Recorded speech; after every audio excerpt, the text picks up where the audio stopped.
The words of the mysterious figure were enticing, but not enough to sway you from your duty. The memory of both the village elders, their eyes damp from tears, and the snarling expressions of the hobgoblin raiders remain all too clear in your mind. What kind of creature would think that gold was worth more than a life, or that adventurers would abandon their noblest of duties for the promise of treasure? You know little of the true motives of the mysterious stranger. From your experience, spirits are fey, and difficult at best, and outright duplicitous at worst. Although there is every possibility the creature that seems to dog your every step might be a benevolent one, that's surely a question for when the immediate threat is past. And so, with renewed vigor, you continue your rescue mission. Already from the chatter echoing through the tunnels, you've heard the hobgoblin's intention to put their newfound slaves to work, deep in the mines below. There is not a moment to lose.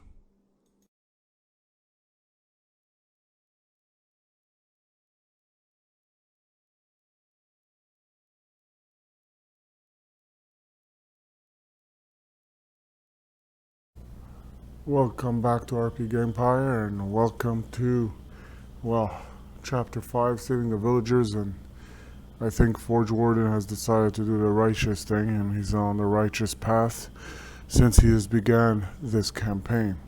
So after slaying the Reaver Captain, they're on the move again, and here they made it.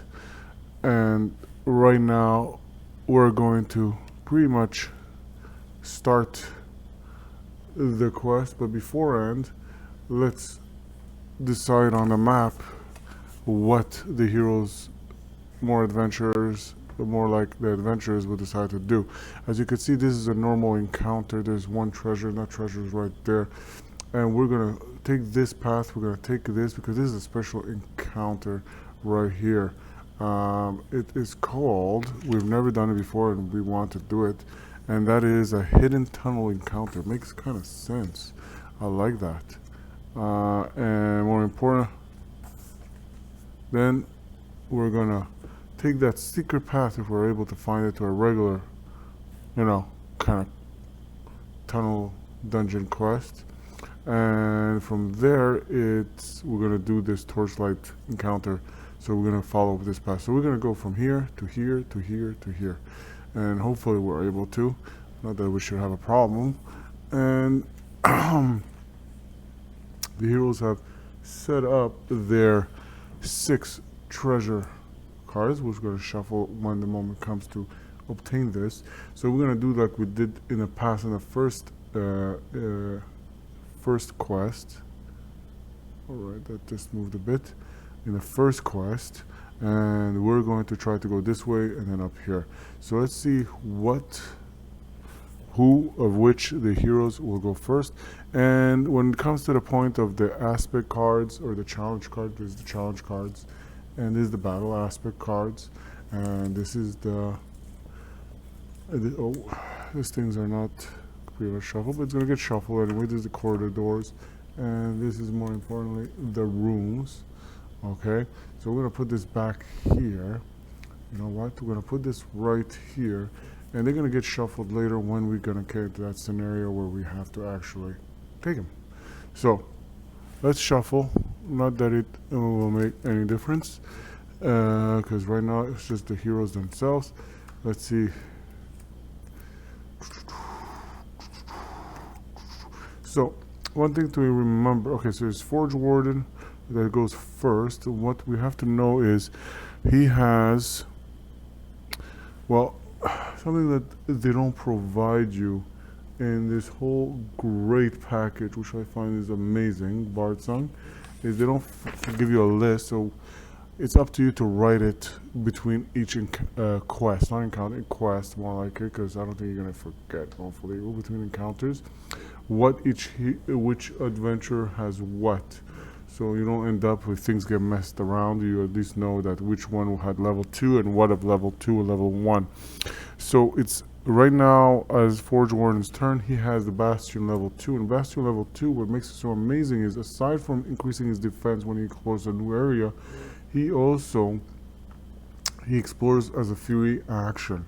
So if that is the case, then what he's going to do, he's the first one anyways, he's going to take his step right here, he's gonna come over here, and as much as I love this whole 3D setup doors, they get kind of annoying. So what's gonna do is he's gonna chill here, and we're gonna get Fate to move next, and Fate song. Ooh, Demon Blade slipped off the stairs, and she just fell off. And she's gonna put herself right there, and then it is Fire Soul's turn. Alright, and as you can see, it's getting a little bit clustered in there. Alright, how do you resolve this? We're gonna move this a little bit to the side. I'm gonna move the doors. Then it's gonna be Demon Blade. Just follow me, it's Demon Blade turn. Alright, we're gonna just move this just to give some space. Wow, they're moving the staircase. They're so powerful as heroes. Alright, so one can argue, but there you go. So it fixed it a bit. In our favorite token, then it was Lightweaver, and sorry, it was Demon Blade right after. I thought, right here's the Hex. So now it's Forge Warden's turn again. What Forge Warden would do as a free action, I just showed you Bastion pretty much can explore for free, and that's what he's going to do. So the first thing he's going to do is going to take a corridor. So we're going to shuffle the corridor. Alright, so we don't know what it is. Live. We're going live. Alright, so this is the card that we're going to deal with. It is P8. Can't change that. And now the heroes will... Okay. So that's pretty much it. Just let me move the heroes a bit here. And that's pretty much it. Is that even, by the way? Okay. That spacing is kind of even. So we're going to find this tile, we're going to put it, and then we're going to do a challenge, as it says right here. The amazing thing is Forge Warden still has 2 actions left, because this was a free action exploration, which is kind of free. His defense is 6+, by the way, when he enters any room for that round. That's formidable. But before we move on, as we just pretty much walked into this corridor tile, and more importantly, we have a challenge. So let's see what this challenge is. So before we even check, we will alright, so let's see what will occur at this point. We have, oh, why is it decimated party? Oh, that's not a good title. Okay. 3 corpses lie ahead, slumped over in defeat. Wait, one still breathes. Roll a die 6. They mistake you. Oh, okay, so 1 or 2 this, 3 or 4 this, or 5 or 6 this. So let's roll a die 6, which is this. Let's see what happens. Oof. They mistake you for hobgoblins. This hero must make a target number 11 action roll. If they fail, they suffer 1 wound. Okay. And as we usually can't, but I think this is swift, but we just have to make sure. Yeah. So our target number of 11. 18. We're safe from that, so that's good. And in last but not least, before we discard this card, it doesn't go back to the vault, but it gets discarded. It's 1 gold for us. So that's a good thing. It's not a bad thing in the end. But that was a close call. We don't want Forge Warden to start with a wound already. Alright, so that's taken care of. Actually, you know what? I'm going to remove this card from the board. Not to get this discarded, but not returned to the vault. Alright. So, now that we did that, let's see. Next, this card gets also just moved back right under that. And now it is Fate Song's turn. Fate Song just will run right in. Oh, sorry, it's Forge Warden's still turn. He's just going to come right here. And for Fate Song, she will come right here, right beside him. Fire Soul, light my soul on fire. She will also move here.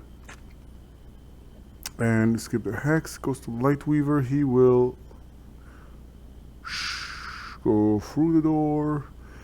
And then Demon Blades, she will also make it to the Forge Wardens. Alright, good. Now, more importantly, we're going to go now into a room, and it's going to be again end phase. End phase, nothing happens really per se. Actually, you know what? This is going to be annoying, kind of. But yeah, so Forge Warden will go back here. He will close his door, and rightfully so, eliminating the 3 tile kind of rule. So this is the 1 tile, and then he pretty much used the 2 actions, and pretty much it's going to go all the heroes again. End phase, nothing happens, and pretty much then it's again his turn, if you're following me. So we're gonna just move this a little bit because I feel like a surprise is coming. So right now we're going to go to the room chambers.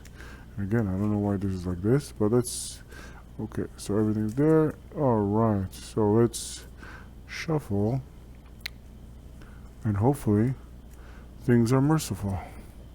So the first tile we pick up, and it's a clear room. All right, we can like that. The only thing is about this room is how do you want to go about this? But there's a secret door right here. We could cheat and we could go smash right there.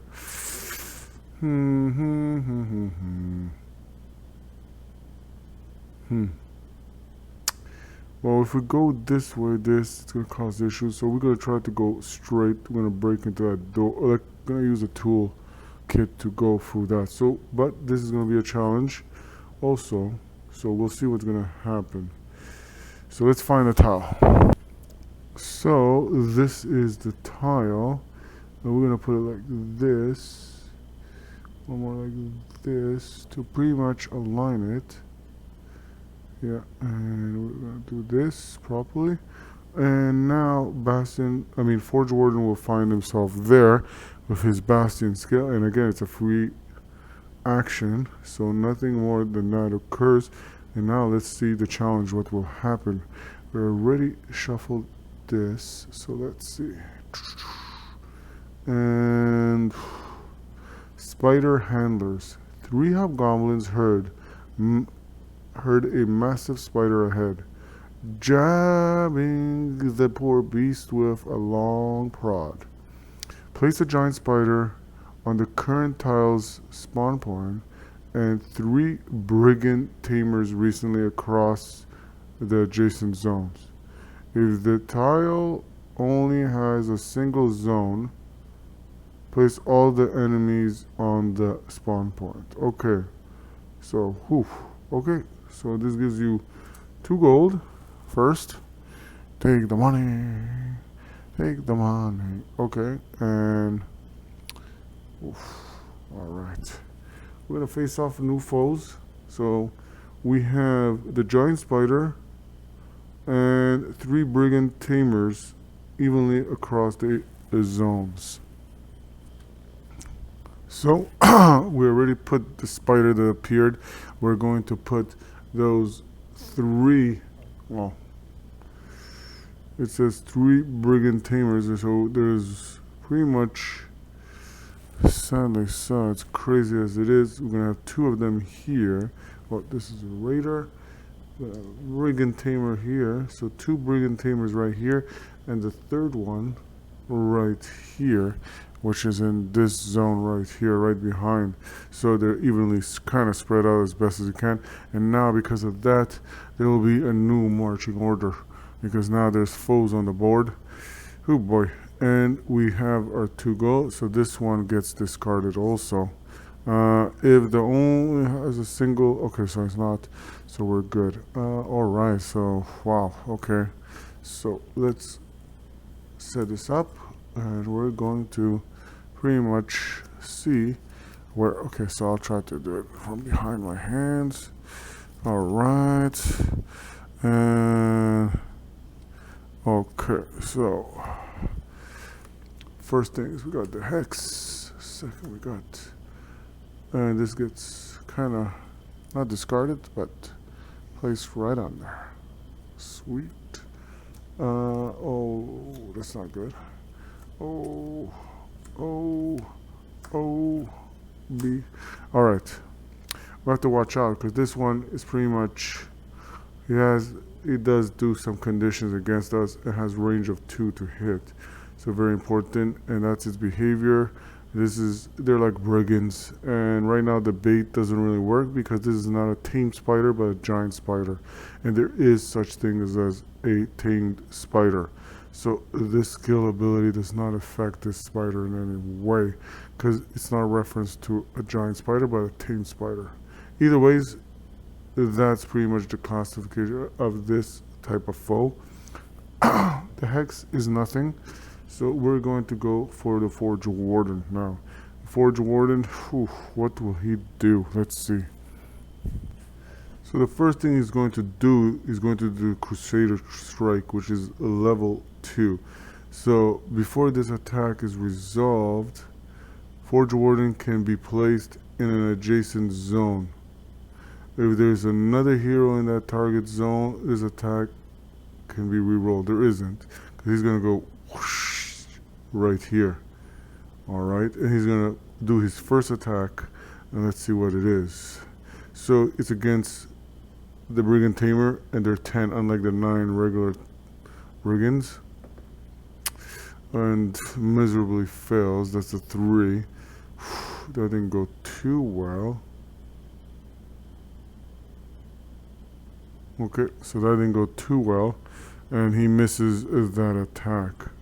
And by the way, that used a fate token, so that goes for that. But now he's going to use another fate token because on a second action, and I think he did it intentionally to come here, he's going to use another fate token, and this is what formidably he's going to do.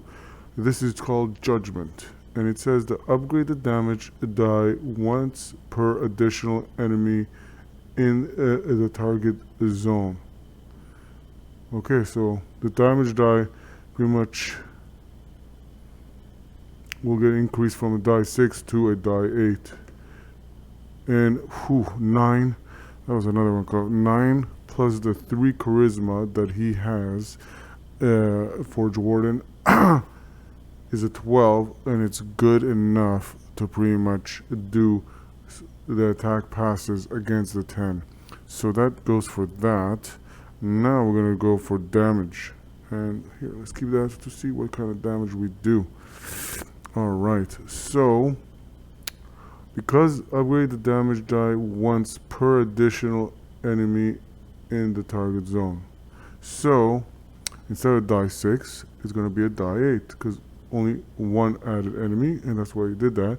And he did roll an 8, which is a critical.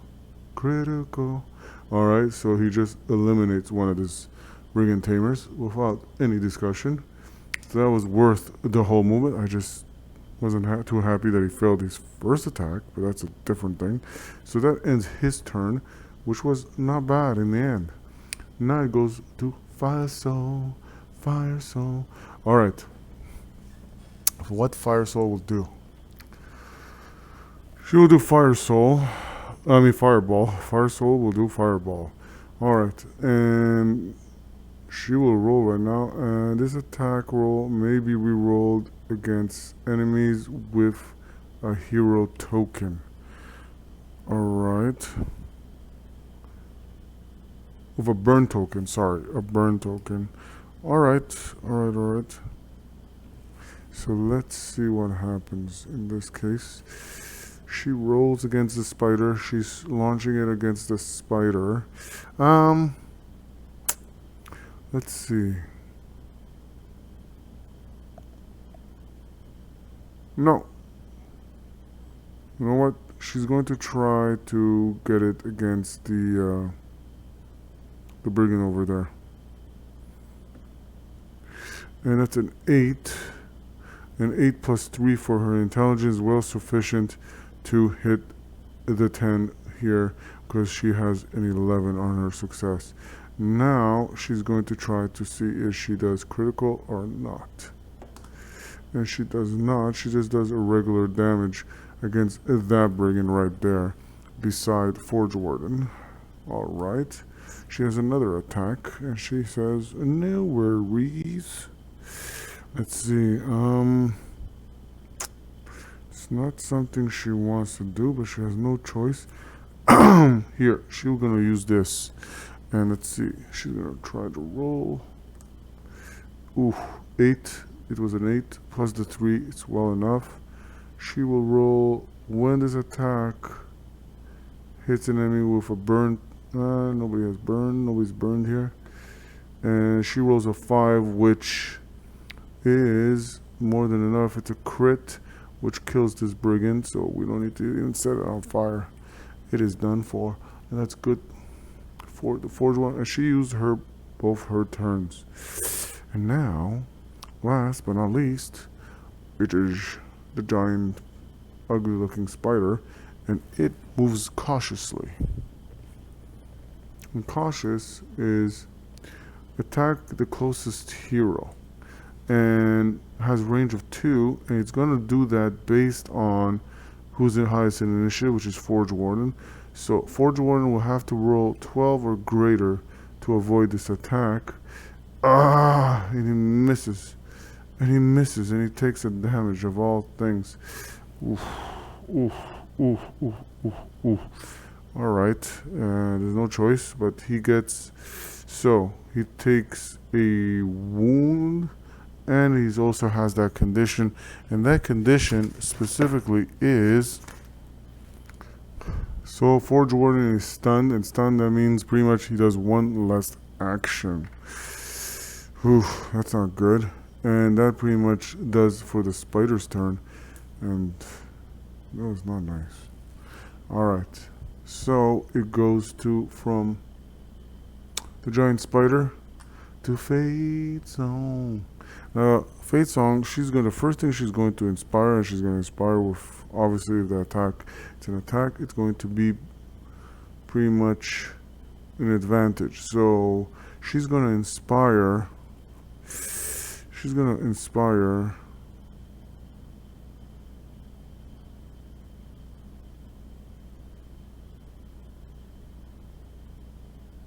Okay, she's gonna inspire Lightweaver. He will use Arcane Bolt, use a Fate token, and he's gonna to attack that brigand.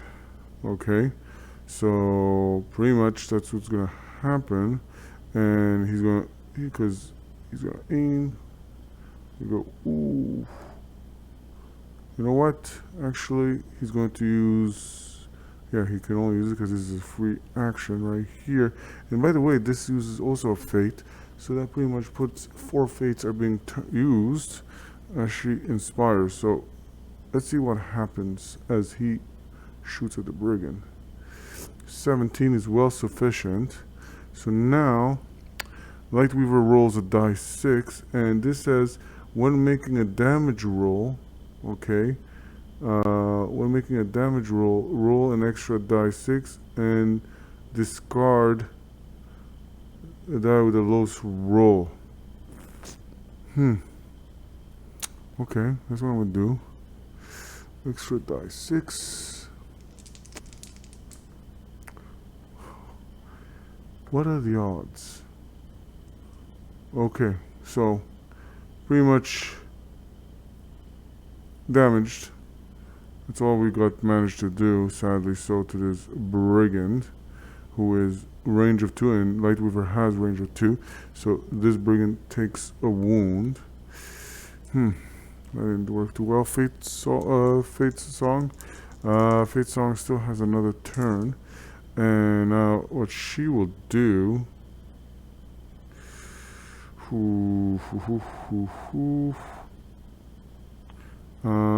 She's gonna do cacophony, whatever it is.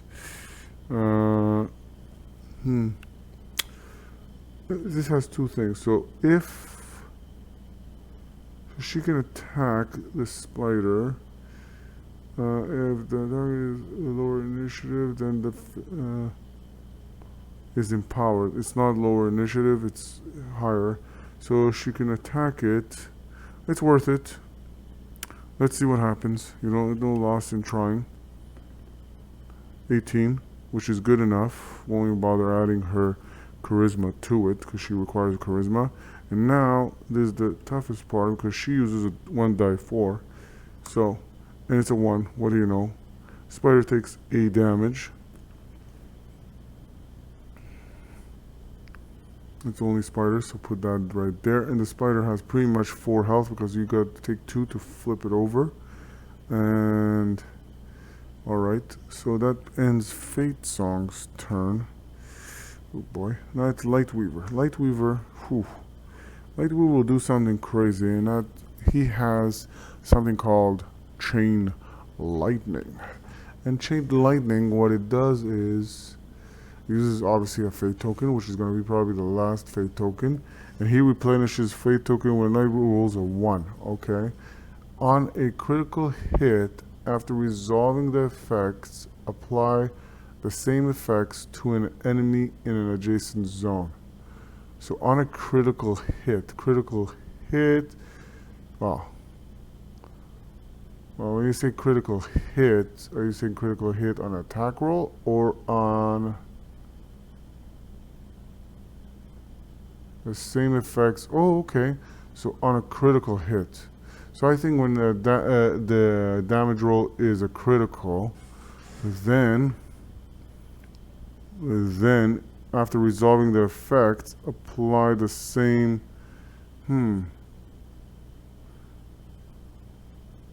same effects to an enemy adjacent. So I think it's on a critical hit a damage roll, or it doesn't, because this is level 2 by the way, which makes it very powerful. On a critical hit,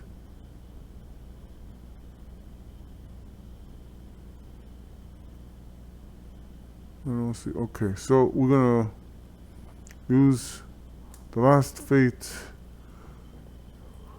and he will roll for Chain Lightning. And that doesn't look good, by the way, because he was trying to get to the Brigand, and the Brigand has 5 plus the 3 of Lightweaver's intelligence is not enough. It's 8. And that wouldn't even be sufficient for a regular Brigand. So that fizzles this attack, which would have been great. And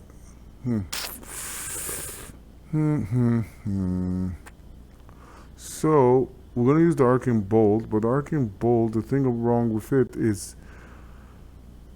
we want to use that? No. You know what? We're going to do a magic. Yeah, a magic blast. Just this. Okay, so we're going to try to aim for that Brigand again. 11, which is way sufficient. 11 is more than the 10. We won't even bother counting the intelligence together. Now it's a question of damaging it, but just 1 damage will be sufficient. And it's critical of all the times we don't need it to be critical. And these Brigand Tamers are pretty much not going to get an opportunity to do their attack because they just got removed thanks to that awesome attack. Now, if that is the case,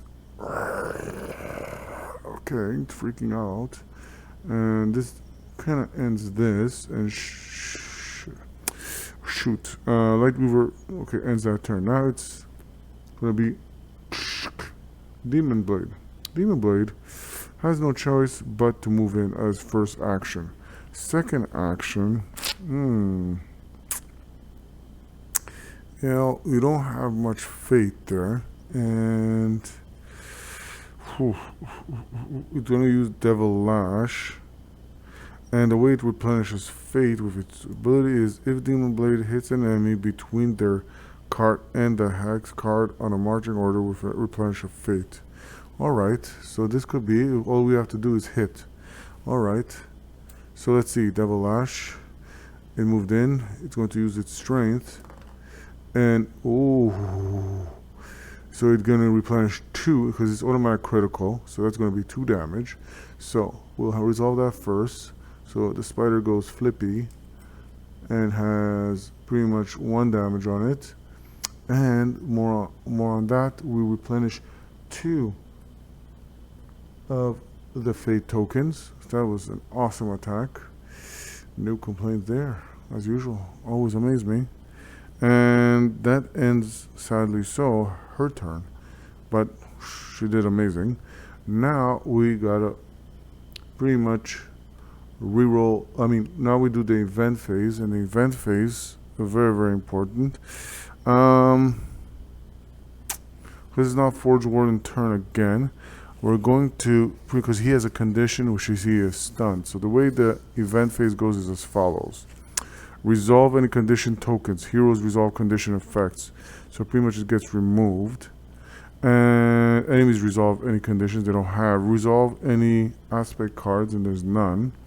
Make an event roll. There's no reason to, because we don't have more than 3 tiles. 3 tiles or more.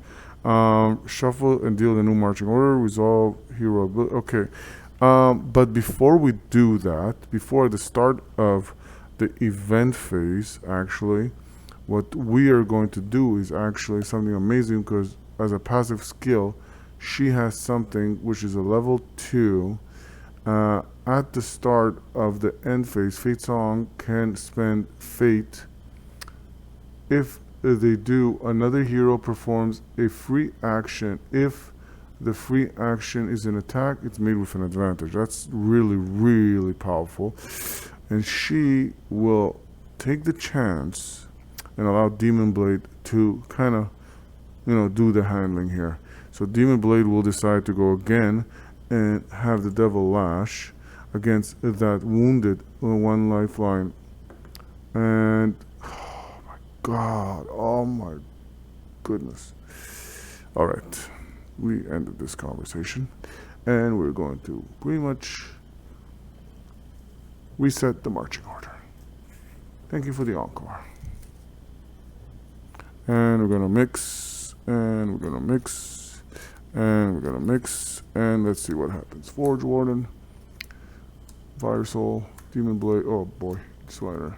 That Spider has no chance unless something happens, but that's a different issue. So first things first is Forge Warden's turn. Forge Warden will obviously storm in, and then he's going to use his we're going to use the Mechanica Strike.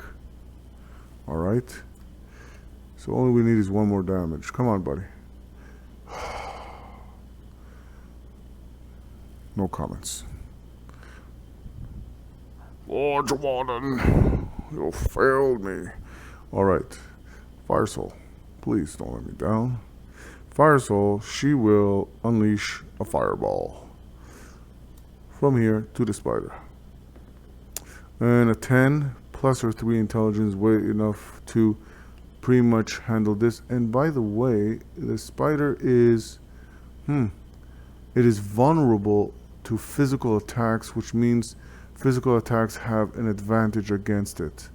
But either ways, we're okay with that. And Demon Blade did anyways too well with it, so it did not hamper in that. So, alright. So she has successfully, now we're gonna do no, doesn't have a burn token, but it doesn't matter. We only need 1 damage, and that's the 1 damage we need. And this spider is Hack and Slash. And it's gonna give us, just like the Brigand Tamer, this one is gonna give us no gold, as you could see. So the Brigand Tamer will give us 1 gold. Alright, so meaning that we're gonna be at 25 gold at this point. And we're gonna remove this 3 gold. Wow, okay. Okay, moving right along. So this giant spider, this Brigand Tamer. Alright. So Fire Soul is finished. And now, because we ended this, before we can even go further, it ends. And we will reshuffle the marching order. And we can shuffle it until we get the results we want. And that's pretty much the result you want. Forge Warden on top.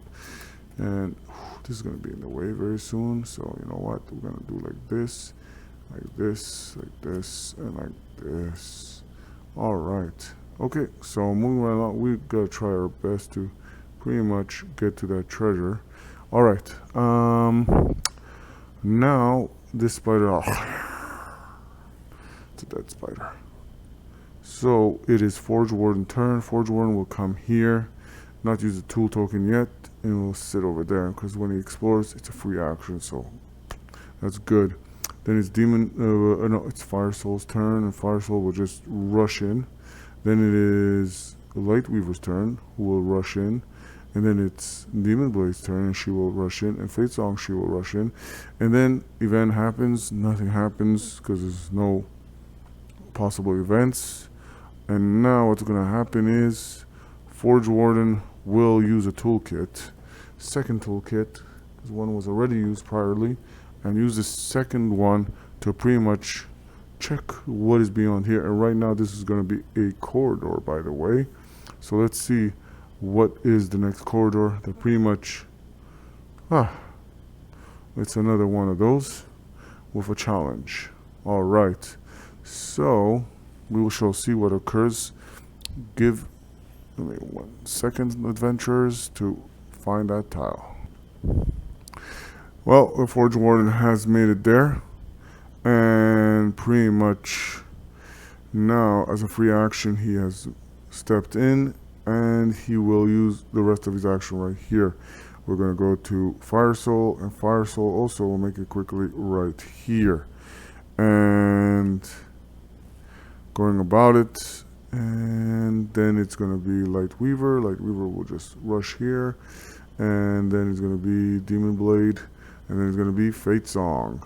And that pretty much brings us right there.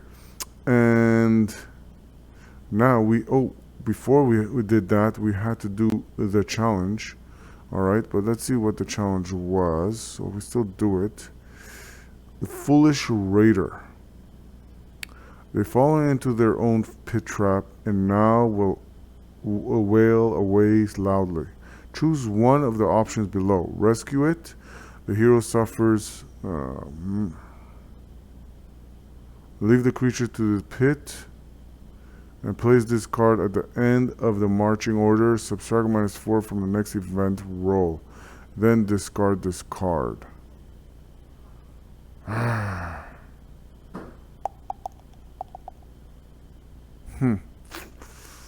Well, if we decide to rescue it, we're removing this. But if we decide to rescue it, we're going to take that condition. And that condition is fatigue, and this hero suffers disadvantage on the next action roll. Then discard this token. So, you know what? We're not there too. We're going to take the condition, and we're going to do the good deed like we've been doing it up to now. So, we're going to discard this card, and yeah, hopefully we don't regret it. I just want to make sure. Yeah, okay, so all the cards were removed. So far, we haven't run into a battle aspect card. I'm scared to see what that would be. So, now that we did that, the event roll is pretty much up. So, we're going to roll. Well, there's no condition. Well, so the heroes will take a round, and they're going to resolve any conditions. But this does not remove this condition because it gets removed on the next action that he does. Well, gets a disadvantage of that action, but okay. Yeah, not fun. Not fun. Alright, so let's see what happens. So now the only thing to roll is the event roll, and we rolled a 4, and a 4 is pretty much, we're safe, because if you roll a 6, resolve a Terra hazard. If you roll a 1 or 2, activate the Echo token. So we're safe, and it's Forge Warden's turn. Alright, and Forge Warden, what he will do, he will see and discover from this corridor the next room. Hopefully, mercifully me. And what do you know? It's gonna be an interesting one. Alright. Whew, okay, so let me set this up, as we are going to, is there any particular way you want to set this up? Actually, no, this will end. After we resolve all the enemies on this board, we can pretty much escape depending how we lay it out. If we lay it out like this, let me find the tile corridor to the adventurers. So the heroes are pretty much here, and now there's going to be a new marching order. More important, a battle aspect. The room setup is, and there is called because it touches the borders, and this is pretty much the last tile. Now heroes can make a run for it and try and use an action and just leave, and that is still possible because of the fact that let's put it this way, all you have to do here is a separate zone. It's very complicated in the way it's set up, so it's not obvious, but basically there's a zone here, zone here, zone here, zone here, zone here, and zone there. So at that point, so it's kind of separated. There's only the brigand on this side, so pretty much the heroes could kind of take a, pretty much a step in and pretty much make an exit without any hesitation, and they could pretty much leave the foes right here. But you know what, they're up for a challenge. I think they're up for a battle also, and the adventurers don't like to leave stragglers, and if anything becomes that threatening and bad, they'll do what they have to do to survive. So speaking of that, because Forge Warden wants to pretty much warn that, he's going to check what the battle aspect, because that might kind of alleviate his certain decisions. So let's see what happens in this case. And it says floor spikes. Oh, what do you know?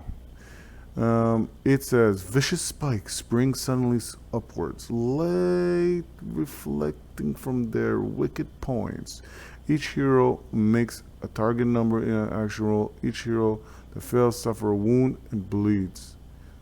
Oh, that changes plans, doesn't it? So each hero makes a target number action roll. Okay. But the thing is, it's each hero in this tile. It doesn't affect this.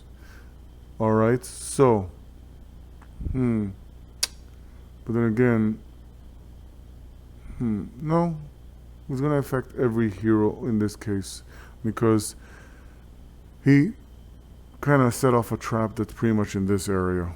So let's see what happens. So they roll, and don't forget, Forge Warden is at a disadvantage on his first roll because he has fatigue, and fatigue, if one remembers, is this hero suffers a disadvantage on their next action roll, so it doesn't matter. And so 11 on Bardsung, how incredible is that? And he passes because he only needs target number 10, so obviously at the lowest, so this doesn't matter. You don't get credit for that, and you don't get fate.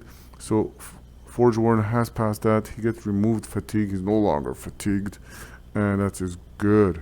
Now we're gonna go to pretty much, we're gonna go one by one. So we're gonna go to Fire Soul, and Fire Soul also passes it. And that goes for Light Weaver. Light Weaver will take a wound and bleed. That is not good, Light Weaver. Alright. Then we're gonna go to Demon Blade. Demon Blade passes, and Fate Song fails. So she also is going to take a wound, and she's going to bleed. And that's not good, because if we have two bleeds going on, what it means is that when an event roll comes in, it's going to be much worse than what we thought, because it's going to be at a -2, the roll for each bleed that there is. Okay, plans has changed.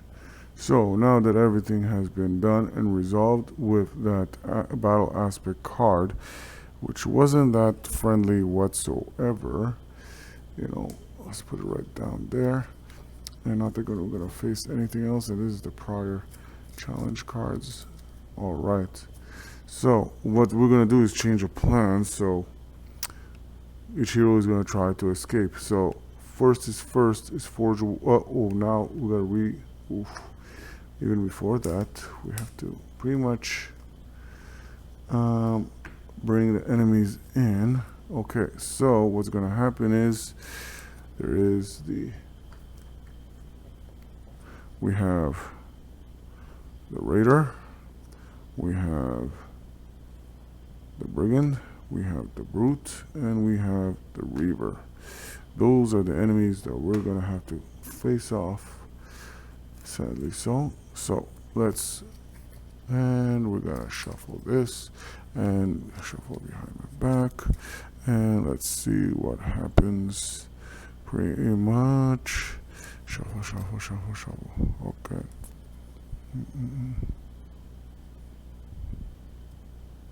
All right. Shuffle. And let's see what happens. So it's the brigand first, and then it's fire soul, then it's forge warden, then it's demon, then it is raider's turn, then it's the brutes, and then it is the reavers, then it's the hex, then it's, oh my goodness. All right, that's not good, that's not good, that's not good. Okay, so it's the brigand's turn. Well, the brigand can't just waltz in and attack fire soul, who has the highest initiative. So the brigands go first. So the brigands are ferocious, and what they do, now that it's pretty much their turn. So the first we go attack a hero in the same zone, can charge hero in unengaged zone. Alright, so they move 2, so this brigand comes to here, and so does this one. So one brigand at a time. So this brigand will attack Forge Warden. And Forge Warden 5. Oh, plus the 6 defense, because this is the first round, and he waltzes in here, and he opened that. So that's 6 plus 5, that's 11, and that's more than sufficient to defend. Now the second brigand, and that's a 15, and 15 plus the 6, what, 21, blackjack. Forge Warden screams, blackjack. Alright, so that resolves for the brigand. Now for Fire Soul, this complicates things. Well, she can walk in here, she can try to continue her move, but she has to do a roll, and pretty much against the highest initiative, or else she fails. And that could be very, very troublesome. This just went haywire. Okay, so maybe we should focus in annihilating some of these enemies. What do you say? Sounds like a plan. So what she's going to do is she's going to first do this attack, which is the conflagration, which is pretty much after resolving the attack, resolve it against each other enemy in the original target's zone. Each additional attack is a free action. Okay. So this is resolved, by the way, so we no longer need it. We have to find a way to clear the room. So let's see if she can do this. 17. And now let's see what she damages. It's a critical. So that's a wound and fire for that one. Wound and fire. Wait for it. A wound and fire. Now for the second brigand. 17 also. Ooh, sorry for that. Hit the wall. And it's 1 and just a regular fire damage, which is okay. For this brigand, yeah, it's getting kind of clustered there. The adventurers are almost confused on what's going on. So now the next thing she's going to do, when this attack hits an enemy with, okay, so she's gonna do this. If this attacks an enemy that suffers a wound instead, if it has burn token, so she's gonna attack either one, doesn't matter. No, actually she's gonna focus on this one, who is already possibly dead, if she does this right. And she does 6 plus the 3 is 9. Whew, that's good enough.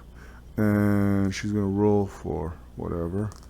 And it's a 1, which is the fire, which is enough because it has a burn token. It's going to kill this brigand off. That uses her to action. Whew. Alright, Forge Warden. Forge Warden is going to attack and stand his ground there, by the way, because he has no choice. Yeah, so Forge Warden is going to attack this one with Mechanica Strike. Well, it's only burning, so it needs damage. Whew.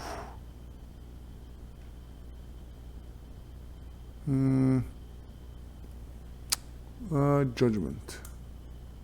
So he's gonna use a fate token and hit. Alright. Upgrade the damage. Die once per additional enemy in the. Okay, whatever, there isn't. Okay. And let's see. 6 plus the 3 is 9. It's a hit. 3 is a wound. It's not enough to kill it. So it gets wounded, the brigand. It's gonna die anyways in the event phase.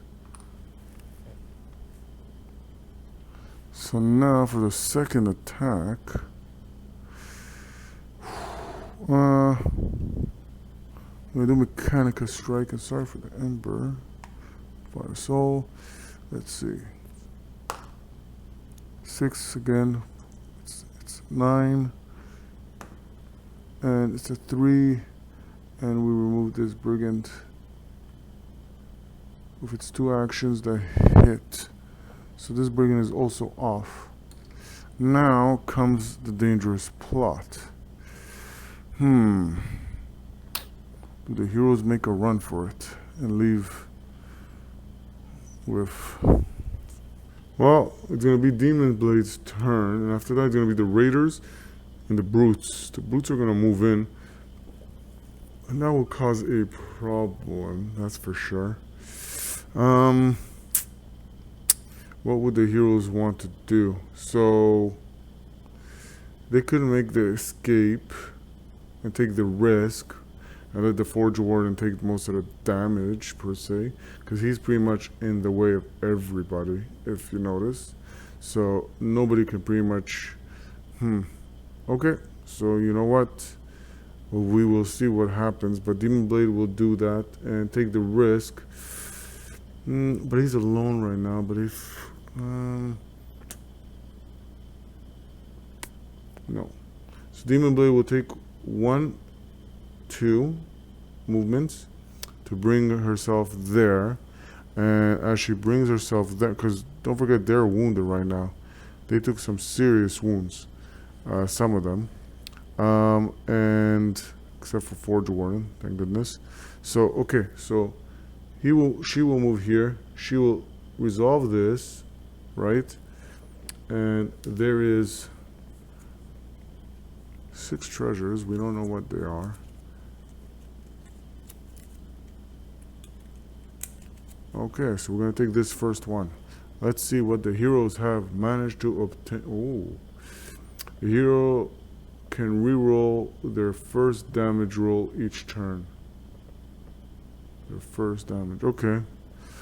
That means their first attack. So who's gonna get this?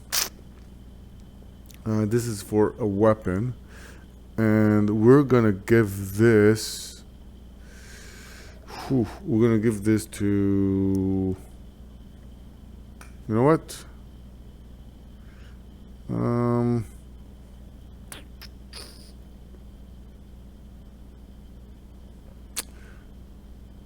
Because don't forget, we never used it, but we should have. +2 to damage rolls Lightweaver has. So we're gonna give this to Fire Soul, because obviously Lightweaver can equip it. So the Fire Soul will have it, and then she will escape. Whew. Now it's the raiders' turn, and this gets where it gets a little bit bloody for the heroes. And let's bring this a little bit here for the heroes. All right. So, and it's the raiders' turn, and the first thing the raider will do is, let's see, it has cautious, and well, it doesn't have to worry on the other one, so we won't bother with the retreat. Attack the closest hero, and it goes by his initiative. It's going to be pretty much a Fortune Warden, which is the closest, and it's the highest in the initiative when it's closest. So let's see, in Forge Warden, don't forget, he's a +6. 18, well, we won't go there. So that resolves that. So then it's the Brute's turns, and the Brute, well, pretty much the way they work is they're going to move 2 spaces, and that's not good, that's not good, that's not good. And they will move here, and then 1, 2. Oh, wait, we're gonna wait for this, because even when they miss, they push. So that causes an issue right there. So let's see what happens. 19, woo. Well defended, but get pushed. It's a miss. So, where do you want to get pushed? He's gonna push himself right out of there. Get over here. All right. Then the other Brute will move in against Forge Warden, and just put this right here. And that's an 8. Well, that's obviously. And he defended very well. 8 + 6 is 14. And he gets pushed back right in here with the Brute. Well, gets pushed around, but he's okay with that. Then it becomes the Reaver's turn. Yeah.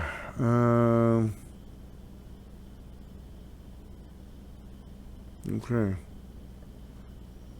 And by the way, it's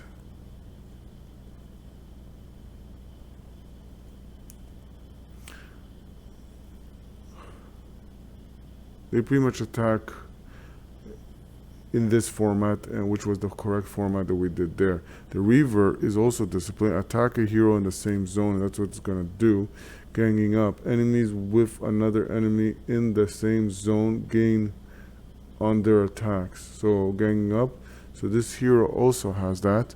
So what that ability means is that powerful attack defense rolls have disadvantage against this attack. Luckily I have a +6. So okay, so 16 or 19, which one you want? I'll take the 16. Either ways, we're well defended against that. The Hexed Man or not. And he moved right here. Sorry for that. This got scary right now. Okay, so we went to Light Weaver. Whew. Light Weaver.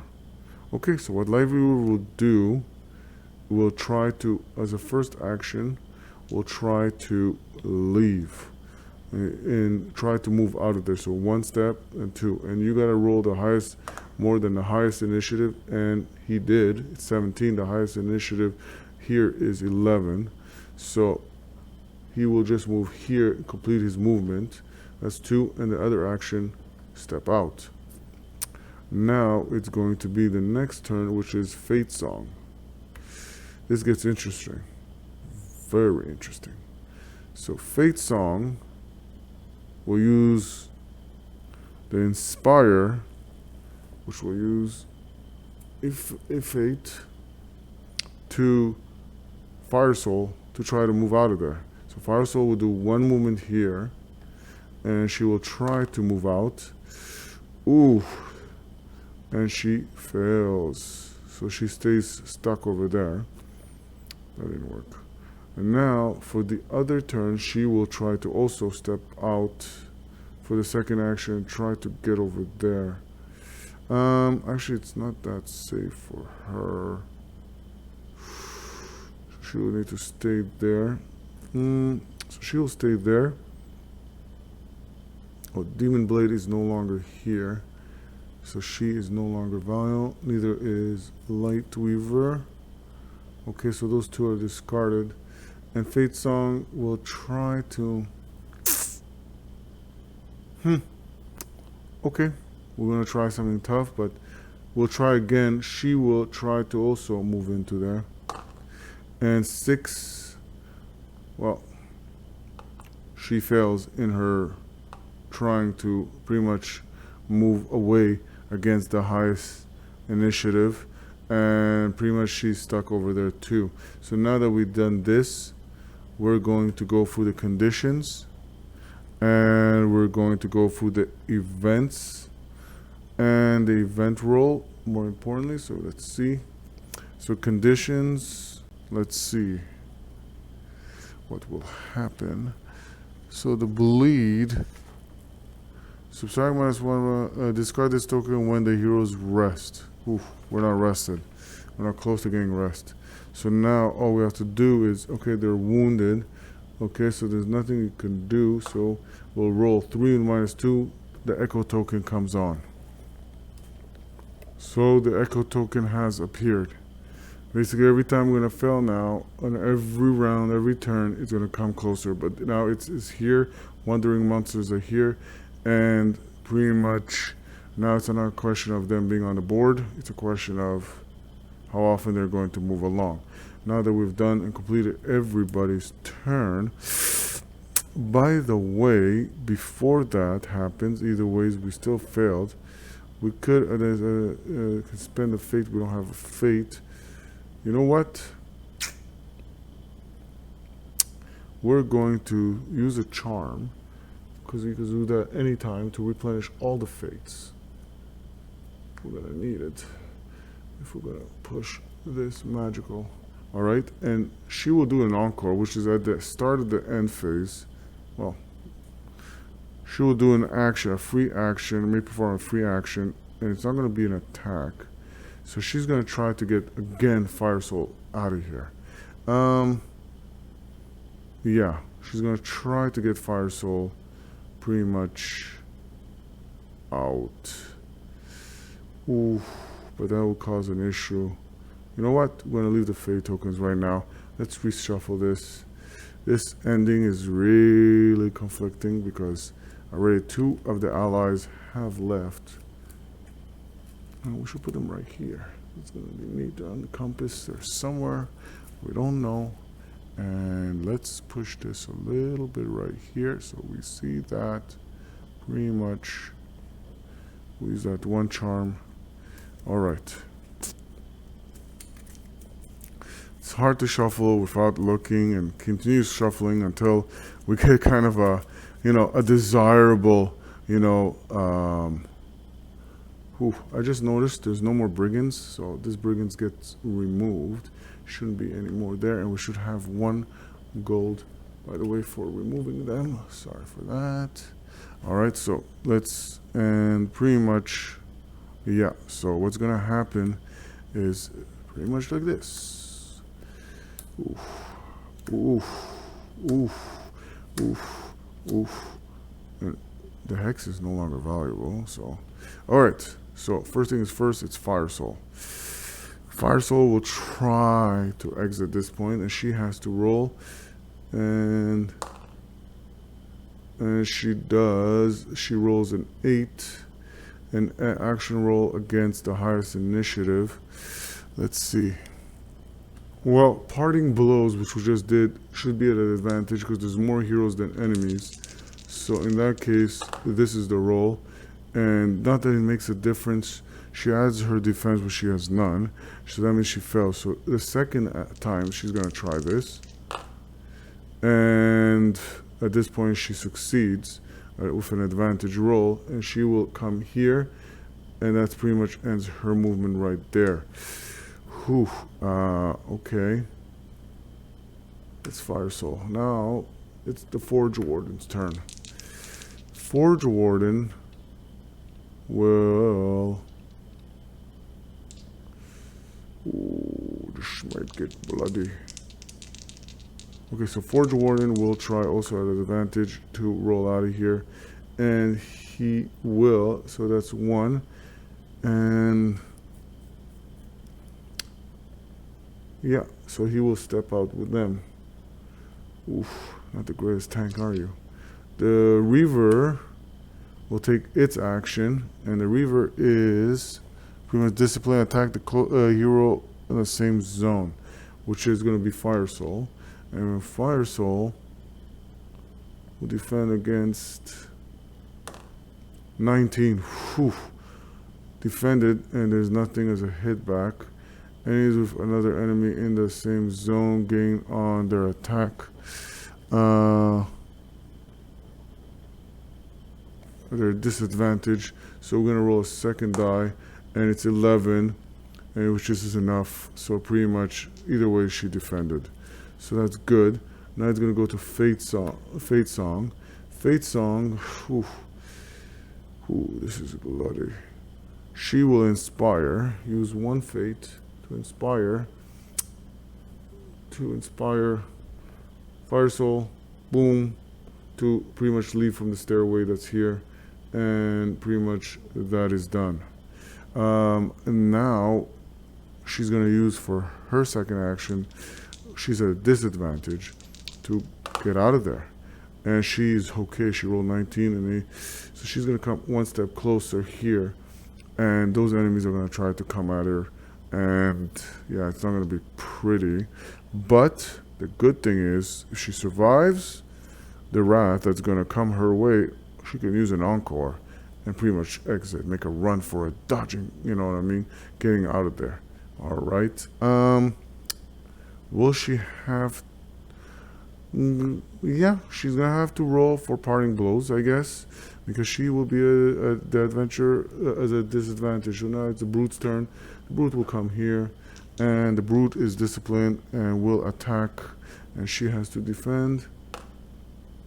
And the 5, and she has 1 defense, which is 6. It's not enough. So, oof. Fate Song takes another wound. She has 2. Storms right in, and oof, she defended against this one. Breathe. All right. Okay, this room is getting crowded in here, this zone. All right. Then it's the Raider's turn, and the Raider will try to attack from here, and she defends 18. All right. So this is removed. This is removed. And there is a new marching order. Oof. Keep shuffling until she's on top. You know, and that's the thing. One thing. Okay, so this and this. Oh, before we do that, she will use the encore on the end phase, because we are at the end phase. And pretty much, let's see, there's those heroes left, so she's the only one there. She has bleed, so there's a -1, 3 -1. This moves even closer. Okay, so that's not good. Now she's gonna try to use the encore. She just used the fate there. She will at a disadvantage see if she can run, and she can, because look, ooh, the echo got blown off. 15 and 14, which is way higher than any of the enemies there. She has managed, and we have completed this encounter, and we are moving away from 5A and slowly heading into 5B, and this encounter ending was excruciating. Just as you're about to descend the steps, you see a hobgoblin from the corner of your eyes, cowering behind a pillar. It's but a moment's work to capture the feint, subtly signaling for your companions to sneak up on it while you make a show of counting your gold. Listen, I don't want no trouble from youth. The creature, smaller than the others you've seen, begs for its life shamelessly, falling to its knees and clasping its hands together. I didn't come after you like the others, did I? You consider this. And then a thought occurs. This creature can tell you where to find the captive villagers. The prisoners? We keep them in the dark, at the back, in the cells. His eyes show fear, not duplicity, and you doubt he's a good enough actor to fool you. Not every cell is full, though some are still empty. There's a hint of mischief that returns to his eyes there.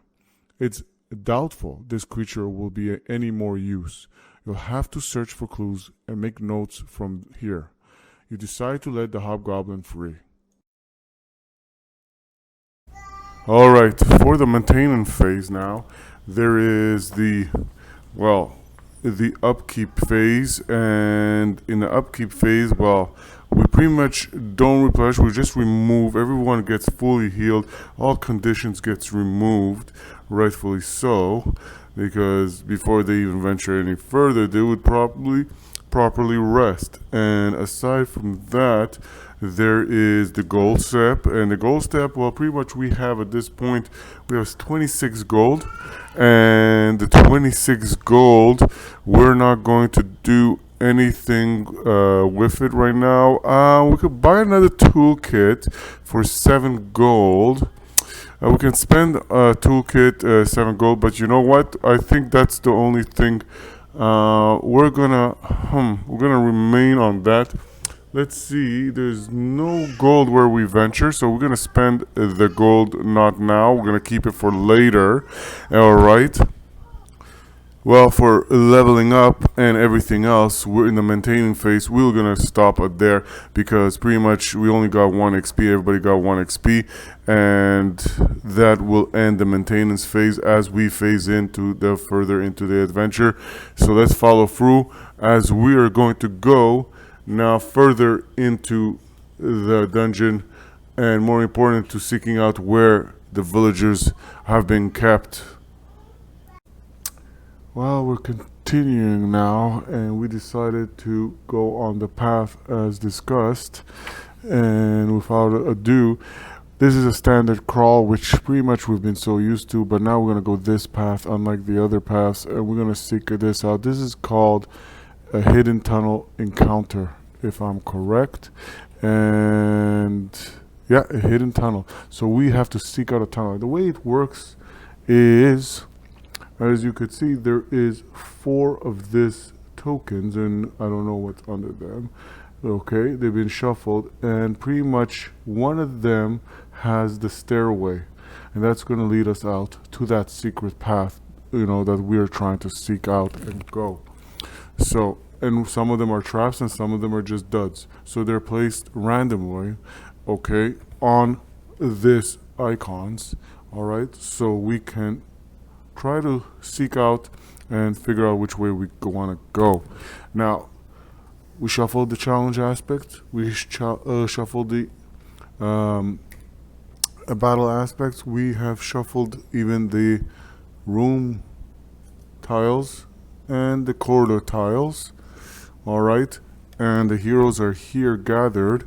We have the dice. Okay, we're gonna use a top-down view because pretty much at this point we are going to, more importantly, try to seek out this pathway and figure out which way we're going to go. We're going to do something different that we didn't do before. There's no treasures in this current encounter, hidden tunnel encounter. So what we're going to do instead, we're going to choose a path. Now, I usually always went like this and this.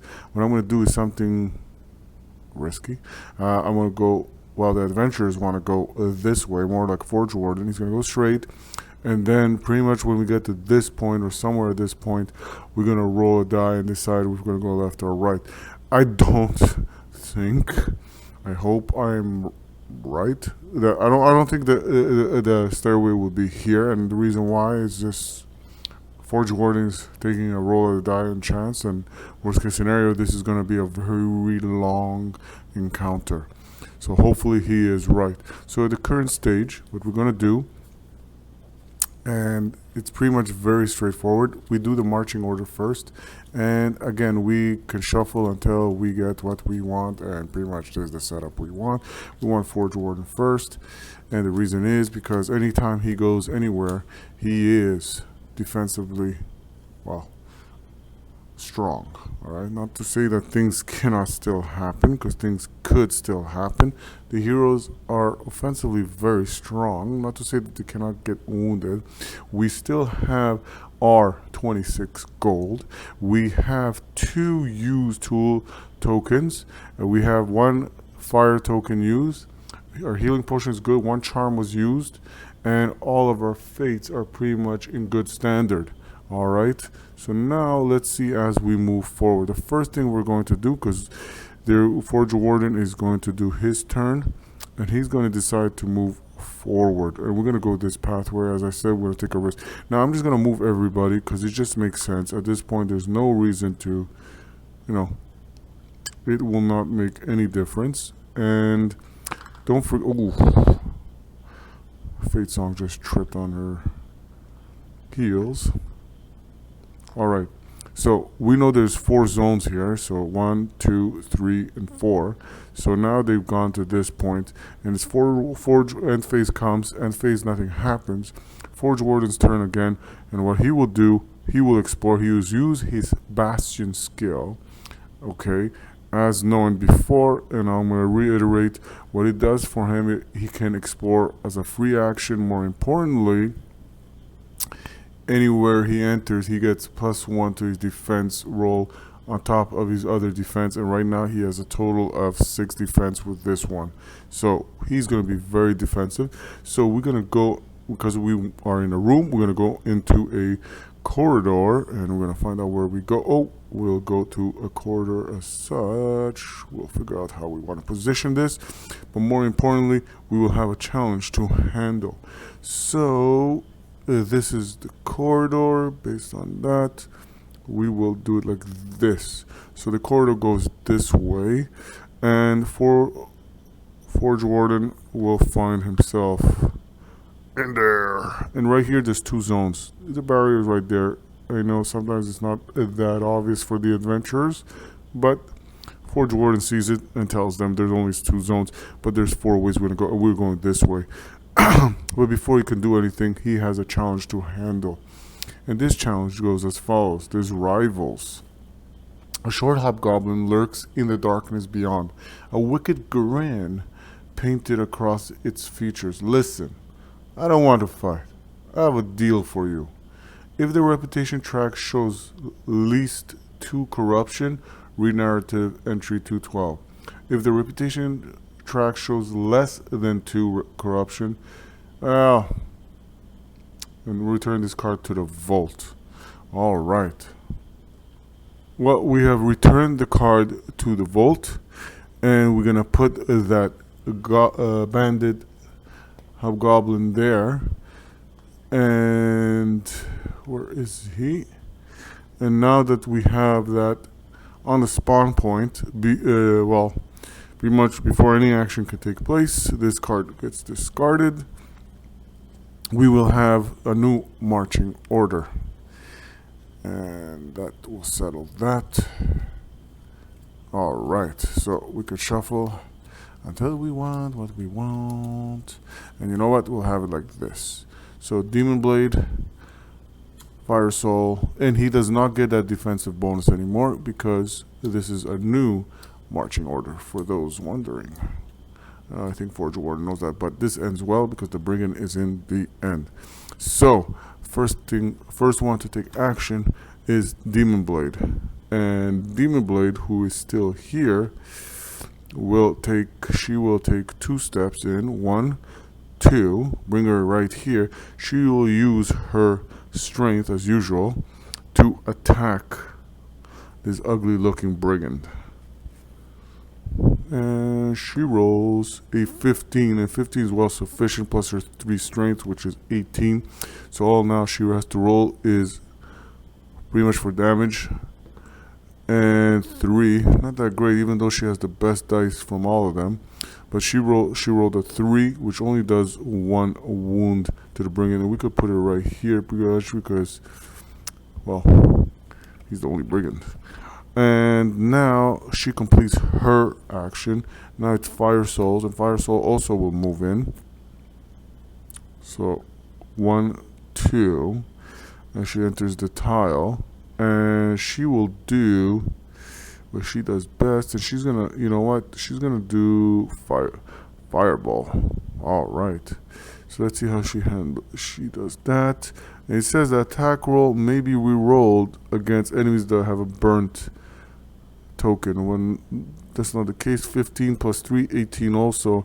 She rolled well, but she rolls a 1 die 6. At this point, it doesn't matter what she rolls, but either ways, she pretty much kills this brigand, and this brigand is off the board. And because that occurs, quickly so, we have a new marching order that will happen at the end of the event phase, which is pretty much now the heroes don't get to get action. That's why sometimes some will have 2 actions. Alright. And that's in, and there you go.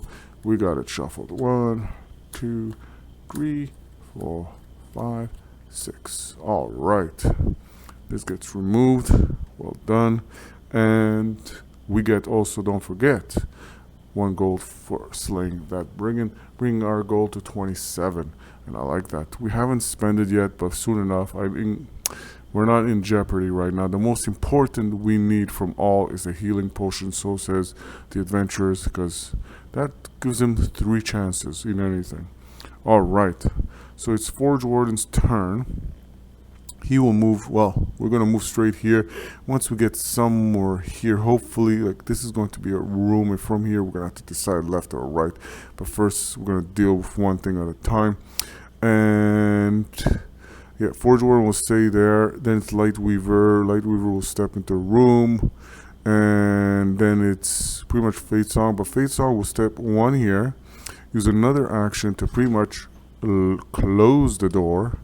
Alright, and you will understand why. You should know by now. And ooh, sorry about that.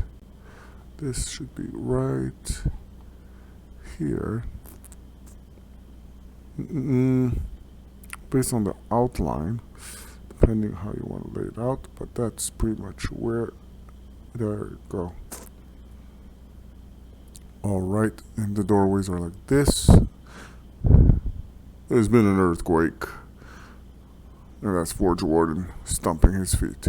Alright, so now that the heroes have done that, it's again, we're going to get Fire Soul. Fire Soul's already in the zone. And we got everybody in the zone. We're going to recycle and do the event. Nothing happens. And now pretty much Forge Warden, everybody does their turn. We burn another action turn round. And nothing happens. And now it's back to Forge Warden's turn. Now, and Forge Warden, what he will do, he will reveal the next tile at this point. And we have this room. Ooh. Now, how do we want to play this? Left or right? Or we put this room like this, or we put this room like this, leading to there. I mean, we have a hidden passage here, but whew, okay. We're gonna roll the die here, and all right. So then it's there. We roll the 5. It is going there. So pretty much, ooh, we go this way. Okay, so I didn't put a purpose. Okay, so 1, 2, 3, we go this way. 4, 5, 6, we go this way.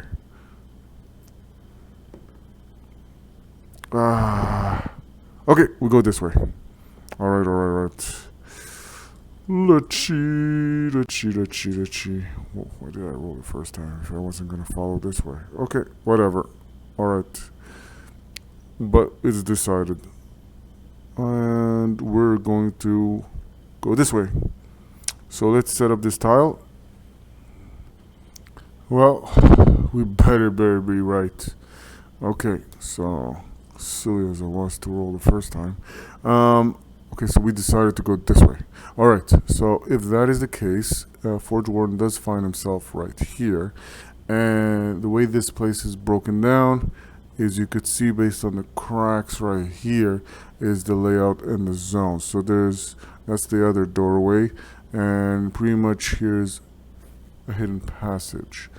All right, so now let's set this up, and there you go. That's the spawn point.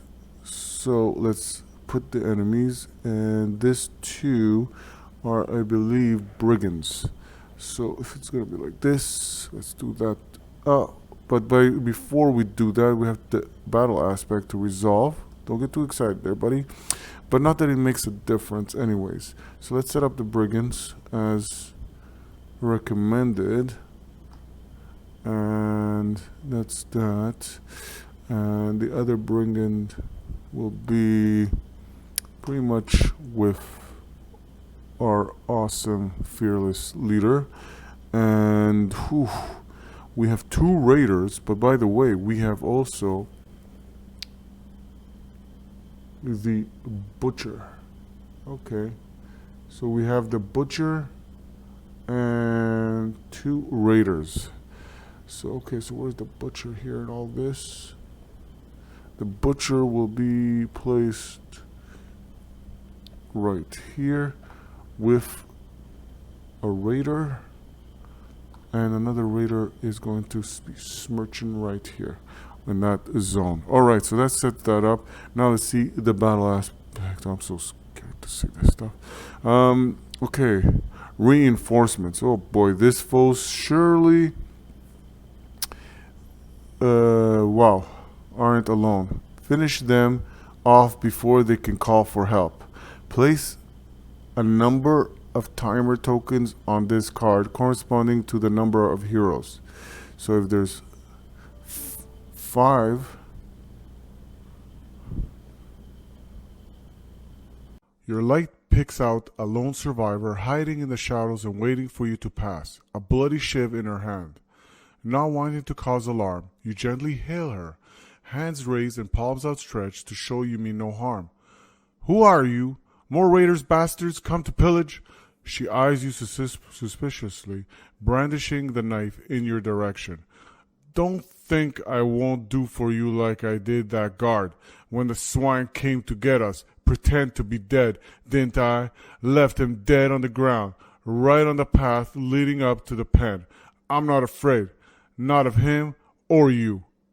No amount of talking seems to calm her. Eventually, you're forced to tell her the way out and leave her to her own escape. So, we are venturing forward and even further. We have just dug through and went through the tunnel, and we're right here in this encounter. We have to push through right now as we try to. It's a standard crawl. We're going to try to get here and find out exactly what is going on. So, right now we have acquired 2 XP. This quest, awkward as it is, unlike the other ones for the adventurers, we completed already 2 encounters and they give us 2 XP so far. So completing the chapter will just give us 1 XP. So at this point we are at where we gotta complete this quest. And don't forget, one of these 3 paths will allow us to save the villagers. You know, and so that means if we're not in time, we can be in jeopardy. And I'm thinking they're right here, and I could be totally wrong. But we're gonna see, and we're gonna venture forward. But first, before anything, we have still any standard crawl encounter to do. And if we're wrong, we're gonna be venturing much more into these caverns. You know, because as we look into the dungeons where they are, we have, as we said before, 1 toolkit left. I mean, 1 toolkit used, 1 firewood used, and 1 charm used. All our healing potions are there. All our charm and fate, all our fates are there, and we're ready to venture forward. This is our, battle aspect cards.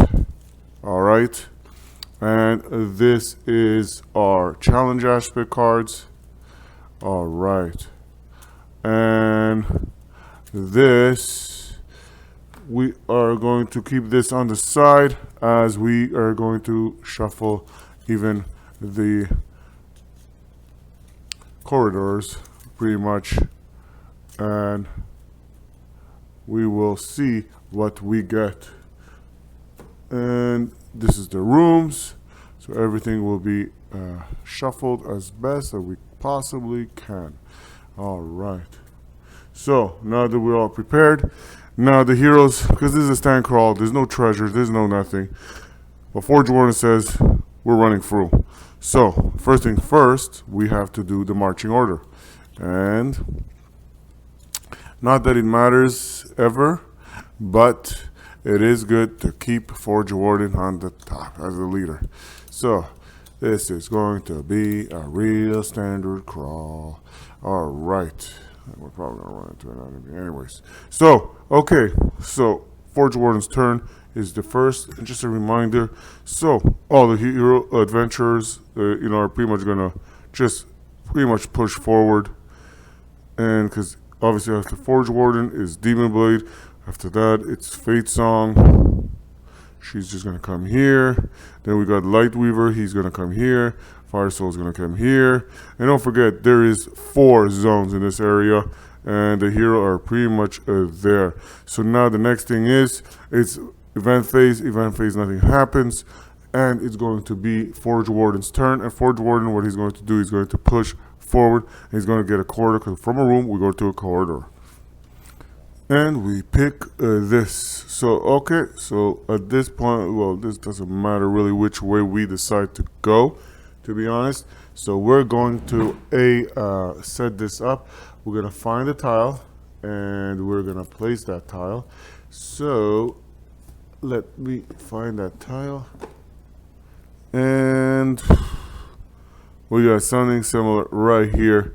And this is pretty much it. As Forge Warden opens the door. Alright, I like the effects. If Forge Warden finds himself in that pretty much doorway path, corridor. And right there. So, he does that. And pretty much he brings himself here. Alright, and that does for his turn. Actually, you're stuck there because you didn't do your challenge. You have to do the challenge. You're going to get challenged. And let's see what happens. Paladin. Ooh, this is interesting. Okay. A tall knight slumps against the wall, bleeding from the multitude of wounds. She nods, weakly as you enter. If the reputation track shows 1 or more goodwill, read the narrative 249. And if the repetition track shows less than 1 goodwill, which meaning one or greater, we're 1 or greater, so pretty much read entry 249. So let's see what 249 entry is. The Paladin hails you. Brave adventurers, I see you too have taken up the duty of rescuing this unfortunate parts from a most tragic fate.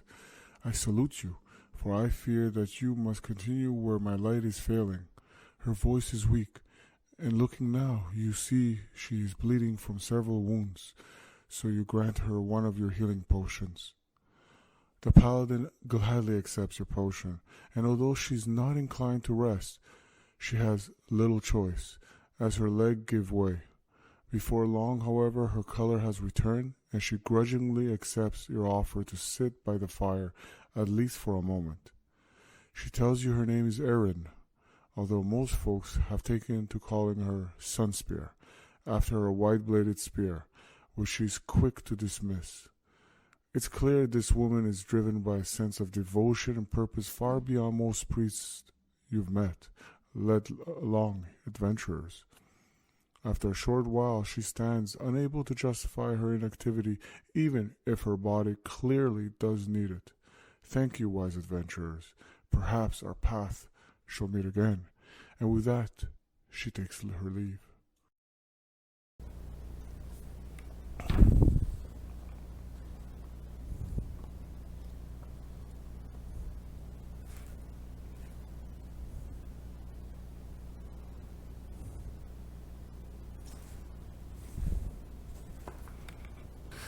Well, our goodwill has gone up for our good deed, Forge Warden.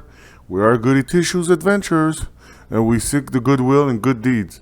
So this, well, pretty much doesn't say it goes back into the vault per se. Oh, yes, it does. If the reputation is, then you go into And then there's the one, return this card to the vault. You see here, it doesn't say, it says go for more return.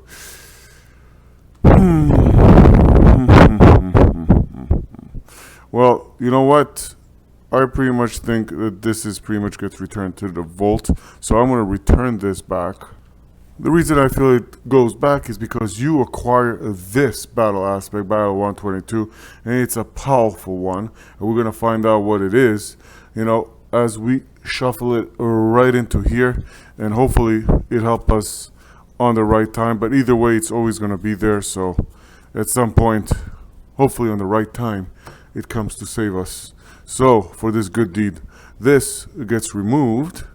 All right, so we will never go into this corridor again, and we venture forward. And now you can finish your action. You go right here. Demon Blade will come here, and everyone else will just come closer to you. Forge Warden. All right, and right there we find ourselves right there, and this is pretty much what the story says. All right, so. Now that we got there, so it is no events, no nothing that happens per se, and it is against Forge Warden turn. But this time we go from a corridor, we go into a room. So let's see what room do we open up. And this ain't the most fun room, but we got this room. So we're gonna try to. Well, we're going to probably put it like this. We're going to use a toolkit. We're going straight. So we don't care. So, okay. So this is going to give us a battle aspect, which most rooms do, by the way. Or all rooms do. And, whew. Okay. So what we're going to do is we're going to set this up. We're going to look for the tile. And we're going to set this up right now. So we have located the room. And we're going to put this right here. All right, and more importantly, well, that kind of didn't work. We're going to assume that we did it right and we closed this door. All right, but you know what? At this point, you faltered. So we venture forward as is. So we are going to plan to take it like this into this room. Let's first place all the villains that are going to be in this room. So the first two right here.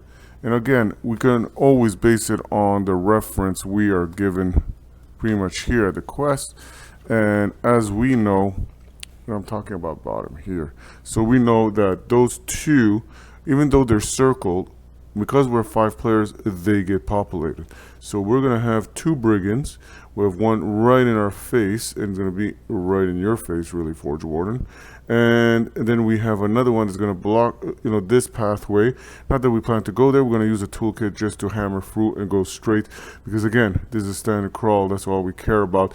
The F are usually always the raiders. And the raiders, we cannot forget those ugly looking shooters, right? And they get placed one here. And you got another one placed, if I can find the other one, gets placed right about here to block our pathway. And the last but not least is the butcher.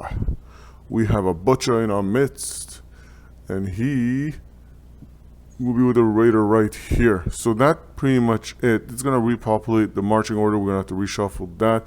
But before anything, let's see what the battle aspect card will be. And it says reinforcements. Yeah, that's not fun. So we put 2 timer tokens, and pretty much we have 2 turns to pretty much avoid the reinforcements. All right. So let's put that. Let's put that. All right. All right. So now let's get the marching orders, and this gets removed. There's no treasure here. We are at the 2nd goodwill, which I like that. All right. We are pure and good. Well, in D&D will be lawful here. All right. So the treasures, just put it aside. And awkwardly so, we could have chosen a path where it was just going to give us treasure. But again, we don't know where these villagers are, so we're just going with the flow, as they say. All right. Okay.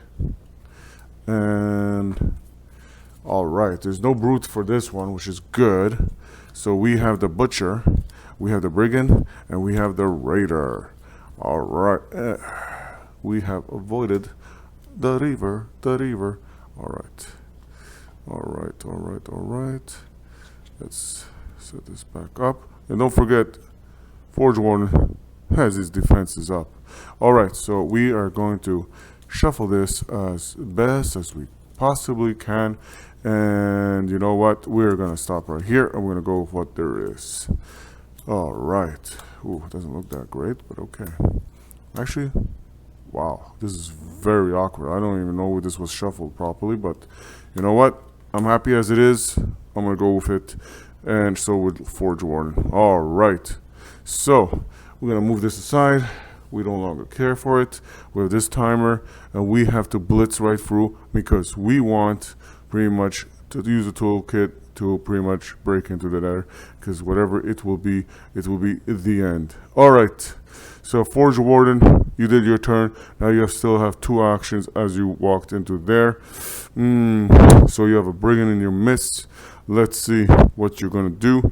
And the first action he's going to do, not that he cares, he will use a fate token and bring judgment of hellfire upon his enemy. All right, this one is a 9, so let's take that away. And this is a 10-sided die, so let's take that away too, so they don't get confusion here. All right, and sorry, just bear with me. I'm clearing this dice. And okay, 1 die 4 is also used to empower.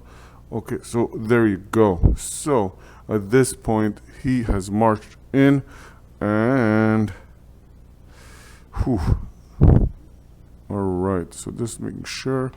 Judgment. Upgrade the damage die once per additional enemy. So he's not going to upgrade it, sadly so, because there's only 1 enemy in his midst, and that is the brigand. 12 it was. It's way sufficient, and now we shall roll for damage, and it's critical. That's why I hate the brutes. The brutes will make you avoid that. All right, so pretty much that was well, a nuke. Well done. It was well worth using the judgment. Now the next one is Mechanica Strike. So Mechanica Strike will, well, maximum is 1 die damage, but it replenish a fate. Not that we're worried. And 3. What's the 3? It's a fail. All right. So, and I say +3, it's because of his charisma, and most of his abilities and skills use his charisma.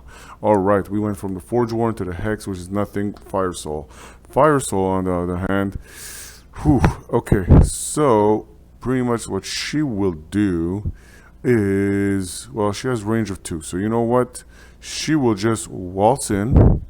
At this point, she has Forge Warden to protect her here, not only because of, well, because of the fact that he's the lead in the initiative track. So, and the next thing she will do, she will attack and use her conflagration, and use a fate token, and pretty much attack every enemy here. First target is the butcher. So that's going to be her second action. So 6 plus the 3 is not enough to reach the butcher, to hit the butcher, but that doesn't stop her with this skill to go and attack pretty much the raider. And for the raider, it's 9 plus the 3. It's way sufficient because the raider is only 10. So now she's going to roll for damage. And the hero can re-roll the first damage roll each turn, as per the garnet that she has on her weapon. And 2, so might as well roll again. You have no choice. Oh, you had to hit. Okay, so it's going to be on fire, that raider. That's okay. That's okay.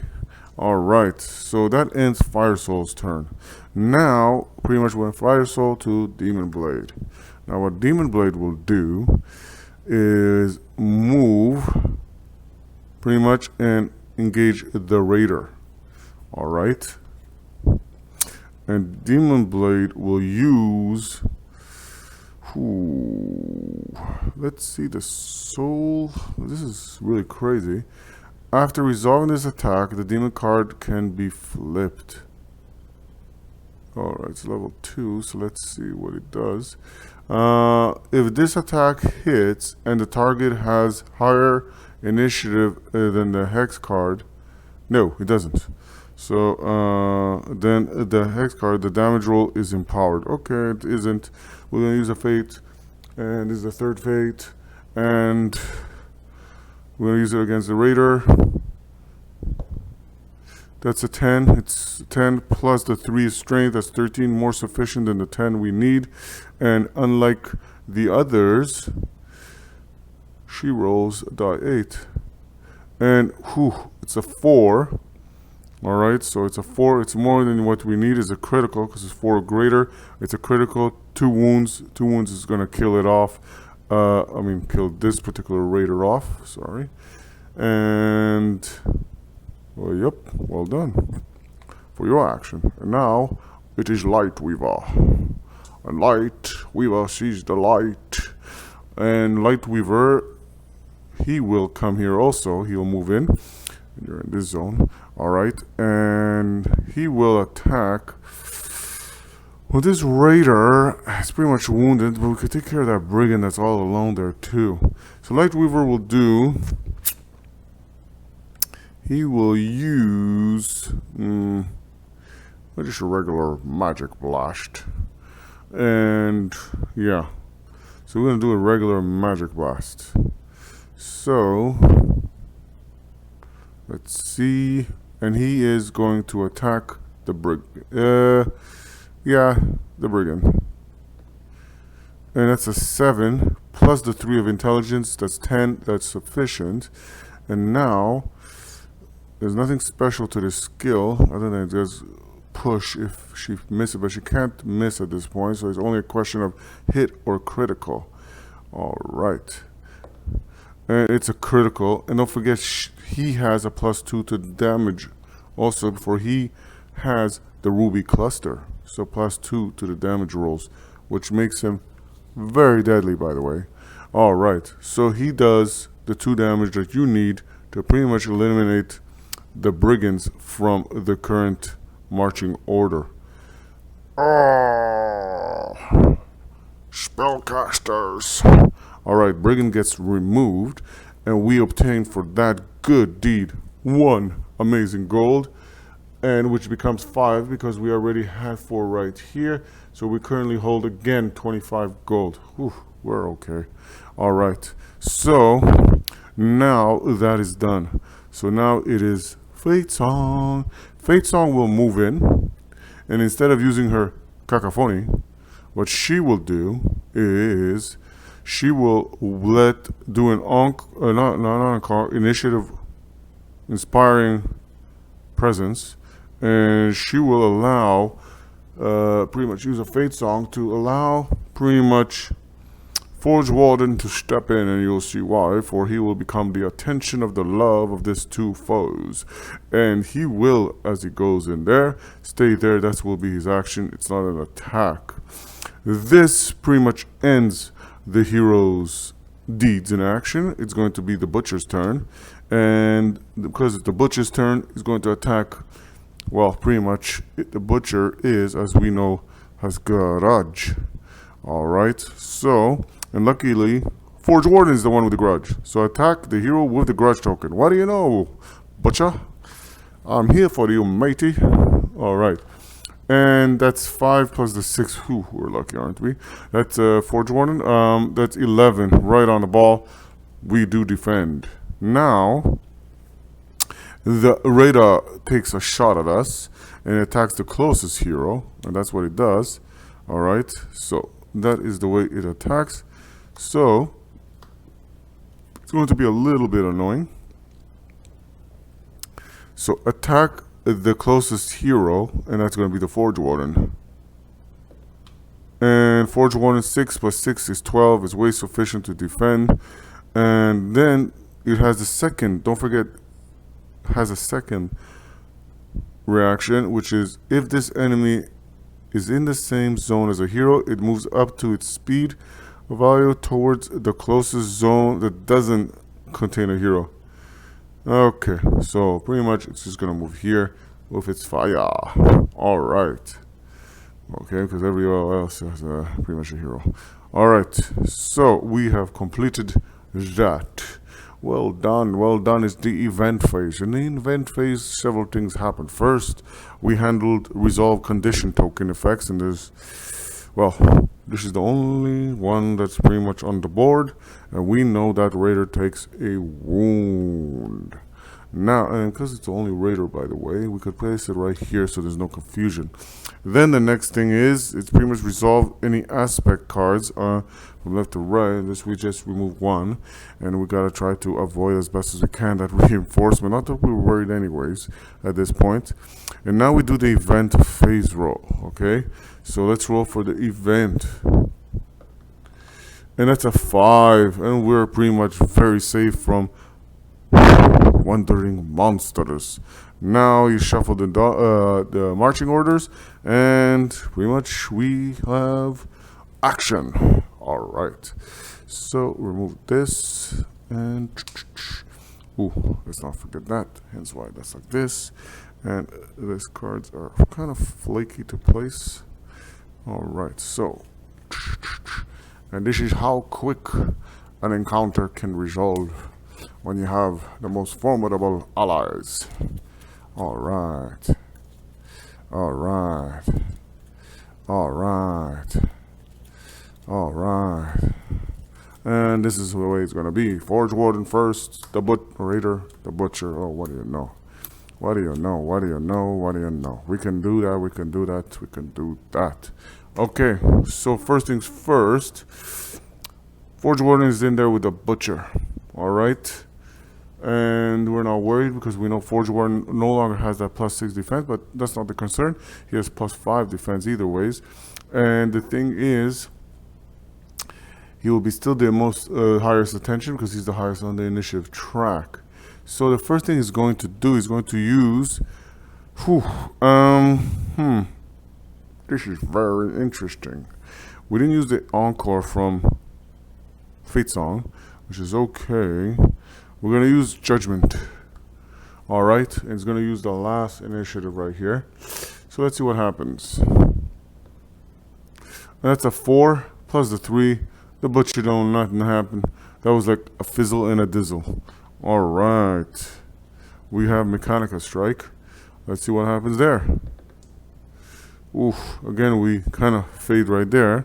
And we fizzle and a whistle. Raider. The Raider, the first thing they're going to do is attack the closest hero. And that will be, there's no reason for them to retreat. So they're going to just attack Forge Warden, sorry. Fate Warden, I like that. Okay, so that's a 9 plus the 5. That's 14. It defends against the Raider, and that absolves your attack. Now we know the Butcher will attack anybody with a grudge, and that's pretty much Forge Warden. So let's see how that rolls, and that's a 12. 12 plus the 5, that's 17. We move right on to Demon Blade. No questions asked. Demon Blade steps in and says, "Bring it, boy," and rolls an 11. And 11 pretty much is good enough, plus the 3 that brings it to 14. And now it's a question of how badly you want to get ripped, because she pretty much is going to use in this attack the Devil Lash. The Devil Lash. All right. Well, that's an 8, and that's pretty much maximum damage, and that is pretty much using her 2 action turn to remove the Butcher from our vicinity. All right, and the Butcher is right here, and that gives us 2 gold, by the way. We can inspire, so we have right now 27 gold. I like that. Moving right along, and really to the point. It is now, so, well, this heroes all have range. So now it's Fate Song's turn. And with Fate Song, well, it's no point. So Fate Song we will just use, and there's no pretty much, sadly, so there is no Fate. So she's first action she's going to do is the Cacophony. whatever, and she has range of 1, so she pretty much going to take a shot at our raider. And 3, and she miserably fails, so she won't even blink on that one. The next thing actually she could do is, if there are no active fate tokens, she has one of those passive abilities as a storyteller. If there's no active fate tokens at the start of Fate Song's turn, replenish 1 fate, and that's what she will do actually at this point. Alright. Okay, so she will use that last fate token to inspire Lightweaver. And Lightweaver, who is right here, actually, you know what? No, she will not use that quickly. She will just happily move right in with the gang. So now it is from that, it's going to go to Lightweaver, and Lightweaver, first thing, is going to take a shot using his formidable magic blast. Alright, let's see. And that is a 6. 6 plus the 3 is 9. And that's not sufficient, ladies and gentlemen, because we need more than the 9. So, that fizzles. And he will also move in with a gang. It's getting a little crowded in there, boys. Okay, so now it's Fire Soul's turn. Fire Soul will use... use Fireball. Where's Fireball? Where is Fireball? Okay, right there. So, Fireball. And that's sufficient. 11 plus the 3, 14. Now it's a question of how badly you want to kill it. We didn't miss. Oh!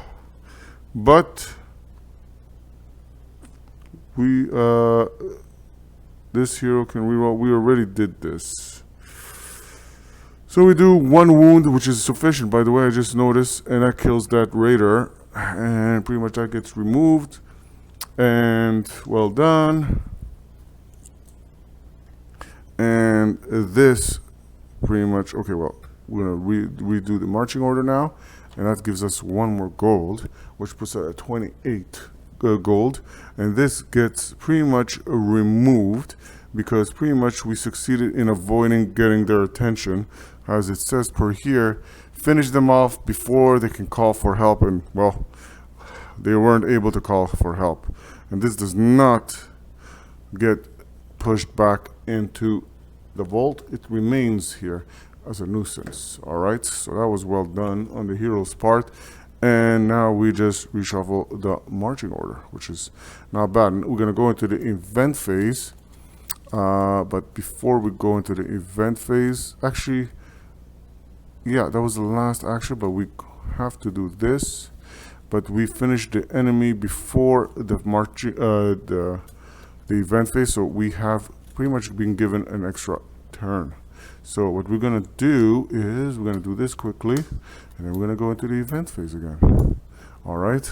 And the reason why the event phase didn't occur because Fire Soul pretty much killed that last raider before the event phase. So at this point, we do the marching order and we redo the turn. So it kind of gives you an extra turn in the same turn around, if you want to say. Okay. So Forge Warden is already here. What he's going to do is going to use a toolkit to pretty much open the corridor. Okay, so let's place it right here. He's going to use a toolkit, and that means we have 1 remaining toolkit. Not that we are financially in dire need of worrying to purchase one, if ever.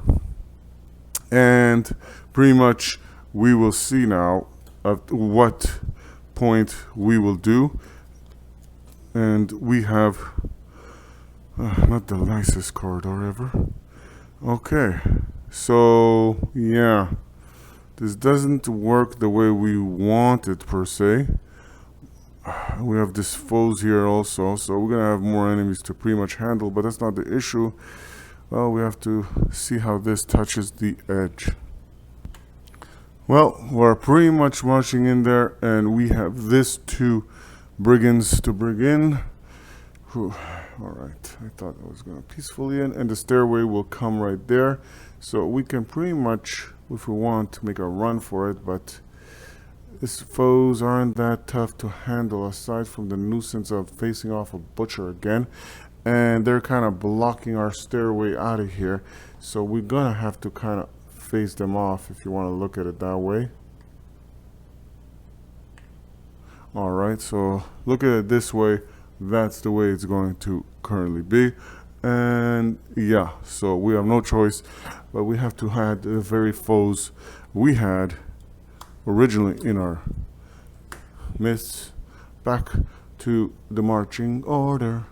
And you'll find yourself right here, and we're going to pretty much do this, but we're going to have still have the battle aspect to do, which is not going to change anything if we do this first or the battle aspect first.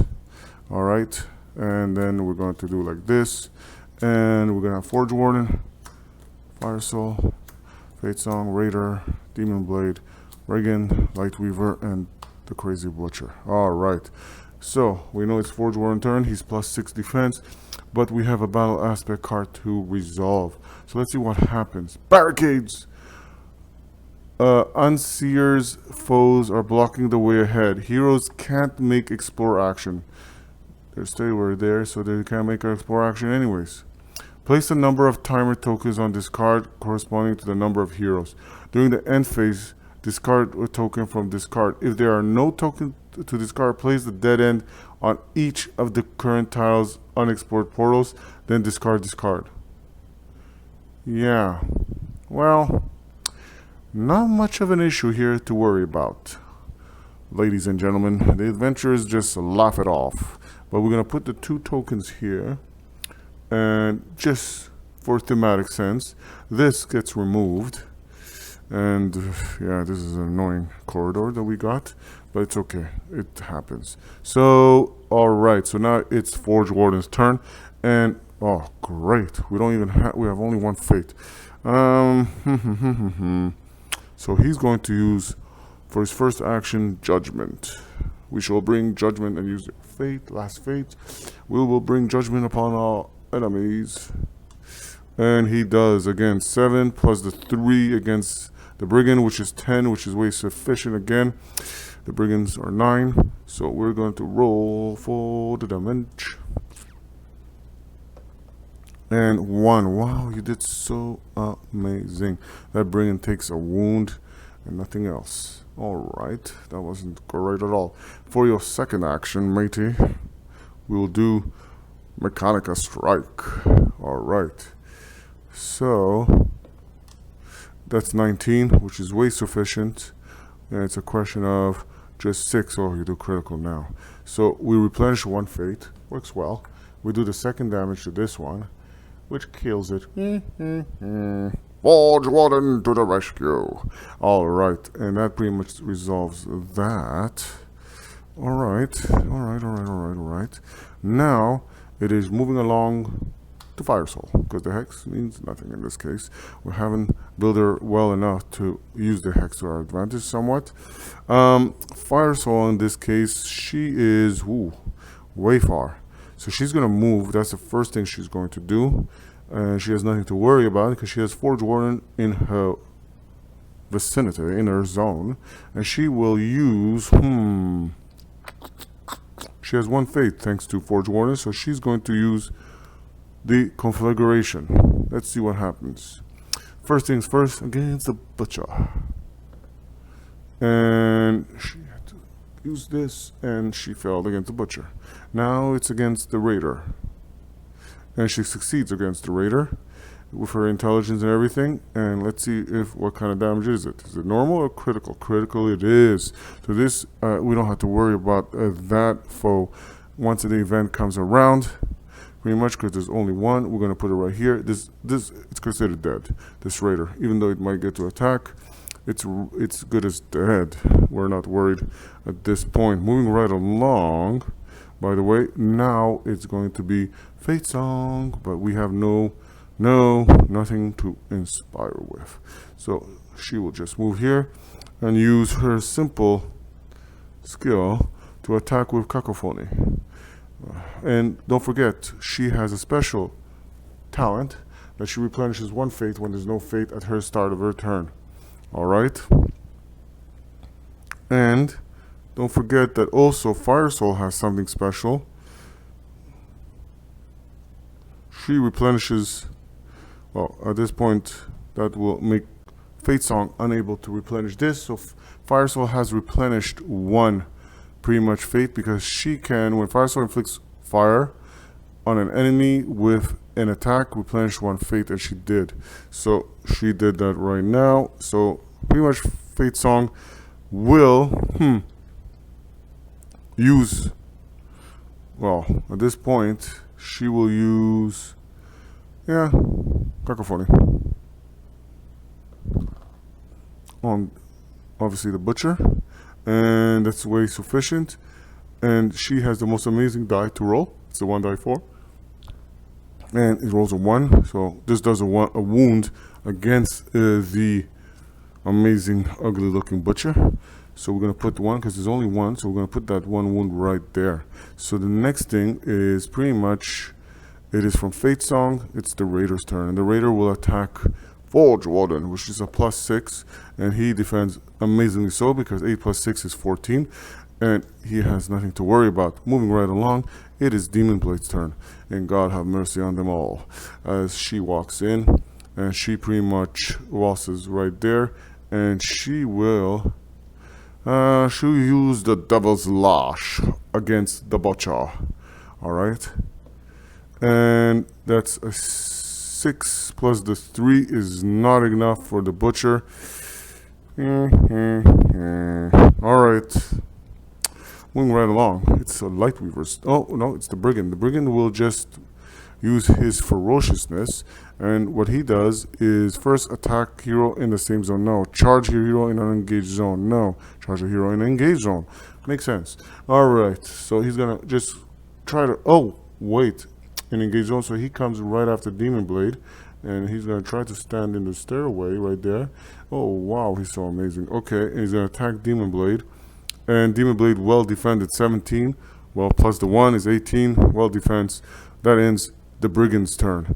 Then it goes to Lightweaver. Lightweaver will step into the room and join the crowd and take a shot at the Butcher, and that's the one we want to take out. So, oh, and that's 15, and that was used for the Magic Blast. Even though we have one Fate Song there, we use this for this. That's a 3 plus the 2. That's a critical, which does 2 wounds, and that pretty much eliminates the Butcher, what we wanted to do, by the way.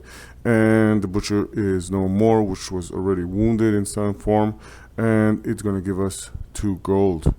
And pretty much this is going to put, yeah, 2 gold. We'll put it at 5.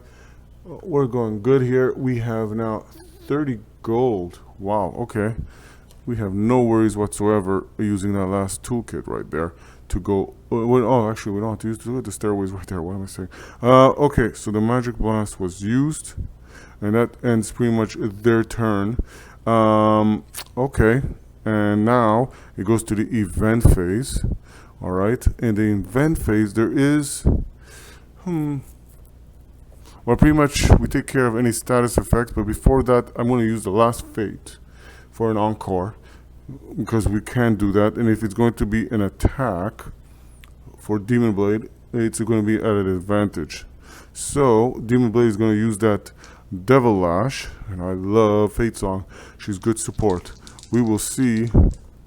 And pretty much 13. Whew, yeah, that was going to be terrible. And now with the last, and it's a 5. It's a critical against the Brigand. And this, now we'll see why we did that. And if you forgot what the encore is, it's at, oh, we didn't have to use even a Fate Song. I mean a Fate. At the start of the end phase, Fate Song can spend, oh, she did have to use, and we did anyways. If they do, another hero performs a free action. If the free action is an attack, it is made with an advantage, and that's what she did. All right, and it was level 2. Yeah, that was very, very smart. Works. So now the event phase, the way it works is, as I said, you resolve any condition on tokens. And well, this one kills the raider off right there. And we killed off this, so we accumulate pretty much at this point in one shot 2 gold. All right. So we're going to do that. All right.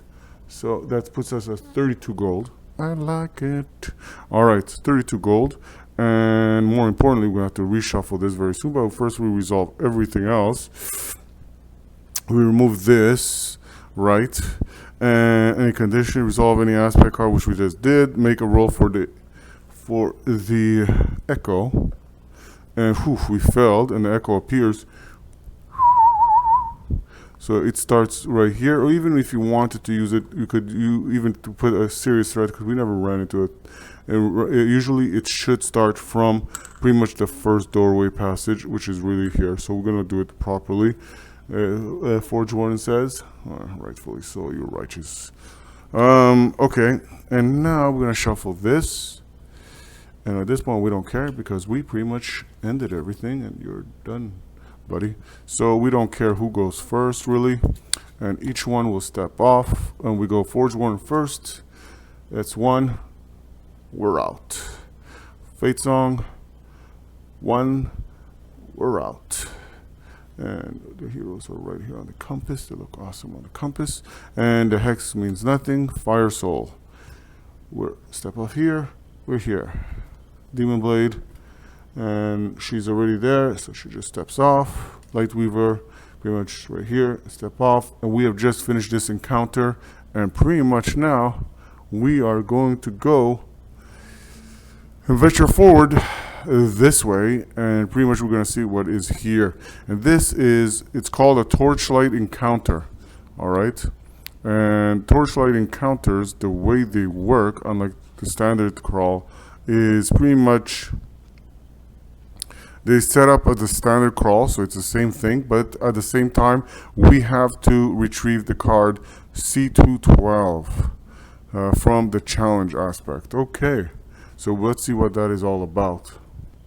Well, this is going to be Torchlight, and we're going to get to know what it is more once we're going to start that encounter. But pretty much looks like things are going to get more interesting and complex. I really, really like it. And let's move on. You've barely finished wiping the blood from your blade when a murmur from the corner has you bearing it once more. But you soon see the voice belongs not to an assailant but a villager. He's in a bad way, bleeding from a dozen wounds, undoubtedly punished by the goblins for having the temerity to escape their clutches. You lean close, but he's shaking so hard and his breath so shallow, his words can barely be made out. The others to go must get out. Other prisoners, and where in the dark, iron gate climbed the vine. No, but big need to go now. He gives a final shudder as the last of his strength leaves him. You carefully close his eyes and say a prayer over his prone body. It's a small gesture, but all you have. A heavy iron gate awaits you, pitted with dents and scratches. It looks like a piece of old churchyard fencing, presumably stolen from the world above ground. But to your surprise, there aren't any chains binding it closed, and it creaks eerily open on rusty hinges. So let's push through right now. We're going to go and do a torchlight node, or should I say encounter. And the way it works is pretty much based on this card. And this card pretty much says that your light grows weak and struggles to beat back the gloom. You'll need to find new torches somewhere ahead. Place 15 timer tokens on this card, and at the start of the end phase, discard a token. If there are no tokens to discard, the heroes will fail this encounter. This was very, very interesting, because all we have to do is get to the other side. But, well, they kind of made it almost easy somewhat, because then they say each time a tile is placed and overlaps a rune matter, or the heroes take a rest, reset the number of tokens to 15. So if we ever like go this way and trail, and every time we pass this, it resets to 15, we don't care. We're just gonna go this way. And worst case scenario, we will pretty much, if we have to, take a torch and take a rest. Now, either ways, be it said, we have already purchased a toolkit, right? So we have one used, one firewood used, and one charm used, healing potion to the max. Everything is to the max, everything is good, the heroes are set up, and this will be pretty much kept to the side right here, and that is, we're going to put the 15 tokens on it just as a reminder. But instead of putting 15 tokens, what we will do is the reverse. Once there's 15 tokens on it, then we know it's game over.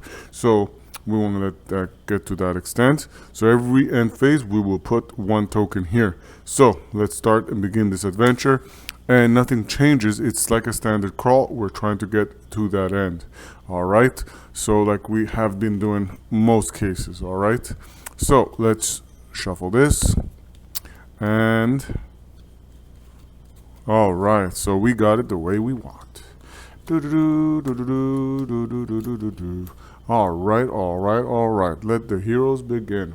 So we're gonna keep it simple kinda by just having the heroes, well, we pretty much should be used to it by now. So let it be said again, just to explain it.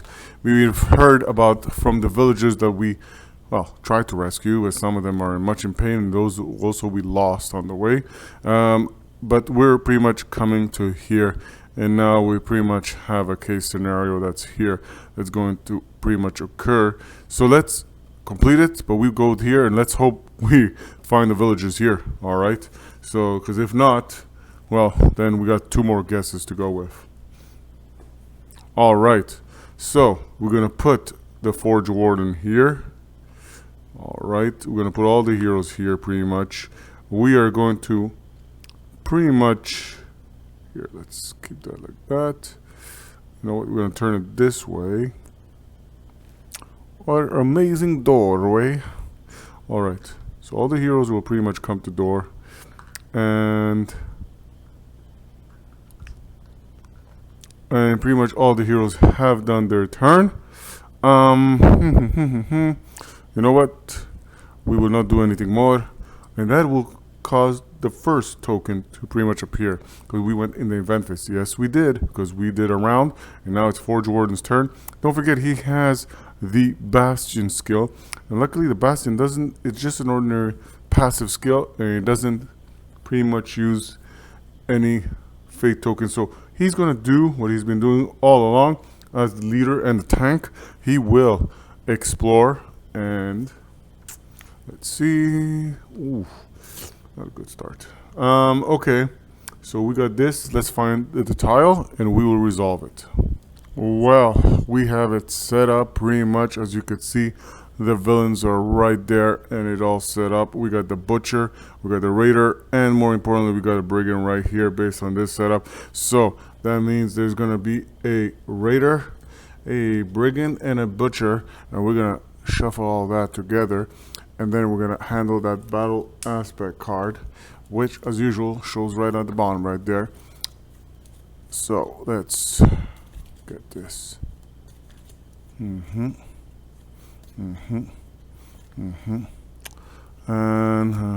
all right, so that's the most improper shuffle I've seen, but it works. Oh, it works for sure. I like it. Okay, all right, and it's Forge Warden's turn. And by the way, Forge Warden will be already here at this point, because he did kind of put himself up there. He has a +6 defense on this current first round. And before we begin this round, we will handle a battle aspect card, and we're gonna shuffle pretty much everything.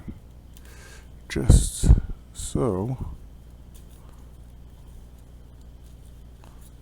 right.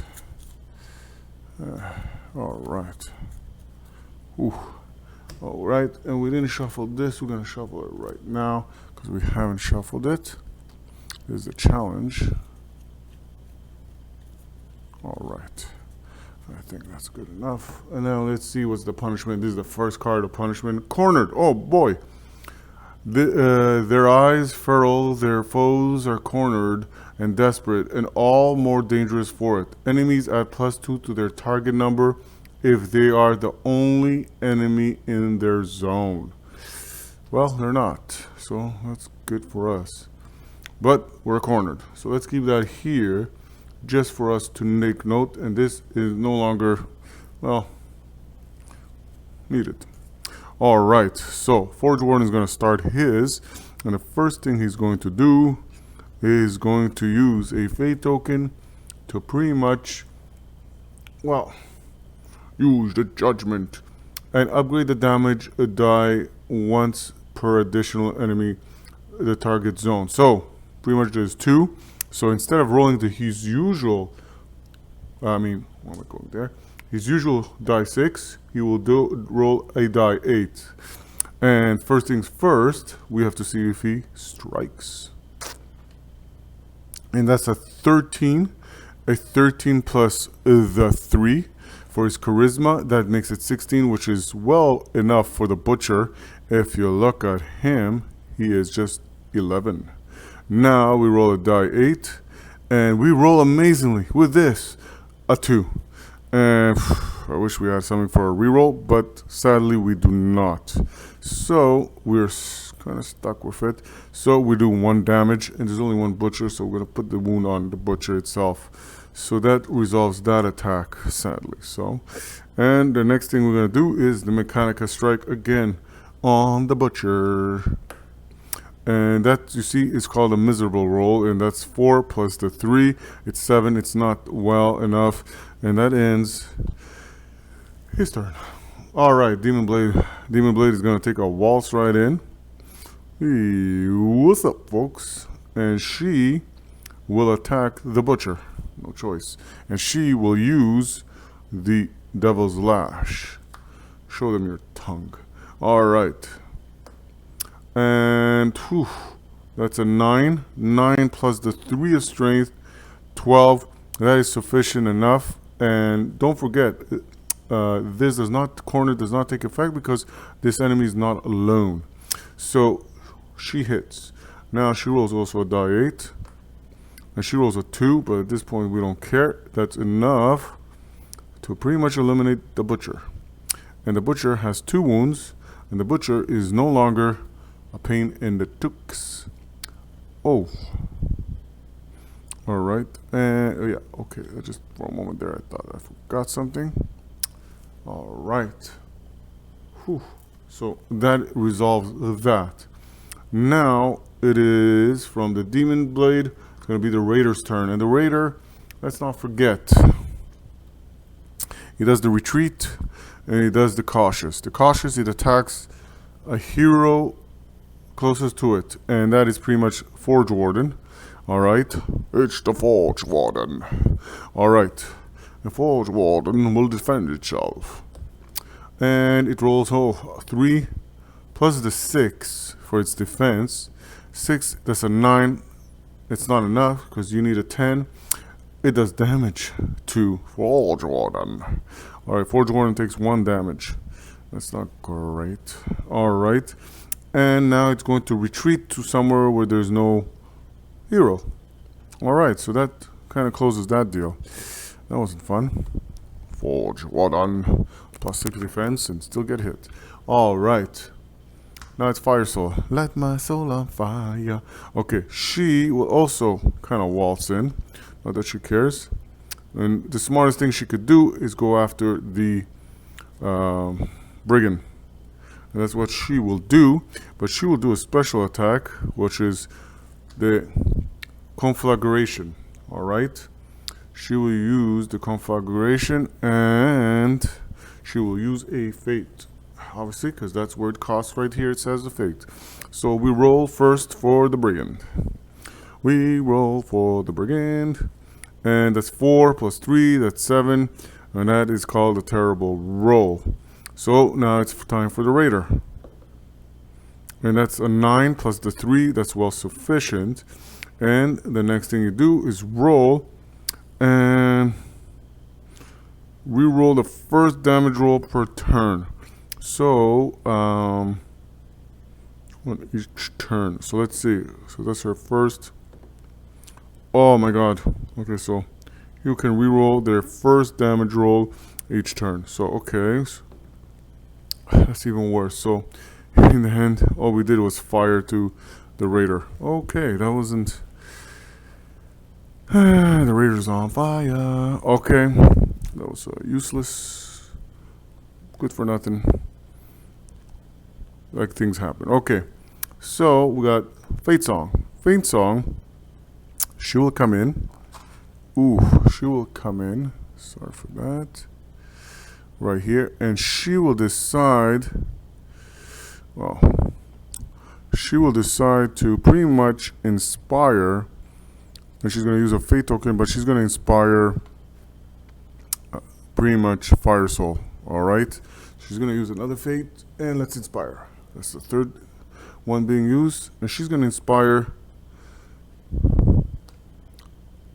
Fire Soul, and Fire Soul will use another fate to use Conflagration. Alright, so she's going to use it first on the Brigand. And that's a 6. 6 plus the 3 is a 9, which is good enough. Alright, I like that. And that's a 3. That's only a hit. And that only sets the Brigand on fire. Okay. And now for the Raider. 7. 7 plus the 3 is a 10, which is good enough. Alright, so we're going to go roll, see what happens. And that's a 5. And that's what we wanted, and that's going to cause, well, pretty much a wound and another fire. And okay, so that's a wound and another fire. This is for sure dead in the event. Alright, so we're not worried about that. And now she did pretty much her turn. So, oh, we forgot that this attack was anyways an advantage, but it's okay. She did well either ways. Now, the Hex, nothing happens. Lightweaver. Lightweaver, we have to eliminate the Brigand. So, Lightweaver will come in and use his ordinary Magic Blast. Yeah. So, Magic Blast. Or... no, the other ones. Okay, so let's see what happens. And this is return to Fire Soul. 18. Alright, so we for sure know 18 plus the 3, it's a guaranteed hit. Now it's a question of damage. And that's a 1 plus the 2. Don't forget, sadly, he gets a plus 2, but he's plus 2, which is only 3, which is not enough. But it's still a damage and a push, and it can't be pushed anywhere, so it just stays there pretty much. But it's going to take a damage and a pretty much a push. So let's see what happens now. The Lightweaver did a turn. It's going to be the Brigand's turn. So the Brigand, who's near death experience right now, by the way, and will just come in because he's ferocious. And at this point, do it enough times, you pretty much remember what they do. So it's going to attack the hero in the same zone, which is not the case. Hero in an unengaged zone, which is not the case. Alright, which is unengaged zone, which is this one. He's going to go after Forge Warden because Forge Warden is the one with the highest initiative. And it miserably misses, and I won't even add its 6 armor there. Alright, so that pretty much happens right there. And that stops, ends, goes to the event phase. And as we know, now in the event phase, several things happen. No event rolls, but we know that both of them are pretty much, well, they're both done for. and because these conditions will kill them in the event. So we remove this, and at this point this will give me a total of 2 new gold, by the way, which will bring my gold to, well, 29. We're almost there. 29 gold, and we're gonna reset this all, and they are burned alive. Yes, that's what happens when you mess with the greatest allies, adventurers, led by Forge Warden. Alright, and we are ready to move forward. Alright, so pretty much we are gonna do this again. Alright, so the first things first, as we know, as always, it's Forge Warden turn. Forge Warden is just gonna simply come here, and whew.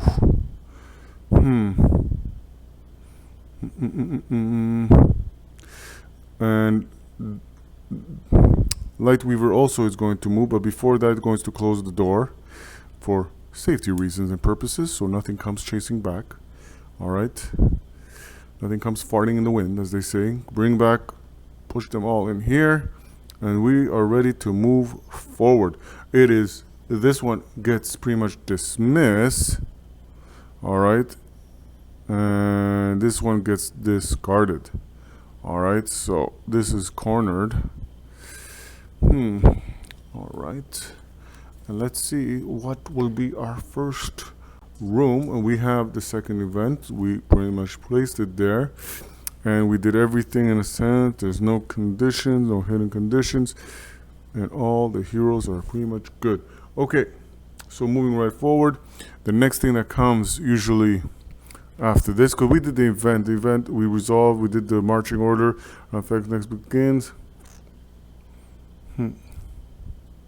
Alright, we have, oh boy, okay. Well, this is gonna kind of force us to go an angle, so we're gonna have to put it like somewhere like this, and we're gonna have to storm through that doorway. Okay, so I can live with that. So here's the challenge. Okay, so let's get first the tile. Well, we're pretty good here, so this is it. So before we move forward, we are going to check this challenge, which we already shuffled, and it is Wounded Hobgoblins. Oh boy, several bandaged hobgoblins lay across the ground, groaning in pain. Place a die 4 corpse token on the current tile. Distribute it across zones as evenly as possible. Die 4. So, okay, so we have to roll. If the hero moves into... Okay, so first things first, let's see how many of them are there. And that's a die 4. So there's 4 of them. Oh, God. We rolled... Have all the things. Okay. That is not really helpful. By the way, there should be a third one right here, because we did burn through another event. So there's 3 right here. Not that we're really worried at this point. We're 1 tile away from running away and finding the villagers and saving the day. So okay, so after that, okay, so we gotta put all those kind of wounded hobgoblins there. So we evenly place them, and pretty much the next thing is, if a hero moves into that same zone as a corpse token, they make a target number like charisma action roll. If they fail, replace each corpse with a token with that zone with a brigand. The brigand begins wounded token. Alright, I'm okay with that. Alright, so that gets removed pretty much. We don't need this. We dodged that. And pretty much we know how this is handled, this challenge. So let's, okay, so what happens now is pretty much he's already there, so he's gonna have to roll for that. And that's a 9 plus his charisma, which is because it uses the charisma, which is a 3, which means he passes because the target number was 10. So he's fine. He really wants to fail, so he has another action per se. So he's going to pretty much move here, and he's going to roll again. Fail. Good. So 5, because plus the charisma. So this will become a wounded hobgoblin. Don't forget he still has another action here. So we have to, well, not anymore, because now there's an enemy in our midst. So before anybody can come, which this kind of complicates things, because we might have to do several turns this in the same time. So this is going to go here, and we are going to handle this brigand. Oh, the brigand goes first. Light Weaver, this, and this. So ferocious, attack a hero in the same zone. It's going to attack Forge Warden. Woohoo. Alright, so so okay, no problem. Let's see what happens. And 19, we won't even bother adding his 5 defense. So now that's the brigand's turn. He's going to go to Light Weaver. Light Weaver, whew. If it steps, then the brigand shows up, and that causes everything to shuffle. So why don't we take a shot from here, 1, 2, which is sufficient, 2 zones away against the brigand, and it's going to use a magic blast. Let's see. And Bardsung, it's critical. We replenish 1 fate. So now we have 2 fates that we could use because the 3 others are used.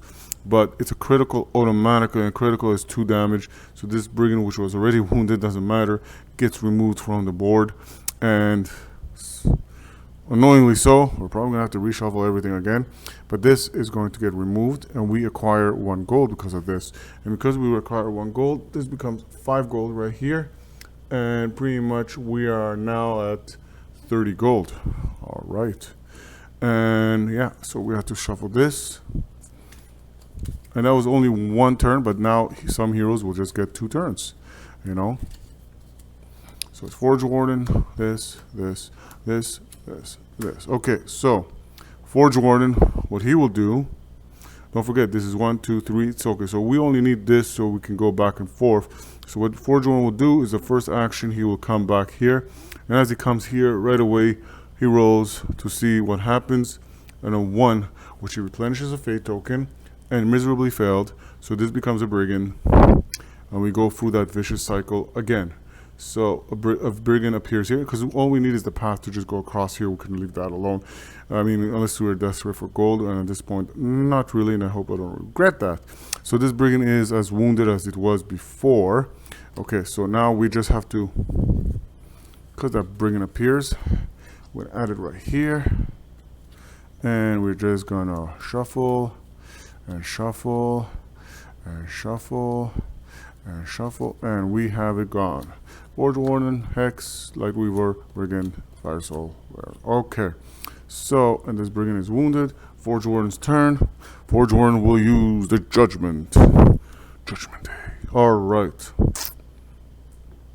Against the brigand, and that's a 6. 6 plus the 3 is a 9. It's pretty good to me, and that's pretty much because the initiative is right there. So we know it's struck. Now it's a question of how badly gonna damage it. And 5 is a critical. Wow, okay, very well done. This brigand is gonzo, and we get to reshuffle everything. By the way, we never went through the event phase because we kept, you know, recycling the marching order, and we never went to the end of the marching order, so it was never an event phase. For those curious to know, for the adventurers, especially Forge Warden knows that, so we won't even go there. So this gets removed. This, now another marching order, there is no event because the marching order never ended. So only we do is we add another gold.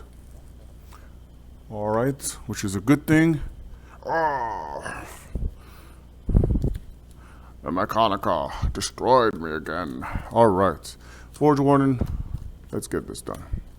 And this time the heroes will just march right through, and probably that's going to create, so right here, right here, right here, right here, and right there, trying to avoid these 2 zones. So pretty much when they stormed right there, they're going to use a toolkit just to go straight. And now that burned the turns just to get to another round. So at this point, there's another event. All right. So we're going to move this away a little bit so we can make some space for the tile that's going to come right there. Now it's Forge Warden's turn. Forge Warden will search, and the next thing he searches is a tile. Oh, okay. Well, we have kind of no choice but to use this, and this is the entrance, so you have to go this way. So what we're gonna do, all right, so first let's find the tile. So we do know that Forge Warden has used a toolkit to pretty much pass through here. So we only have one toolkit left. And right now the stairway will appear there. Even though we're not close to the line, we have to be touching the line. The problem right here, if we pull another tile, it will go way beyond and there's not going to be any space, and then we cannot even do it. So I might as well. So this pretty much brings an end because the spacing right there. So not that it will make any difference. The stairway appears right here. And now it's the Forge Warden's turn. And by the way, the event right here, things will just end right there. So Forge Warden will go first, and he will destroy the tile and pretty much move here. All of them move here. And pretty much this will end their turn. Again, the maximum that you can possibly have in event here would have been a 5. And we did very, very well. Again, we cannot go anywhere beyond because there is the end right there. So at this point we have used pretty much 2 toolkits. We have 1 firewood we used, 1 charm, and well, we have 2 left of the fate tokens. Now pretty much the heroes have successfully completed this, and we're going to go into the maintenance phase. Well, pretty much we're gonna before we go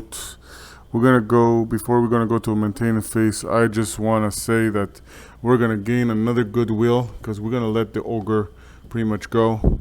It's what we are, and we're pretty much at the almost at the max of goodwill. There's one more above that you may not see, and we had to pick up these 2 cards, which is hopefully we don't regret. One thing is we went to the wrong cell, so alas, this was not the right cell. Hurry onwards, each moment is precious. So at this point, well, yeah, we gotta find one of them, and we're gonna decide on that one very soon because we gotta move on. But against better judgment, the ogre looks at you in confusion for long moments, carefully sniffing the air. And when no attack or trap is sprung, it seems satisfied and wanders off. Ungrateful beast, did you really do the right thing?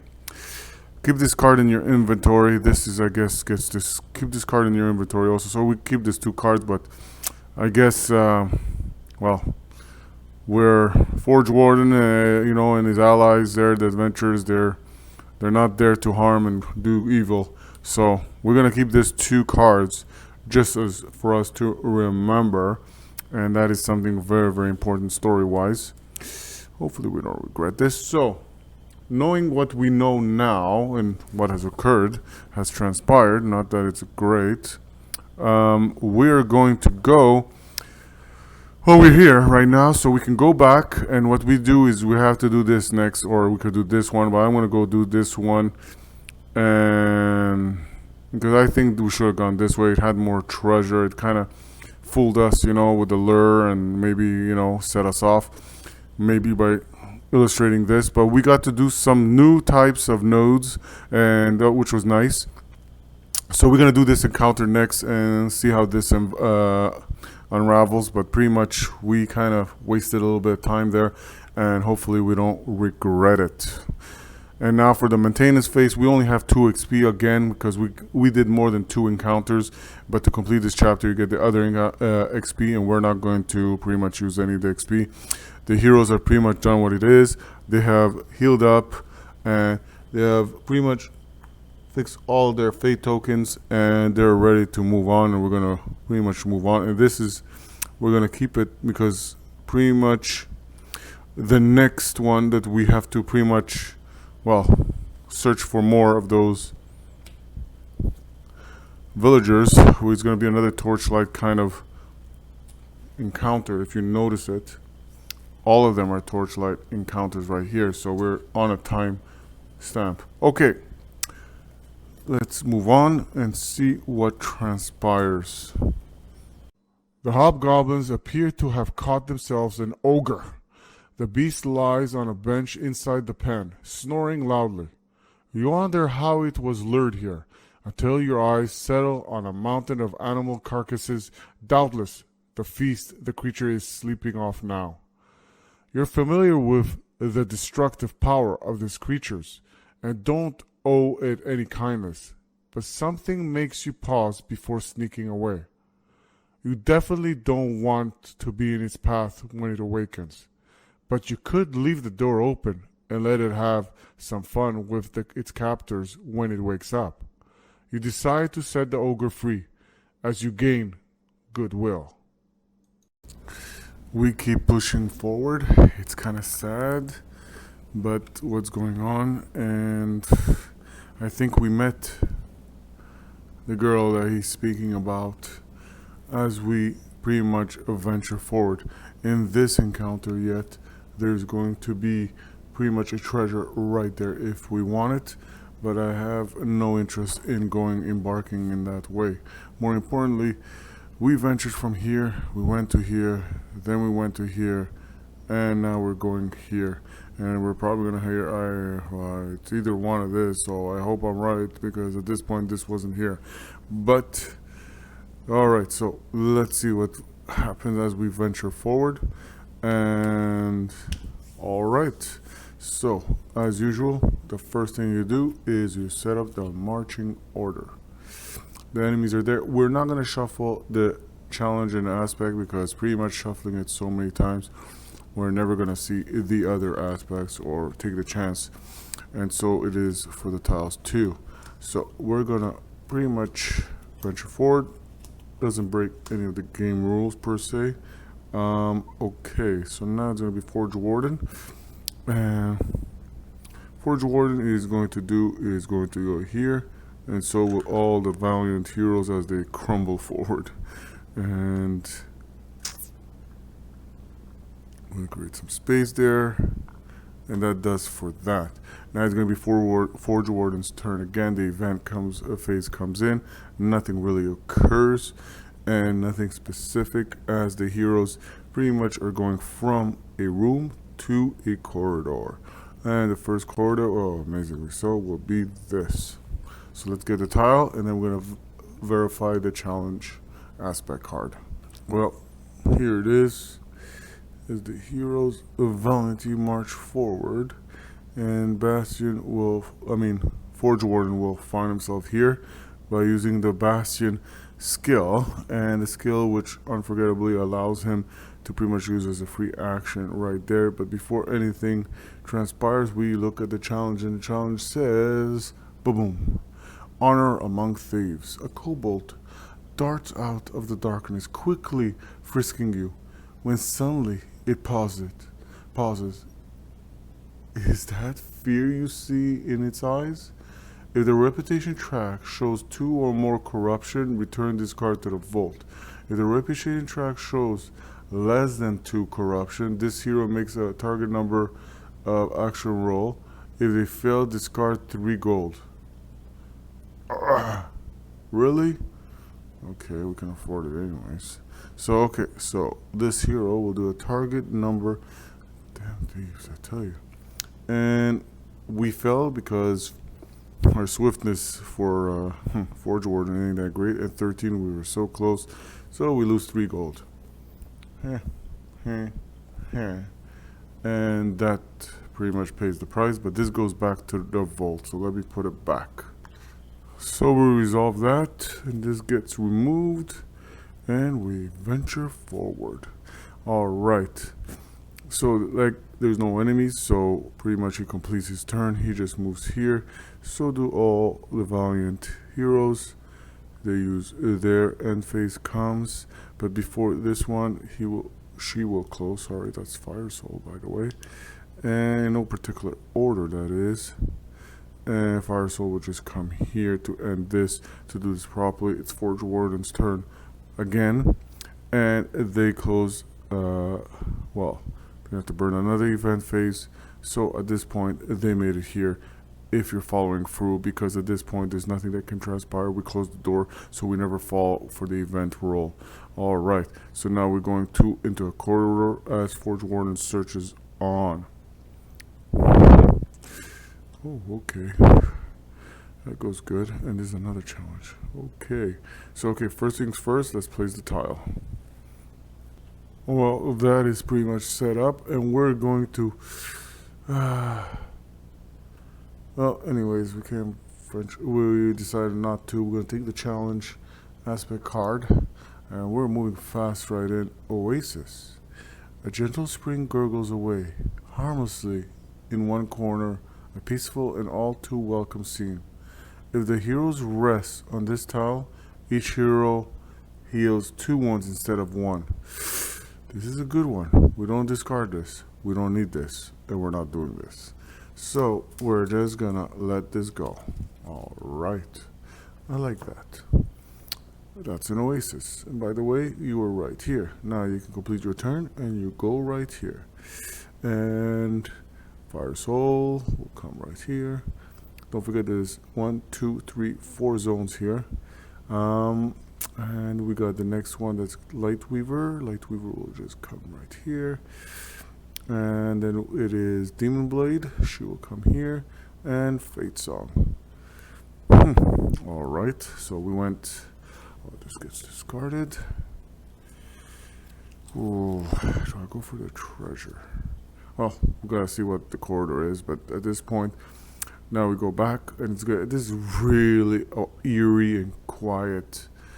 Maybe I should have gone for the treasure, but that's a different issue.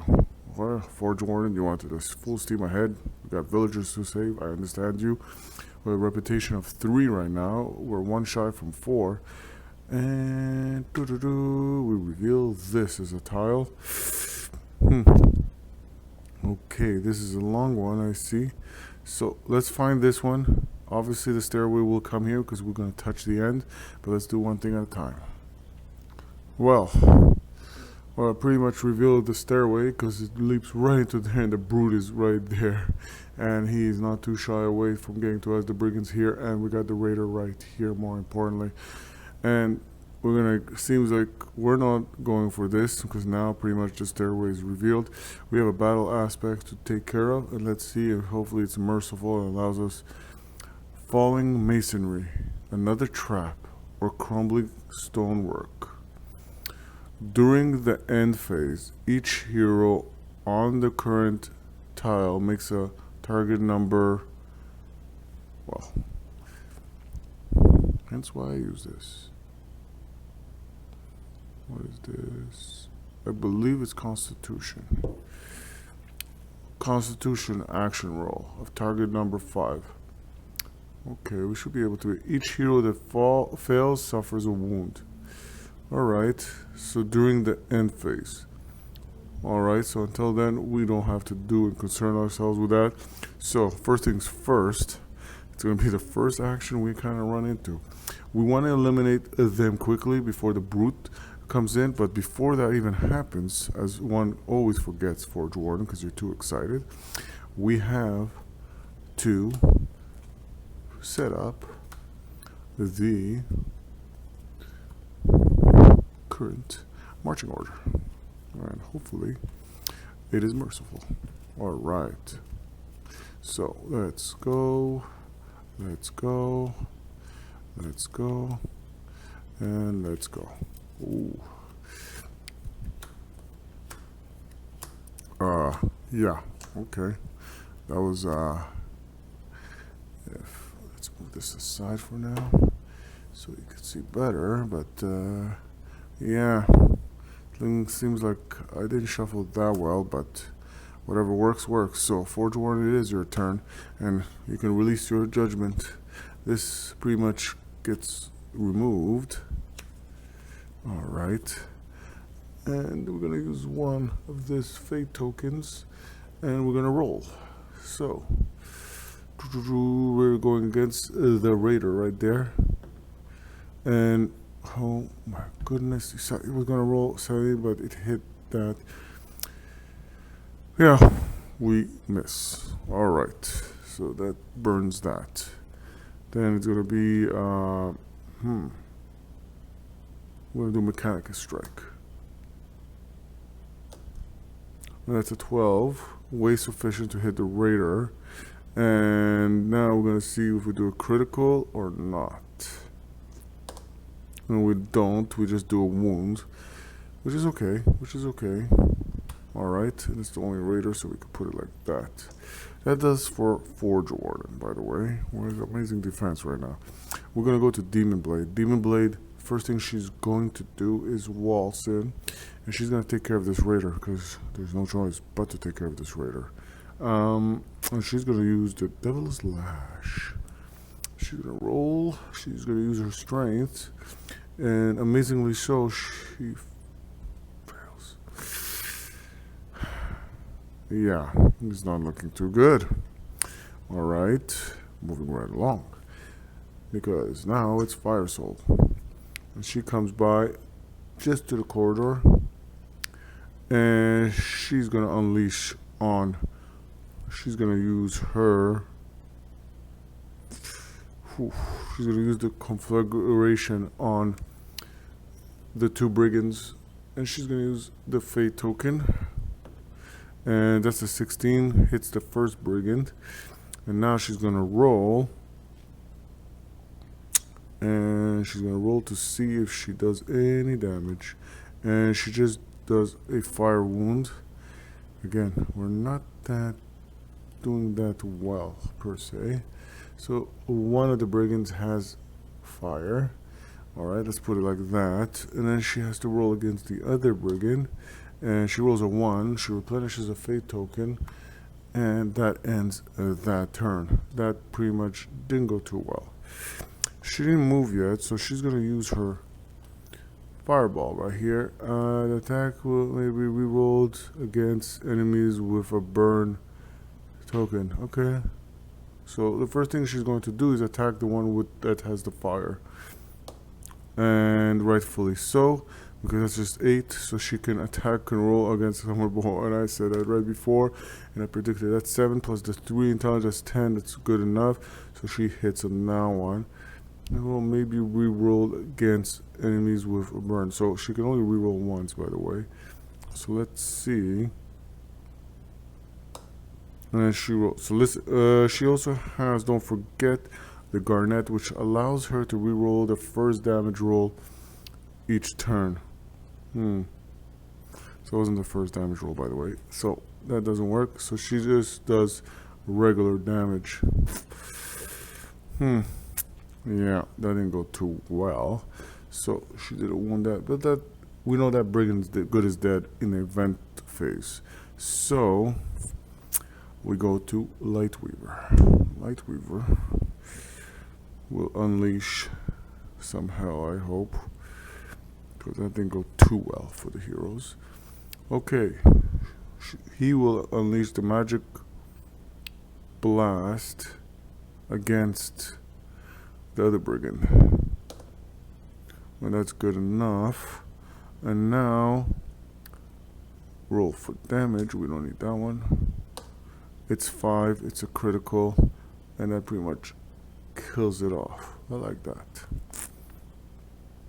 So that does for one attack. And we're going to do the Arcane Bolt. And when making a damage roll, you could roll extra dice 6. Okay, anyways, we have +2. Don't forget, Lightweaver can add +2 to the damage roll, so that's very deadly. So it could sometimes cause a critical right there. Use a fate token that we just replenished, and Lightweaver. Okay, so we didn't do that. So let's see what happens. 2. Oh boy, measurable miss. All right. Not rolling too well, I'd say. We'll skip the Hex, we go straight to Fate Song. Fate Song, what she will do, she will inspire and use a Fate token, and she will allow the Fire Soul to use a Fireball, okay, and pretty much to attack the raider. So let's see what happens. That's good enough. That was a 13, by the way. And now let's see. Oh, that's a critical. So right there we did what we needed to do. This raider gets removed. All right, that had already 1 damage, by the way. So that will be for 1 gold. That's pretty good. I like that. We pretty much the 1 gold that we just lost. Okay, so that pretty much does 1 action, 1 turn, and it's not bad. What else she wants to do? She will just step in here, but Forge Warden comes in the way and to her defense and aid for what's to come. Now we pretty much move this like this, and that ends their turn, heroic turn, and it's going to be the Brute's turn. The Brute, first things first, they're disciplined. And disciplined as they are, they attack a hero in the same zone, which is none. Then they charge a hero in an engaged zone, there's none. Then they charge a hero in an unengaged zone, so it's kind of obvious. They're going to come and they're going to attack Forge Warden, because Forge Warden is the only one pretty much the high initiative. So Forge Warden has to defend against an 8. And it easily does. So this attack is a void. Alright, but if it's a miss, it still pushes Forge Warden out. That's not good. Alright, now it's the Brigand's turn, and the Brigand will come in. And the Brigand, which is already kind of almost limbing and dying, you know, is going to attack the next highest one, which is Demon Blade in that zone. And you pretty much have to do it enough times. You pretty much know they're ferocious. They attack a hero in the same zone. They're not an engaged zone. So that's an unengaged, an engaged zone. Sorry, an engaged zone, and that's the only one they can attack. And Demon Blade defense, and she is fine. So this pretty much goes into end phase. But in the end phase, the way it goes, it's first resolve any condition token effects, and pretty much this will kill this current Brigand, which is badly wounded, and that's good for us because that will just remove him and also provide us with 1 more gold. And now that we did that, that's the end phase. Resolve any aspect card. Okay. So during the end phase, each hero on the current tile makes a target number. So there's only 2. So action roll. So we're gonna start with Demon Blade. Demon Blade, we gotta beat a target number of 5, and she does. Now Fate Song, 8, she does, and she survives this. All right, so that pretty much resolves that. The Brute pretty much did what he did, and nothing happened. So now we reset the marching order and try to resolve this Brute once and for all, and that's what we're gonna do. So we're gonna do this. This looks familiar, kinda. Ooh, okay, Fate, you're last. All right, but that's okay. So the first action goes to Forge Warden. Forge Warden will storm in. As he storms in, he's going to use one of the Fate tokens to unleash Judgment. All right, and let's see how well he performs. 19, not bad, not bad. It would have been great if you did Bardsung, but that's a different issue. He rolls 1 die, 6. An amazing so does a critical. Now that doesn't kill the Brute. Instead, it pisses him off. This enemy and other enemies in the same zone can't suffer more than 1 wound from a single target. Yeah, he only did 1 wound, sadly so. And the target number is 6, amazingly so. So it is what it is. And now that ends your turn, by the way. Demon Blade is already there, and she's going to use her strength. And she's going to first attack with the Devil Lash. and she does a 15, which is way sufficient. So now she's going to roll to see if she does damage, and she rolls a die 8, which is phenomenal, by the way.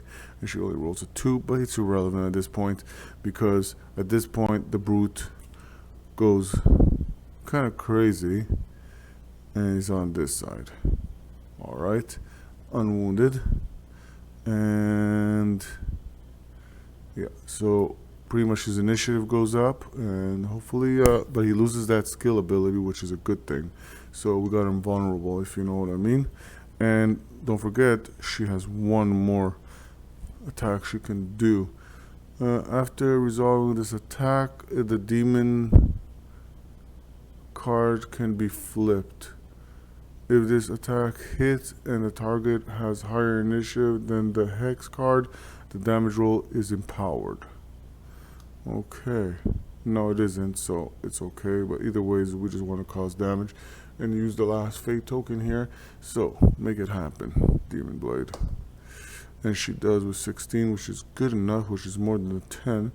And now, come on, critical it. And she doesn't. It's just a 4. 4 just does a regular wound. Oh, wait a minute, that's a 4. That is a critical. Huh, amazingly so. The brute on its original side, and we forgot to attack it at a disadvantage. We were supposed to, but that's fine. But at this point, we kill it.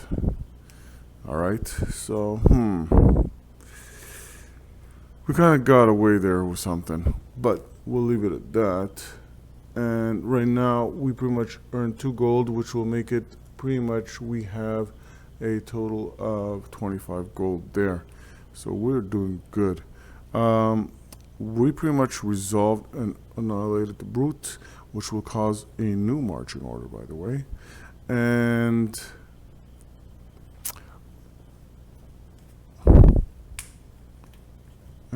there's no event phase because pretty much we nullified the, I like the word this time, it doesn't matter who's in order because we're just trying to step off the stairway. And that's what we're going to do quickly. First is sorry, was just eager there, Fate Song.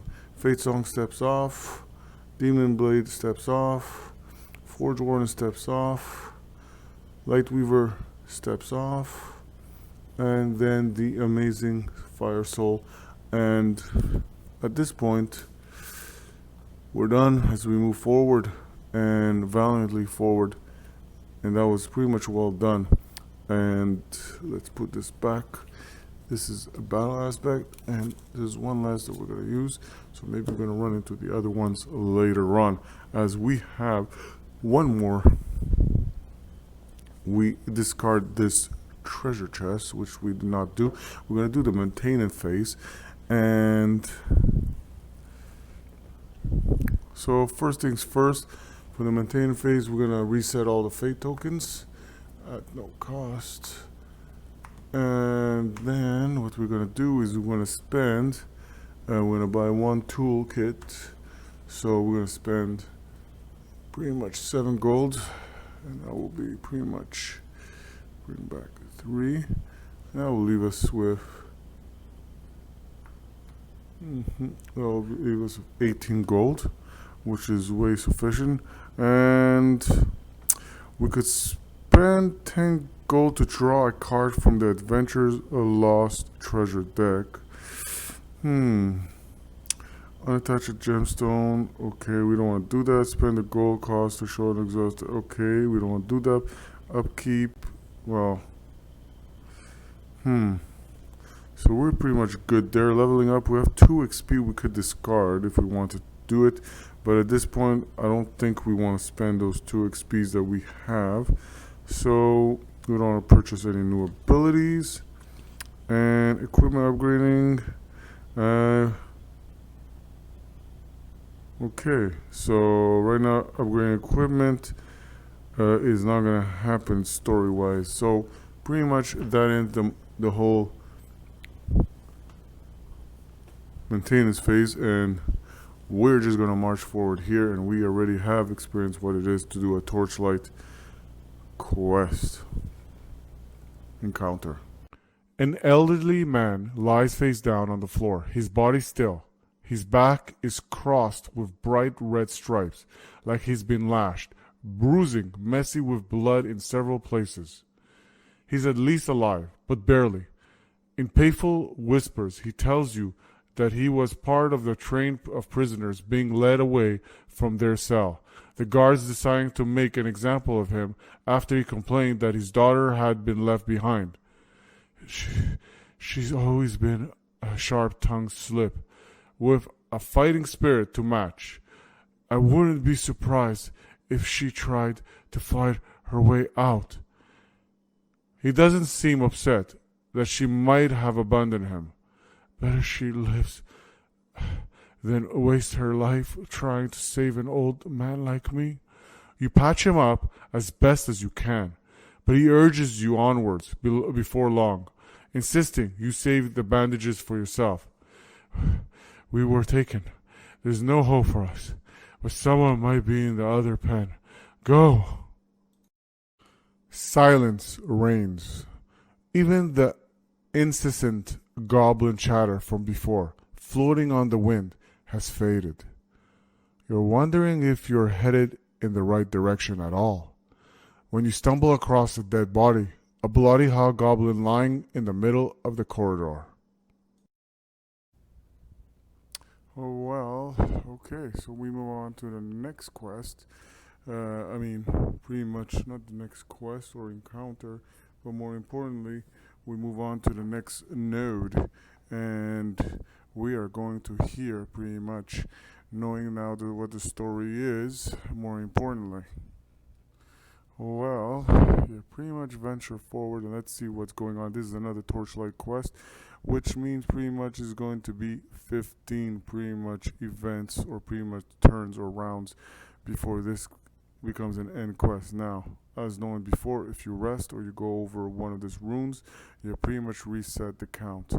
Not that we worry about that in any way, and from prior experience, unless we get some surprises. Now, moving forward here, let me add, we are going to, as usual, we're not going to shuffle the aspect or the challenge card because I think there's a lot of there that we have not yet seen, and we only pretty much shuffled the tile or the room cards. So let's pretty much venture forward, and we're going to set it up like this. And as usual, we use our famous token right here. And don't forget, we only have 2 XP unused, and we have 1 toolkit, firewood, and charm that has been used. Aside from that, everything else is good. We have 18 gold standing, and we're ready to roll. So, as priorly, we're going to get Forge Warden here. All the heroes are just going to line up pretty much right beside Forge Warden. And he amazing. Now, we did that. Event phase comes, by the way, and the event pretty much will cause the first ticker. Alright. So, moving right along. Now it's Forge Warden's turn again. And what he's going to do, he's going to explore. And as a free action, as he explores, what do you know? Okay, so he's going to have this one and has a challenge. Alright. Okay, and we're going to put this one. Yes, it is. We're going to go right here. There you go. So, we have that. And now that we did that, pretty much we're going to pretty much put the Forge Warden right there. He's going to be right there. And now we're going to check the challenge aspect because that's what it says. It's going by that. Decimated party. That doesn't sound good. 3 corpses lie ahead, slumped over in defeat. Wait! 1 still breathes. Roll a die. 6. Oh boy. 5. So for 5, you go here. 5 or 6. They gift you their remaining supplies, replenish healing options, firewood, and toolkit. Oh Lord, mighty Lord, Forge Warden, The hero. So forget about that. We got toolkit for firewood and the healing potion, but holy all potions we haven't used. So and we get 1 gold. Hey, while you're at it. So and you can see that on the bottom right here. We got this discarded, and Forge Warden will complete his turn by moving even further. Then it doesn't matter whose turn really, because pretty much it's gonna go like this and like that. They're all lined up here, and there's 2 zones here based on that barrier. So they did that, and it's gonna end there right there, and it's gonna create another event. So in that event pretty much will create another one of this amazing tokens. So that's 2 of the 15. We are good. No, nothing to complain. And when we go from a corridor, we go to a room. Hopefully there's nothing there, no surprises. And all right, so we can go this way. I think we're gonna go this way because we're going straight. So we're gonna place this tile, and we're gonna do a battle aspect card. So this is all set up, and pretty much we got brigands, we got raiders, and we got a reaver also on board, and also the banner. By the way, there's a terrain right there, and that's a banner. And as per before, what a banner does, if one has forgotten, we have a banner. The first enemy card to become exhausted each round, well, suffers pretty much end initiative slow, and then is unexhausted.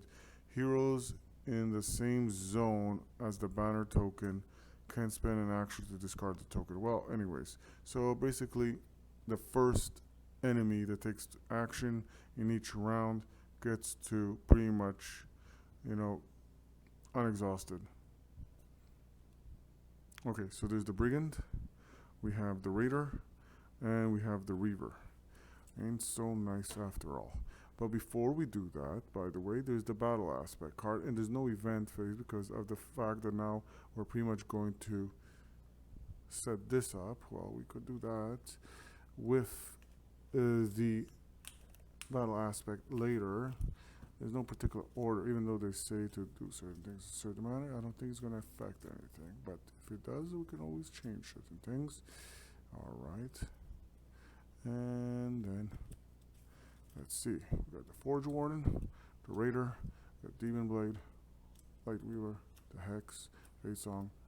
Alright. Yeah. Alright. So now let's do the battle aspect card. Mercy. Escaped villager. A mob of hobgoblins are pursuing an escaped woman. Choose one of the options below. Hide and wait until they're gone. Gain 1 corruption. Well, we're not gonna hide and wait. What's wrong with you?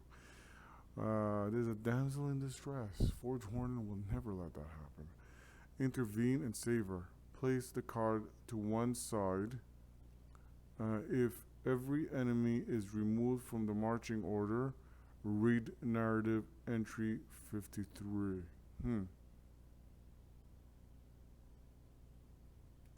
Okay.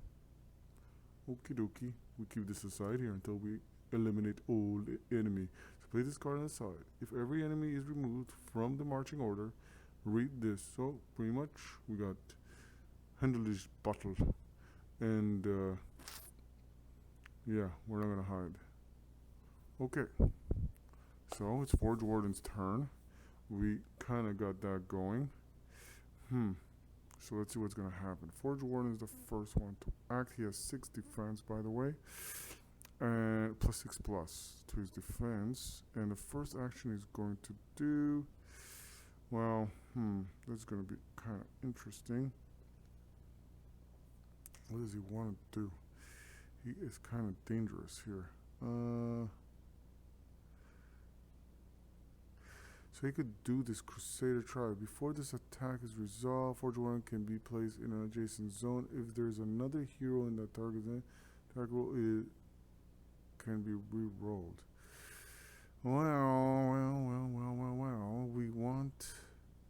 Okay, so what we're going to do is we want to get rid of the Raider. So he's going to do this as a first action. So he's going to put himself, so before this attack is resolved, he's going to use one fate token, by the way, and he's going to pretty much stride himself right there, almost threw that raider out. So he's going to attack one of these raiders, doesn't matter really which one, and this gets pretty much removed. Dangerous rooms around here. And let's see what he does. Let's see if he first succeeds in his attack. And 15 plus the 3, that's 18. That's good enough. Now it's a question of, does he do any damage? And he does do 1 damage. It's a hit. And for the raider, and that's a 4 you need, so it only does 1 hit, 1 wound. That's what you could say. And he does wounded this one, let's say. So he's not done yet, per se. So he's going to take this away. He's going to use the judgment. And that's why he went in there. Instead of going after this brigand right here, which would have been kind of silly almost. So he's going to use judgment. He's going to use another fate token. No surprise. And the reason is because you upgrade the damage die once per additional enemy in the zone. So pretty much, because there's one more, it's going to be, instead of die 6, it's going to be 19. That could have been critical automatic death to anybody, but 19 is good enough. Plus the 3, it's, well, doesn't cause it to be a critical, but just know you just hit. So instead of rolling a regular die 6, he's going to roll 1 higher, which is a die 8. And let's hope he does a critical, and he does beyond the critical, and he eliminates this raider, which we wanted. All right. And that kind of ends his turn right there. The good thing, okay, so now it's the raider's turn. So they are cautious, and they retreat. So we know they're going to leave us because pretty much we have Forge Warden there. It's wounded already. So cautious, attack the closest hero would be Forge Warden. So Forge Warden needs to roll just 10 or greater. And by the way, it's weak against strength. By the way, I should have rolled an advantage here, but I didn't. We did good, and we defended either ways, so we're all totally good. But you could see here, you sometimes have to pay attention, and the raider is disadvantage against melee attacks, which is okay. Alright, so now we did that, we resolved that, and it's going to retreat to the closest area, and I think it's going to just go here. Alright, and the next thing is going to be Demon's Blade turn. Demon Blade has no choice but to waltz in, and as she waltzes in, she's going to attack.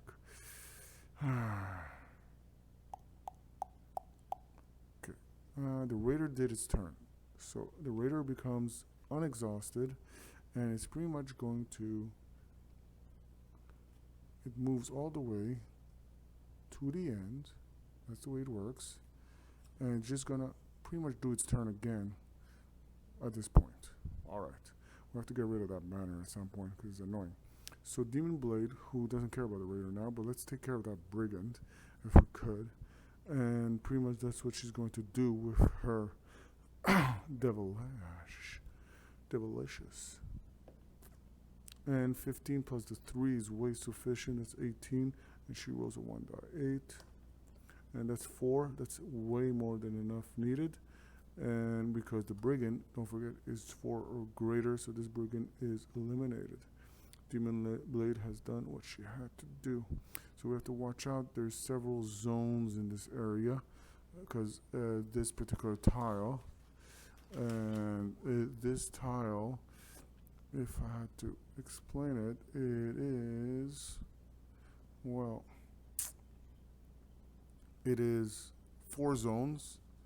So you have 1 zone, 2 zone, 3 zone, 4 zone. Alright, and there's a secret door passage which we're going to use. So we cleared that up. Okay, so from Demon Blade we're going to Lightweaver. And Lightweaver, he will, well, we never use Chain Lightning.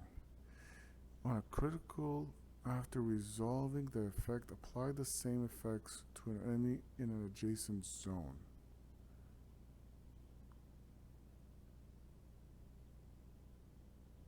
I guess if you roll a critical. So there's a chance here, so it doesn't hurt. We're gonna use a fate token here, and we're gonna go. Whew, yeah, we're gonna go after this brigand. All right. Adjacent zone. Okay, so we're gonna go after that brigand. All right, and so let's see what happened. And that's a 9, which is enough. 9 plus the 3 intelligence, that's 12. So it's more than what we need. All right, and now he's going to roll for damage. That's a critical, so that's obviously kills this. Now we never know if it's a critical on the damage or a critical roll. So again, we're working on the fact that it's an attack critical and not simply just that. So either ways we kill it. So the next attack, which is going to be not using, oh, we're gonna remove this, sorry, that's in the way, and also is the Devil Ash. Sorry about that, crowd. Alright, so now the next thing is he is going to go after this and just try to, well, yeah, just go for the brigands. Eliminate the brigand at this point. Or, yeah. Oof. Doesn't do anything. Tss, fizzles. That's an 8, and you need at least a 9. Sadly so. Oh well. We're moving on to Fate Song. And who would you like to inspire?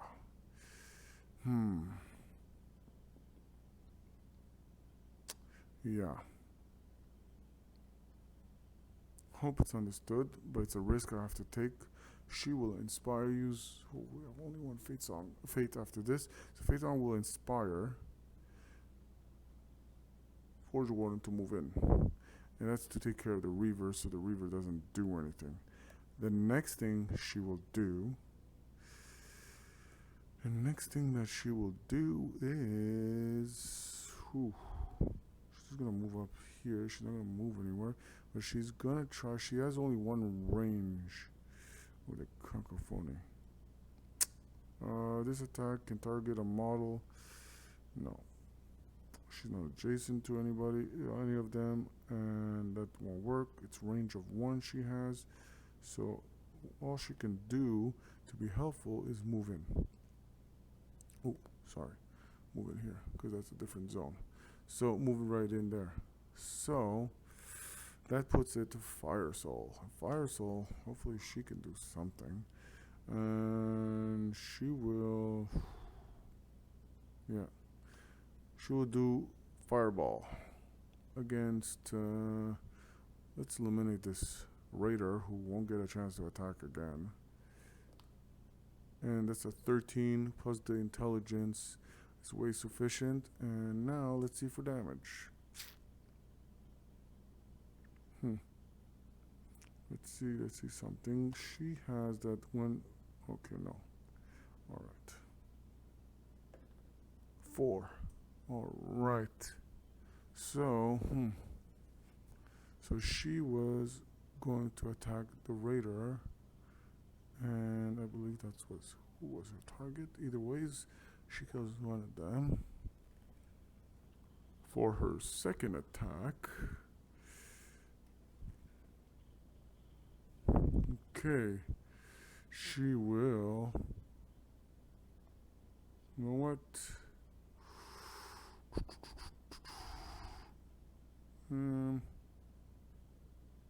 Let's see.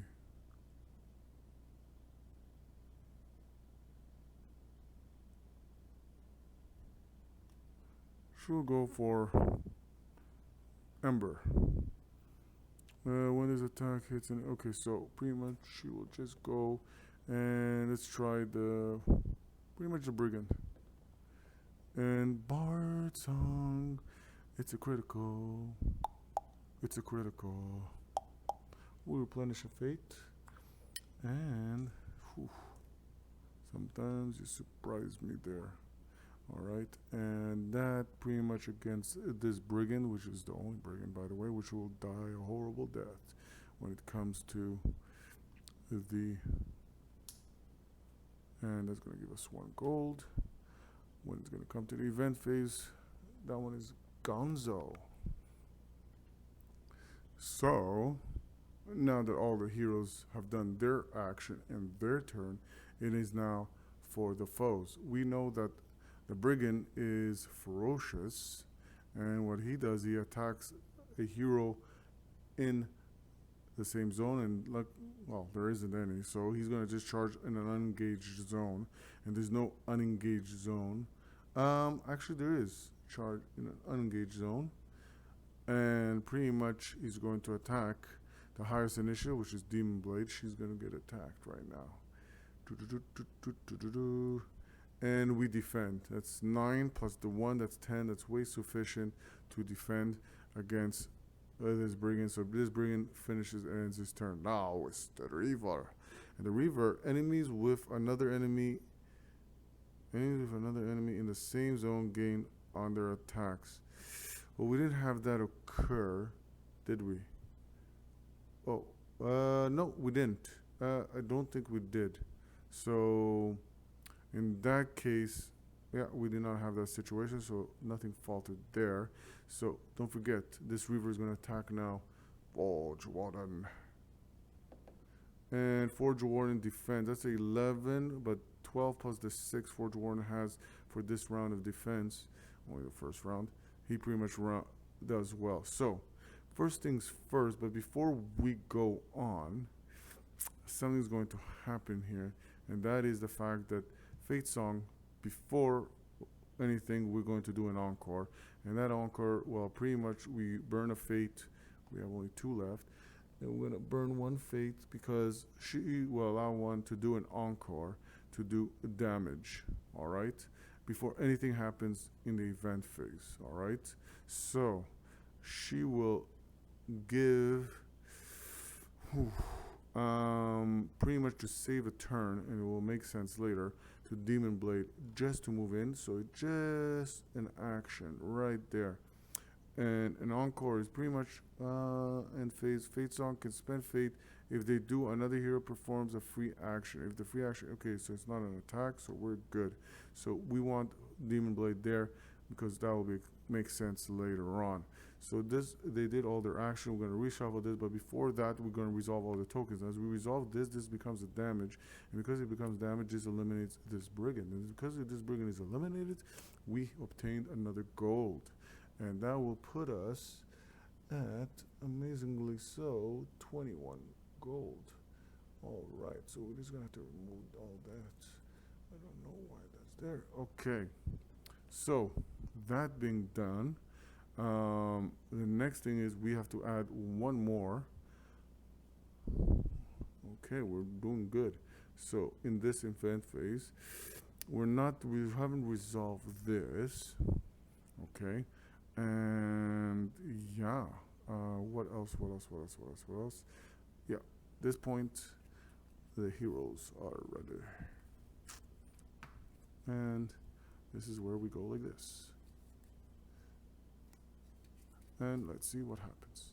Forge Warden, Demon Blade, that's all I want. Hex, Reaver, I don't like that. I don't like that at all. Okay, so don't forget there's the banner, right?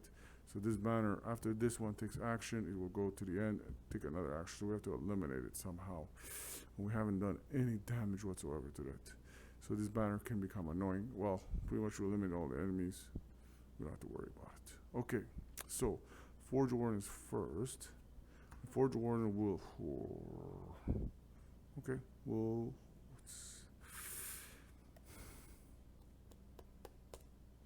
Yeah, let's do it. I'm gonna use the fate, and that's an 8 plus the 3 of charisma, which 11, which puts it at 11. By the way,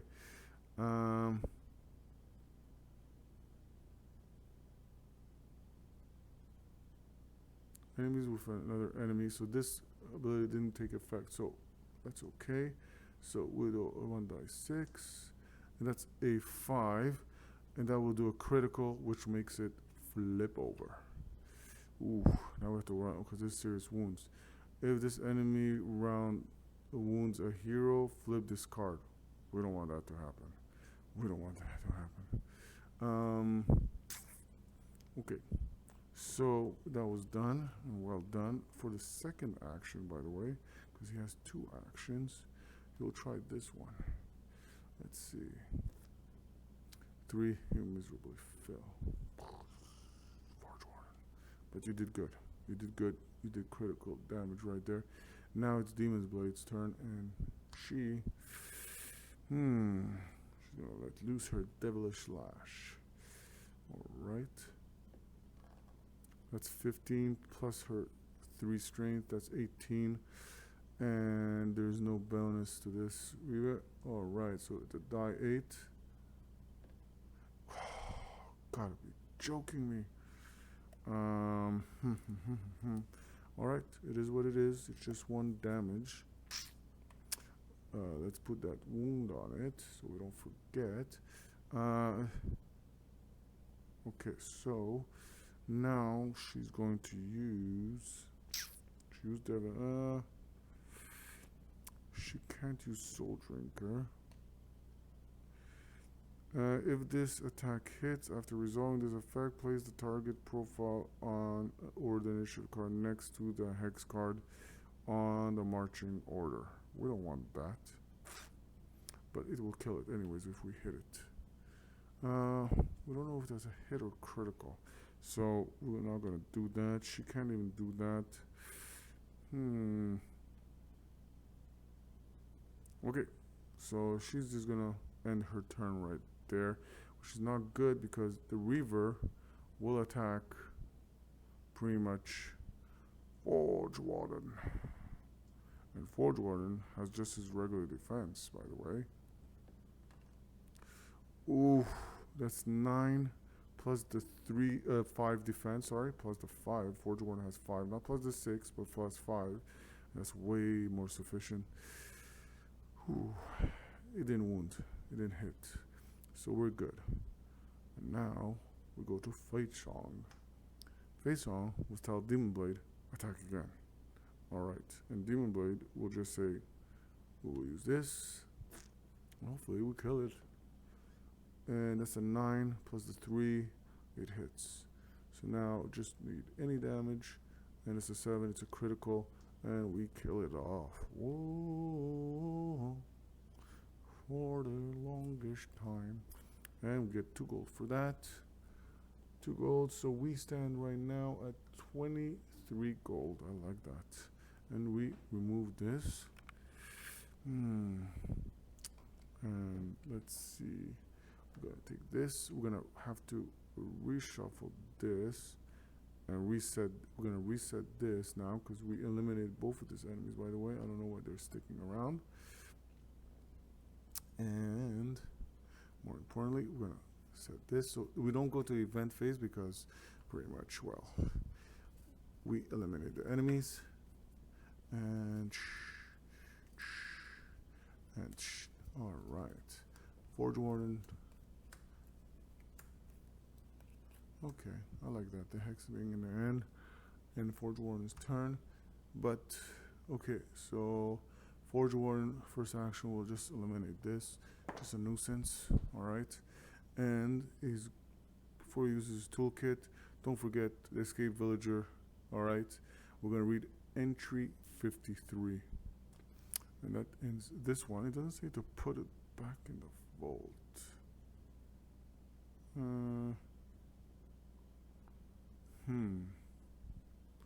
Move from the marching order. Read narrative 53, but I assume it's pretty much removed. Well, after all that, we get an old iron key. Well, thank you. An old key. Its bare metal surface spotted with bright orange rust. Well, it's another card we're keeping in our inventory. And yeah, we're going to use another toolkit just to go through there. And luckily we got one back, so it's not any spend. So we're gonna do, all the heroes are just gonna venture forward, and that will burn one event, so that will create one more event token. Hey, not that it's a problem. And now that all the heroes are there, we're going to use this current event to use that toolkit to pretty much take a waltz right in there, and let's see what's going to happen, because it's a corridor. And yeah, pretty much that will set it up. Okay, so we gotta find this corridor. Well, we're gonna pretty much bring Forge Warden right here. We have the stairway right here as we pretty much make it to the end. And yeah, so we have this challenge before anything goes. I don't like this. Trapdoor. Oh boy, trapdoor opens underfoot. This hero makes a target number 12 action roll. If they pass, discard. Okay. Alright, so let's see. Target number 12. Fail. Alright. You fail, you land on a corpse. This hero suffers a wound and makes a target number 8 wisdom action roll. If they pass, gain 1 gold. Okay, so let's see. So first, Forge Warden suffers a wound. Not that he really cares at this point. We're in the end. So, and 15. So if we pass, we gain 1 gold. Alright. So that's good, I guess. And I don't know if you continue at this point, but yeah, you climb up the jagged stone, which means you do continue. And this hero makes a target number 10 constitution. Okay. And that's 8 and 9 because Forge Warden has 9, but it still fails. If they fail, they suffer bleed. Again, doesn't matter because we're pretty much in the end phase. And we gain 1 gold from this. So that means this is going to become 5. And we are 25 gold. So we're good. Not that we care. Alright, so this goes right here. It doesn't say to discard. No, so this goes right there. More punishments to come. So thank you for that. Good for nothing. And yeah, so we did our turn, and the heroes find themselves valiantly off the board. And well, now pretty much this is irrelevant, even if we added 1 more and even 2 more, because we did it in much speed time. So this did not have much of an effect against us. Happily so, I say. And the heroes played well. This, and yeah, so we completed the objective of this current torchlight encounter. And yep, we're going to go soon to the maintenance phase. Well, for maintenance phase, we ain't gonna do much, and more importantly, we just noticed that we went to another wrong cell. So that means pretty much for the maintenance phase, there's nothing in a sense. We're not gonna spend the gold, and we're not gonna especially what do you call it? Use it to XP. But what we do not know is now we went here and we went here. Here we got a bonus for the ogre. Hopefully that will pay off in some way. Somehow we found a key also, which we got to find some items, but we did go to 2 dead ends. So now we have to kind of march back here and do this encounter and do this torchlight in hopes, well, at this point, yeah, it's not going to look pretty because we're kind of slow. We kind of messed up 2 out of the 3 chances we got. But it doesn't affect the encounter, or should I say the quest, not encounter. But it's just going to change the plot line, which makes it more interesting. Hence why I love it. Let's find out what's going to happen here. But first, we got to finish this encounter right here.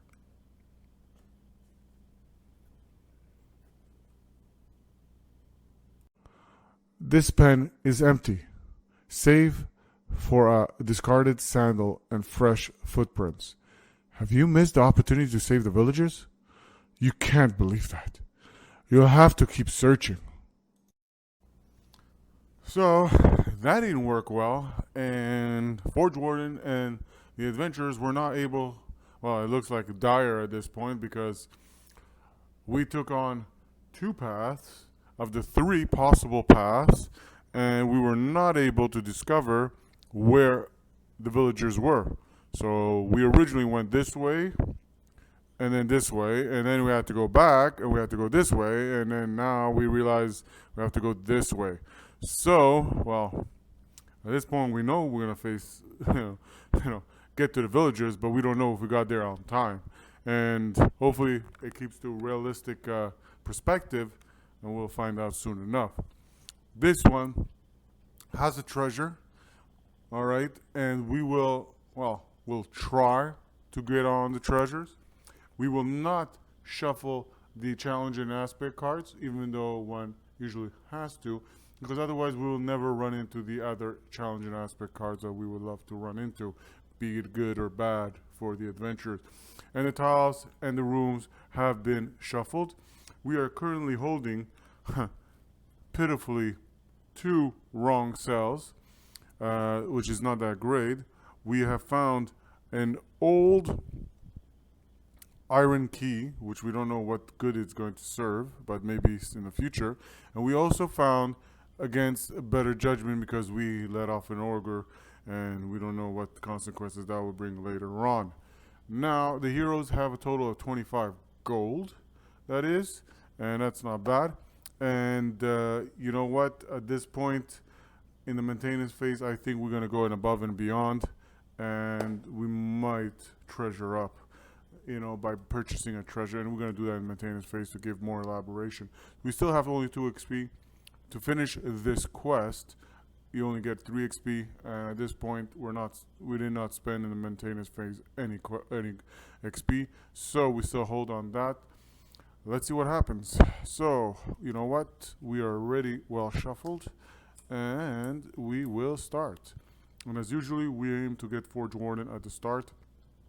And the way designed marching order is, well, it ain't an issue. So Forge Warden is just going to move forward, and so will all the valiant adventurers who have done so well, in pretty much seeking out the villagers. They did their goodwill, but I guess, you can only choose so many paths, right? And the adventurers don't like to cheat, so we had to go and enjoy this as best as we can. So, moving right along, Forge Warden again. It's the end event phase, and nothing pretty much occurs. It's a standard crawl, and we're going to take a corridor right now. And lo and behold, this is what we have. Okay, this gets interesting. Nothing wrong with that. So let's see this. Let's set it up. Let's find that tile, and we'll see what happens. Now that we did that, we have it set up, and there's the tile, and we know the exit is this way. And we're gonna probably try to get a room here, and then try to somehow get to that treasure, but one step at a time, as they say. We have a challenge to handle. Be merciful. Be merciful to the adventurers, as Forge Warden would say.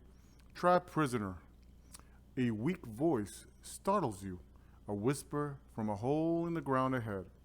A hero on the tile can spend an action to make a target number strength action roll. 12. Target number 12. A hero on this tile. There's only one hero on this tile, and you have to kind of handle this aspects the moment you're kind of in it. So if they pass, gain 3 gold, then discard this card. If they fail, they suffer weight and exhaust 1 fate. Oh boy. Okay. Okay. And sadly, Forge Warden fails. So luckily there's no enemies here, so it's not as gruesomely bad, one would assume, or at least it's not as jeopardizing. So let's see if we can find one of those tokens. Yes, we did. So we're gonna put this on pretty much Forge Warden, and only that, 1 fate has been dissolved. Not that great. but it is what it is. And well, and also discard this card.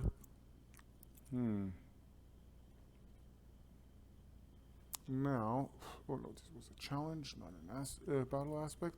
And now, just for clarification of what that does, it is usually called fatigue, and basically Forge Warden is fatigued, and this hero suffers disadvantage on their next action roll, and then discard this token. So on their next action roll, very very important, so it doesn't get discarded here during the event phase or anything like that, because of the fact that it pretty much, at least I don't think so, before moving forward, and just resolve any condition token effects. Heroes resolve any condition enemies. Okay, so resolve any aspect. Okay, no, too bad. He marches forward. Demon Blade comes in. She marches forward. Then it's Lightweaver, and he marches forward. And then it's Fire Soul, and she marches forward. Now it's gonna be pretty much Fate Song, and she also will march forward. All right, but she will close the door, and as an she'll inspire herself and use a fate token, which means there's only 3 pretty much that can be used because 2 have been used so far, and she'll inspire herself to get over here. It's not an action per se, but an attack action, but it is what it is. And at this point, it's Forge Warden's turn again, and Forge Warden will reveal a room. And I don't know why he's looking that way, because the exit is pretty much at this point. Well, there's another exit this way, but we're not going that way because we're hoping that we run into this area of where we can go and pretty much see the treasure, seek out the treasure. That's not great. Okay. Now we could put it like this, or we could put it like this, and I say we put it like this. Okay, so it's gonna be something like this, and we got a battle aspect card. Let's set up this tile. Well, we're back, and there is Forge Warden in the room that he pretty much unlocked to. We have a battle aspect, and we have some foes there. More importantly, we have the Butcher, the Raider, and the Brigand. So let's check what the battle aspect has for the heroes now. Assassin. There was something following you through the dark after all. After placing enemies, place Brigand enemies on the previous tile. After dealing the new marching order, move the Brigand enemy card left 2 spaces. Alright. Not nice. Not nice. Place a Brigand. Okay, not a big deal. On the previous tile's marker, right? So it's going to be right here, and all the heroes are right here, so there's nobody there. So it's going to be right there, right behind them, stalking them, and hoping for that die. Now, after dealing the enemy, so we haven't dealt that. We're going to deal that right now. This got interesting. And that's pretty much the battle aspect.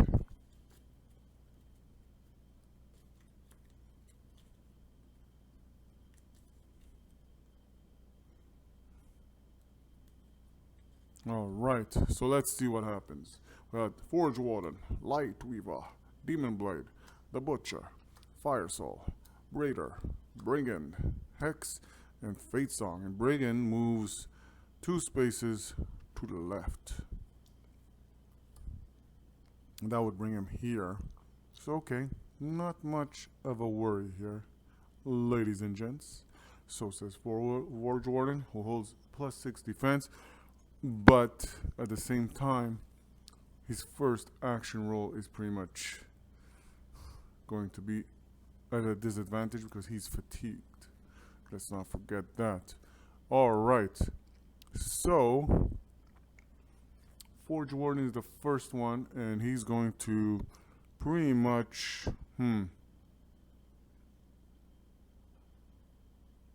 let's use Mechanica Strike. That's a 5 plus the 3, and that's called an awesome failure. That was supposed to be rolled at a disadvantage. But because no, let's do it right. So because he's fatigued, his first action roll should be at a disadvantage. Any action, so this is going to be his first action, and he's going to fail anyways miserably. So that's okay. Let's do it right. I got lucky there. And then we're going to pretty much say he's gonna stay put.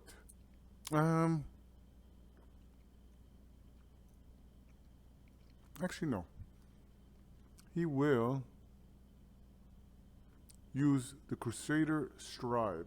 It's going to use a fate token. It's going to move him right there where he wants to be against them. And he's going to take an attack against the Raider, who's at a disadvantage. So let's not forget the Raiders have a disadvantage against melee.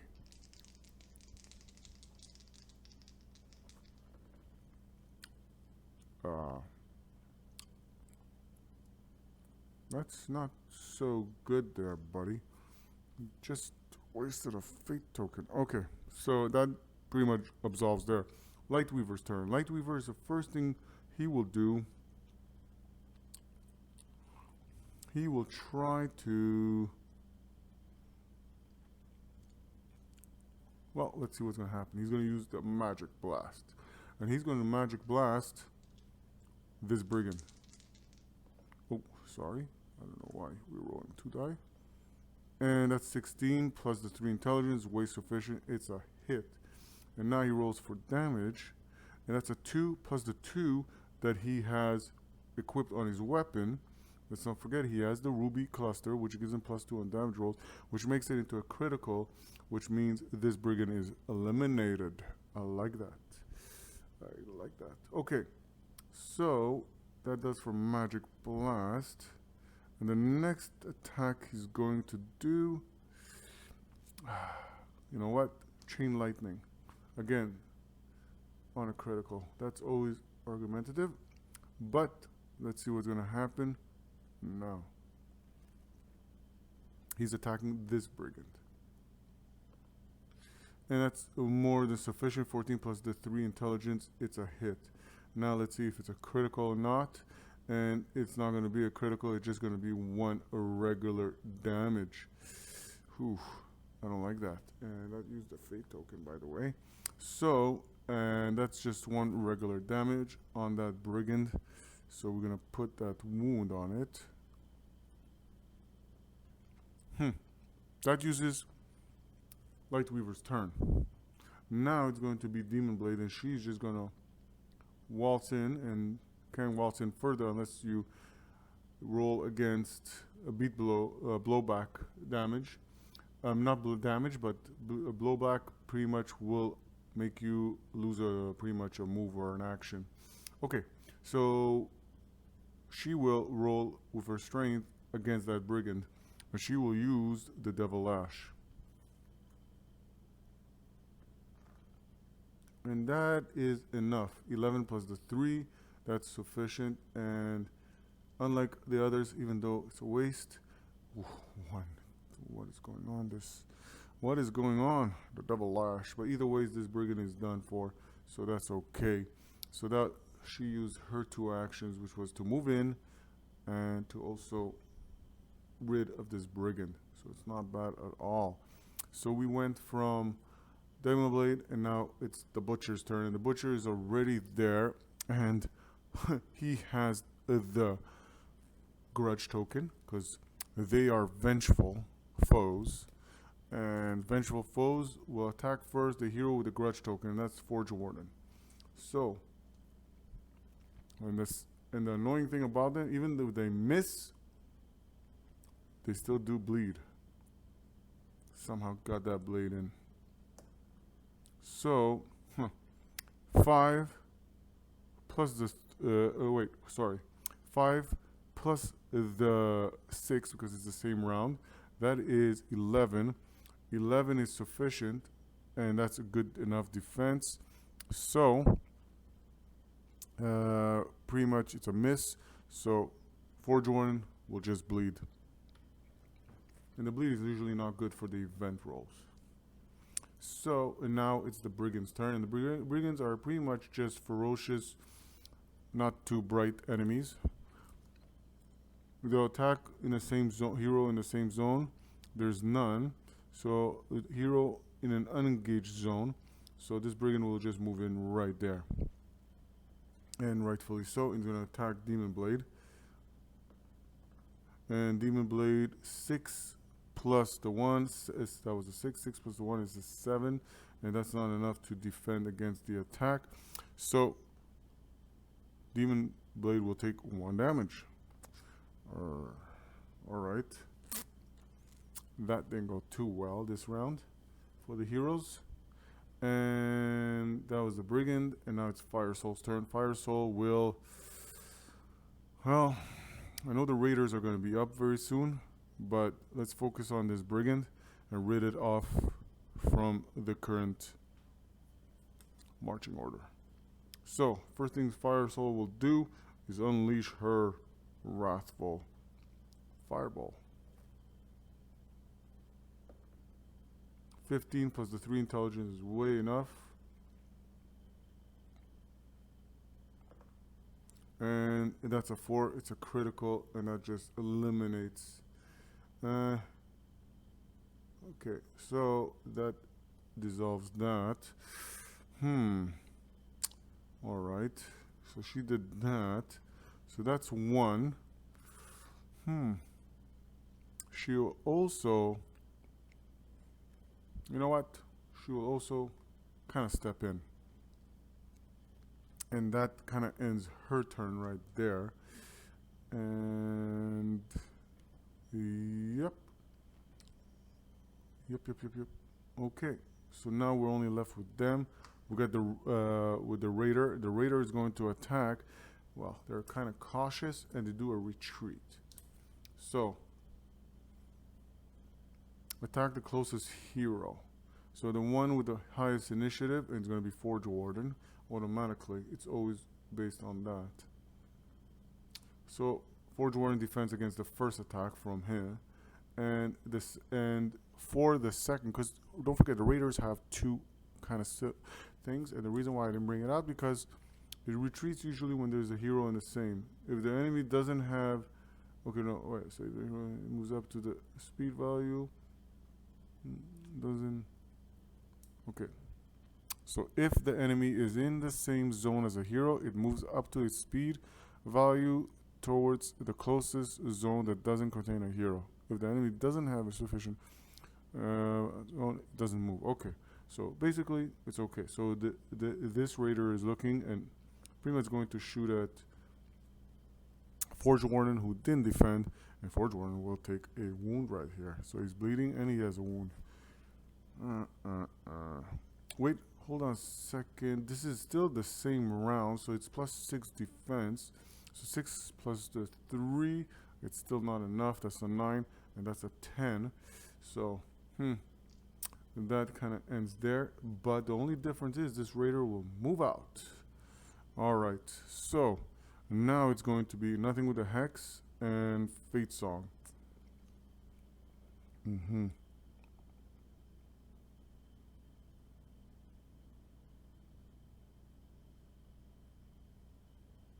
An attack. Okay, so Fate Song, she will she will first move in, and then she will inspire Fire Soul.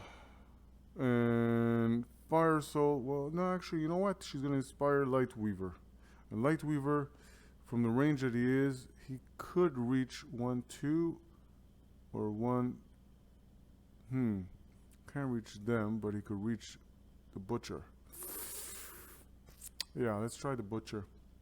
Chain Lightning. After resolving this effect, the same affects an enemy in an adjacent zone. So let's see. We're going to use the last Fate token. Aiming to the Butcher. And that's 8 plus the 3 intelligent. That's 12. Yeah, 9, 10, 11. 11, sorry. Not 12. and it pretty much is a hit. So now it's a question of doing damage. Don't forget he gets the +2 to his damage rolls. And again, there's no critical there. So nothing happens. 3 plus the 2, which is more than the 4, which is a critical at this point. We have eliminated this, and we have eliminated already the brigand. So we're going to get a total of 3 gold.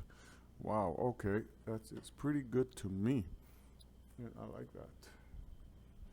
Alright. And now that we got the 3 gold and everything obviously in the marching order just moves, right?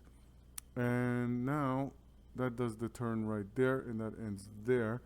And chain lightning doesn't do anything more than that. So now that we did that, it is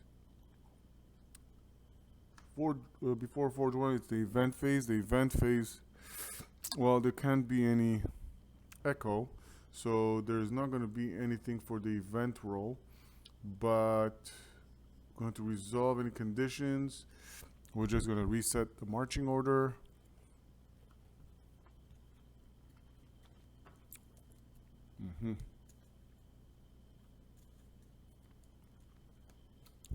Wow, okay. This works just perfectly for Forge Warden. So Forge Warden, we remove the Butcher, sorry for that. Forge Warden will use an action to move here. And,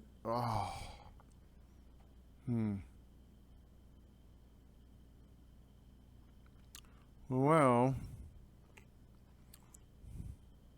can't do much. So he's just going to do a regular Mechanica Strike. And that's a hit. Let's see if we do more than just a hit. And that's a 3, and a 3 just does a regular hit damage on one of them.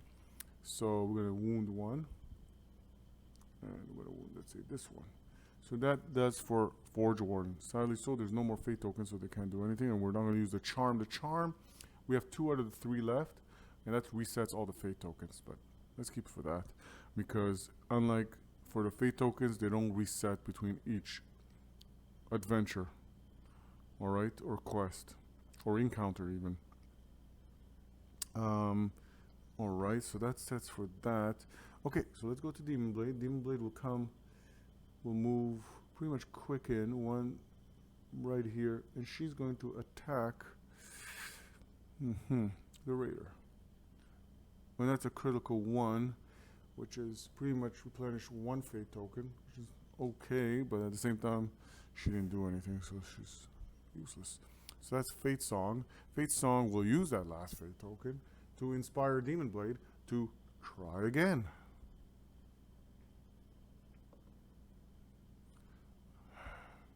Yeah, that was a waste.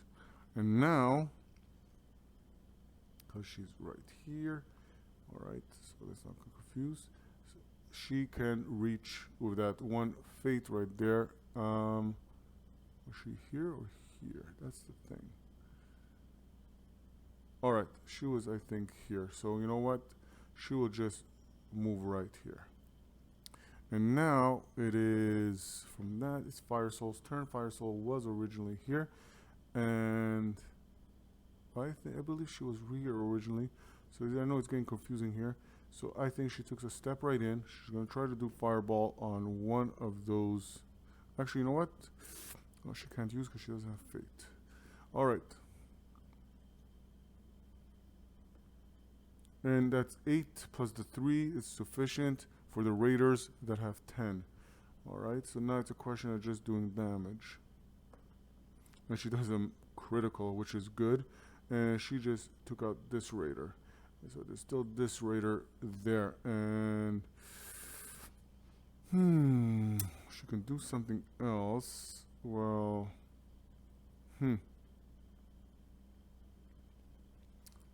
she'll try with Ember. Doesn't use a Fate. And that's enough. 16 plus the 3 intelligence. Now all she has to do is just 6. She does critical. She eliminates it. She does wound and fire, and it had already a wound. So this Raider gets wizard. Alright, that's Fire Soul for you, buddy. Alright, so this raider brings on 1 gold, and I like that. Money, money, money. Alright, so now we get this reset. Alright, the event phase doesn't occur because... And then we shuffle to unlocking. Alright. Oops, sorry for that. Alright, moving right along. So, now that we did that, okay, so Forge Warden, we're going to move this way, right? So Forge Warden will come here, everybody will come here, and that will be their moving action. We don't know what's going to happen and transpire at this point. And event phase, well, nothing happens because we didn't unlock a third, pretty much a third tile. And don't forget, for bleeding, bleeding, you can only remove it when a hero rests. So Forge Warden is still bleeding. Alright, and Demon Blade is wounded, and so is Forge Warden. But now we're going to see the next tile because we're going to move forward, and let's see. Ooh, this is very interesting, my friends. Alright, so the challenge aspect, and we got this. So let's find that tile. Well, we know what's going on here because pretty much we're for sure going in there and checking what's going on in there, which will also bring the stairway, and because it's probably going to touch to the border, but we're going to get this treasure. That's the good news on this. But let's find out what is this challenge aspect card that we're going to get. By the way, this blue marker means we have no choice but to choose this path. Alright, and that was, sorry on that. Oh, yeah, that was a challenge, not a battle aspect. So that's a challenge. Spider webs. Thick webbing falls from the ceiling. The hero makes a target number 14 action roll. If they pass, discard this card. Something glists nearby as you rushes to help. Okay, so basically if I pass, you discard. So 12, and my speed is, I believe this is speed just by the color. So I failed because it was 14. So something glists nearby as your ally rushes to help. Place another hero in the current tiles. Okay. Place another hero. So I'm going to put Demon Blade. Okay. So place Demon Blade. And make a target number 13 charisma action roll. If they pass, discard this card. That hero makes, okay, oh, Demon Blade. I have to choose Demon Blade, who has no charisma. And 14. Woo, that's a pass. So that's good. If they pass, discard. Okay, so alright. Okay. Phew. If we failed, we would have put a spider. Okay, either ways, we did well. We discarded this. We managed to survive that wrathful possibility. Alright. And yep, that ends that. So nothing kind of bad happened there. So now the heroes can continue, and we're obviously all going to venture this way. Right. Okay, so we're going to put everybody here, and then we're going to set up for the event because it's going to be event. Nothing happens. Oh, no, something does happen. There's a third tile right there, and we're going to roll for the event, the echo. Ooh, we failed miserably. And the echo reveals itself. Okay, so every event phase, pretty much, it's going to move forward. And, well, we gotta try to avoid it as best as we can. So the next thing we have to do, and pretty much Forge Warden will do as the event phase is over, he will reveal the next room. And the next room is this room. Okay, it doesn't matter at this point because this will cause the stairway to appear. So aside of having the most annoying enemies and foes right now, we have a battle aspect to handle. We have two brutes. We have the butcher over there, brigands, And more importantly, we have the echo on pretty much the area. So let's check the battle aspect before we set up the marching order. Sunspear's Justice. Oh boy. The enemies here have clearly been in a scrap. Most are carrying wounds, and you see several corpses. You think back to Sunspear and wonder. Roll a die 6 for each enemy on this tile. If the result is a 6, defeat the enemies. If the result is a 3, 4, 5, the enemy suffers a wound. After rolling, return this card to the vault. Then retrieve card C190 from the challenge aspect vault and shuffle it into the deck. Alright, so this is okay. So, alright, let's go. We're going to start with the 2 brutes. And that's a 5. It's not a 6, so it suffers a wound. Alright. Alright. So, the other brute. And that's a 3. It's also going to take a wound. And now for the butcher. 6. It is defeated. Oh. Justice came your way. Forge Warden, who is also, by the way, here in your faces. Alright. That helps. And because we can probably avoid that if we could eliminate them with much speed. So, this came in great tidings and timing. Alright, so now we're going to go to the brigand. And that's a 6 also, as you could see. And we're going to say we eliminated this brigand. Okay. And now for the other brigand that's on the other side. And that's just nothing happens. That brigand is healthy. Well, you know what? I can't complain. The paladin looks you up and down, her eyes assessing your injuries and the scrapes on your clothes and armor. It looks as though you're holding up well. Far better than the bandits who crossed my path. You remember her handiwork from before and nod. I've discovered the location of some survivors, penned up together ahead. Do you want to accompany me? Her offer is tempting. You're here to hunt down the hobgoblin scourge after all. But are you better to hunt down the leader first, or try to save as many villagers as you can, before it's too late? You decide to venture forward with Sunspear. Sunspear breaks into a wild smile. Thank you, brave adventurers. I knew I could count on you. She leads you through a crack in the wall that you'd missed before, and then across a narrow ravine, the bottom of which is lost to darkness. You try not to look down as you cross, heart in your throat. At the opposite side, she stops you. The camp should be through this last passageway. Sure enough, you see an alcove in the shadows, an aged archway that looks like it could collapse at any moment. You're confused. If the villagers is trapped here, why can you not hear sobbing and talking, or the heavy footfall of the guards?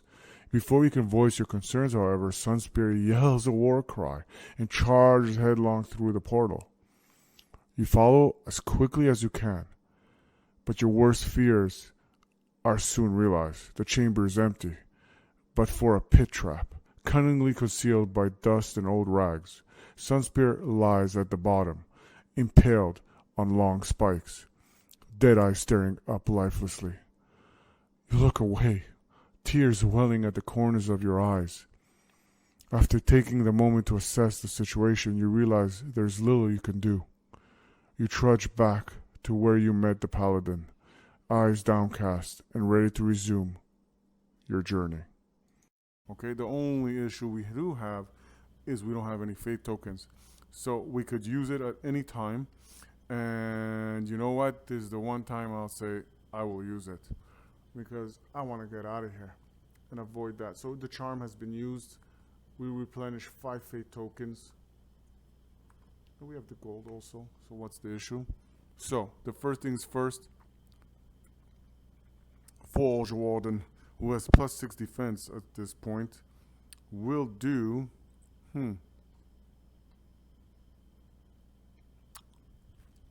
He'll do the Mechanica Strike. Okay, but before that, by the way, we don't even know who's actually first round.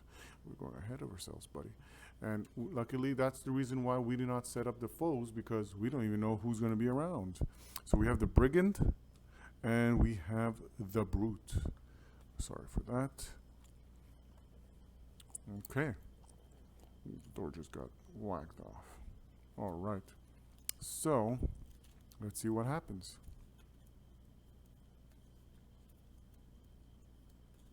All right. We got the Forge Warden, Light Weaver, Fire Soul, Hex, Beam and Blade, Brute, Fate Song, Brigand. I can live with that. Forge Warden again. Sorry about that. Mechanica Strike against this ugly looking Brute. Don't forget the Brutes pretty much have an advantage against melee, and this enemy and other enemies in the can't suffer more than one wound. So yeah, so let's see what happens here. It's not the most fun, let me say, but this was the best, and we're gonna handle that and resolve that soon. Right after, let us complete this. So it's at a disadvantage we're fighting here. So Bardsung, we can't get that. And this is 7 plus the 3 charisma, which is way sufficient, which is a 10, which means this is a hit. So we know for sure we're going to wound it. Now we don't know if we're going to do critical. No, we don't. We just wound it. All right. So that is enough. But the good thing is, because we made this now go like this, because now it's on the other side, right? This will indirectly also affect the other Brute. Okay, so the wound gets taken off. All right. So that's a good thing. So both Brutes are pretty much vulnerable right now at this point. He did his first action, which was Mechanica Strike. And now, I don't wish to use the Judgment on this, but you know what? There is no choice. We're going to use 1 Fate token. We're blasting through. And yeah, so again, it's at a disadvantage, this attack, because of the Brute. And we can only do 1 damage at a time. So it's not even worth it, but okay, but it's worth trying. So we got 18, which this is pretty much gets removed. The 9, okay, plus the 9 plus the 3 charisma is way sufficient. Now it's a question of how much damage you do. You can only do 1 damage anyways. So 3, we did 1 damage to that Brute, which is, makes me happy. All right, so that does that. We're gonna maximize our attack. Light Weaver. All right, Light Weaver. Pretty much, what will you do? Well, we can do when making this a roll with extra die 6, discard the die with the lowest. Well, we don't care anymore. Well, again, we can only do 1 damage, so we only care for 1 damage. So what Light Weaver will do is just a magic blast. So it's magic attack, so that's not at a disadvantage. And that's 11, which is way sufficient with a +3 intelligent. So now we're just gonna roll for regular damage. And that's a 1 plus the 2, which is just does enough damage just to kill off the Brute, and who has already wounded. So that's a very, very good. And Light Weaver, the next thing he will do is just step in right here. So that pretty much resolves that. And he did his action. So now it's Fire Soul. Light my soul on fire. All right. So Light Soul comes right in. And she will use, well, she didn't use before because she was not able to, but she's going to use this. All right. And, do you want to use that? Oh, yeah. Okay. So she's going to use this, use 1 Fate token. She's going to use it against this wounded, ugly looking Brute, which is amazing, kept its wound because, and also it spiraled around because of that. So that's one good thing to note. This is amazing.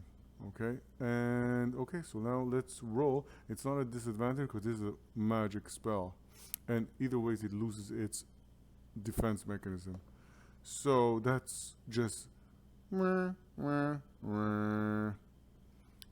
against each other enemy in the other original target zone. So we can try this against the brigand, and that's 7 plus the 3 intelligence, which is good. Let's see if she does critical, and that's against the brigand. It is a critical, so that brigand will be good as dead. It's the only brigand around, so we're going to put it like this on the brigand. So we take note of that, and that was just the most, well, useless attack. I gotta say, Fire Soul, but at least you did something. Now the only thing is, it's Demon's Blade's turn. Whew. Demon Blade will use 1, 2 to come right here. It's not enough. She doesn't make it there, so it's no point. Well, she could try her ranged attack. She has a range attack, and that's the thing that makes her kind of wickedly good. So at the start, Demon Blade attack has, well, she can go Demon Spite. So Demon Spite at the start is pretty much gives her a range, and usually Demon Blade's attack have 1 range, which is good enough to hit the brute. And use intelligence and our magic. So Demon Blade can flip this. Okay, started there. Okay, so she uses that, and she's going to use that to attack with. And she has range of 1. She's going to use the Devilish. And she came right there, and it's a range of 1. So let's see against the brute. And that's a 4 plus the 1 intelligence. That's a 5. The brute has 10, and this was the most useless attack ever. All right, Demon Blade, thank you for your heroic. Okay, that was Fate Song, by the way. That was Demon Blade. Sorry for that. No wonder why you messed up. All right, we remove this from the confusion, and now what we're going to do is pretty much the brute's turn, and the brute will attack, because he's ferociously he's ferocious, so he's not disciplined. So he's ferocious, and being ferocious, what he does, he attacks the hero in the same zone. None. Charge a hero in an unengaged zone. So he will attack an unengaged zone, which will be pretty much Forge Warden. That's where he will go, because you go with the highest initiative, and has 2 movements, so 1 and 2. Still wounded, and he's going to attack the amazing Forge Warden.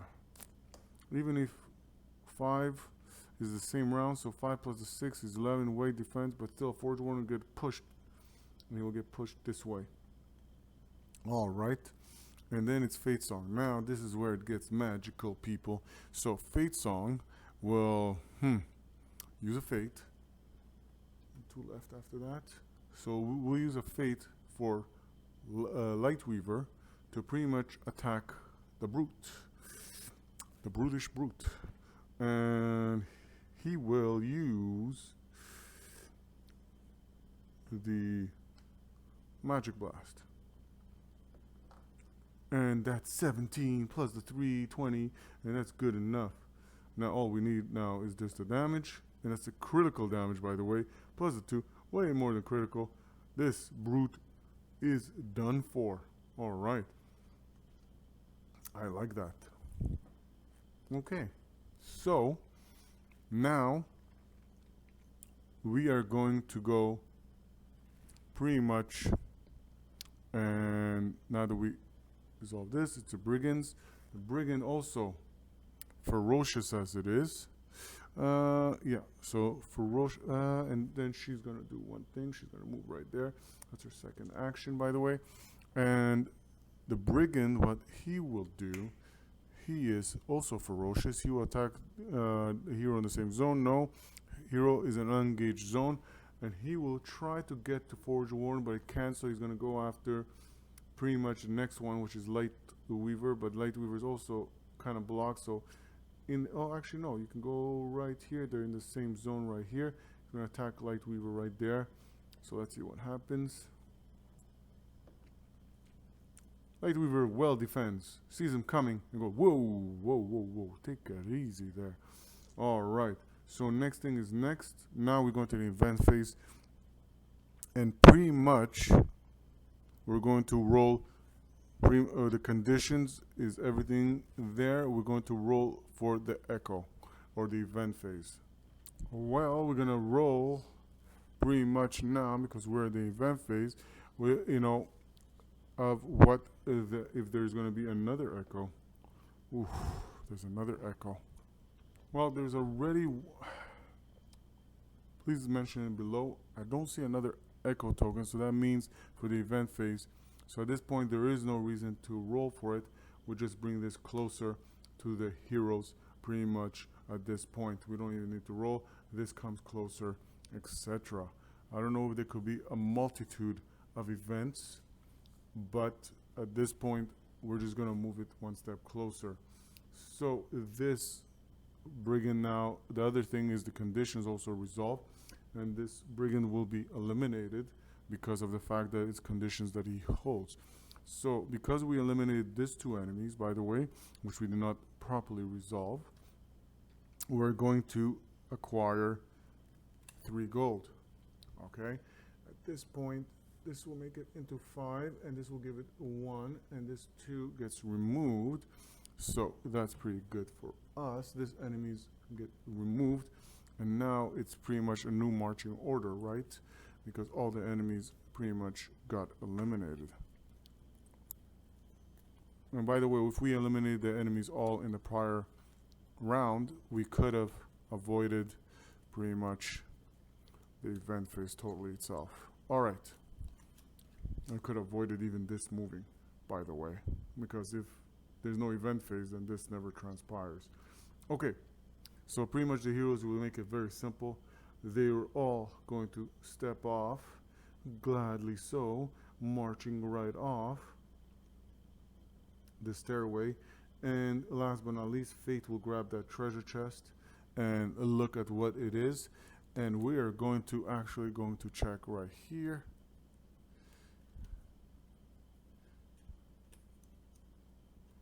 And that's that. So let's hope this is something good. Ooh, Sapphire Cluster. Add +2 to attack rolls. That could be good. I like that. I really, really do. Okay. Now who gets that? We're going to give this to pretty much +2 attack. We're going to give this to Demon Blade, because their attack is her attacks are powerful as it is, and this is going to be pretty much very, very useful moving forward. So Demon Blade will get this. And hopefully she uses it well. Now we're going to go into the maintenance phase. In the maintenance phase, there's quite a few things that we need to settle and we need to do. So first things first, we do the upkeep. And at the start of the upkeep, each hero discards any wounds. We did that already because we know Forge Warden was wounded and bleeding, and so was Demon Blade, and we removed that, so that's not an issue. But we also replenish the Fate tokens, but we do not replenish the charm or the toolkit that has been used. All right. So that's that. And if the hero, okay, so gold setup. If the gold heroes can spend gold tokens, okay, so you can spend gold. We're gonna use one of the gold. We're gonna use pretty much this. Okay, so we're gonna use this to replenish for 7 gold per token to 1 charm. So that will give us back 3 gold. All right. So we're going to replenish 1 fate, 1 charm that has been used. All right. So I don't know why we're going to replenish this one instead of that one. So we have 1 used toolkit and 1 used charm. We don't care about that. Then we can spend gold to replenish healing. Okay, we know. Spend 10 gold to draw a card from the Adventurer's Lost Treasure deck. And unattached gemstone. Okay, so we're going to do that. The rest, leveling up and enhancing abilities, we're not going to do that right now. So let's see how we're going to do that. We're going to pull from the treasure chest. So when they speak of the treasure chest, they're speaking of, let's see if we can find it. and display it. Bear with me as we try to.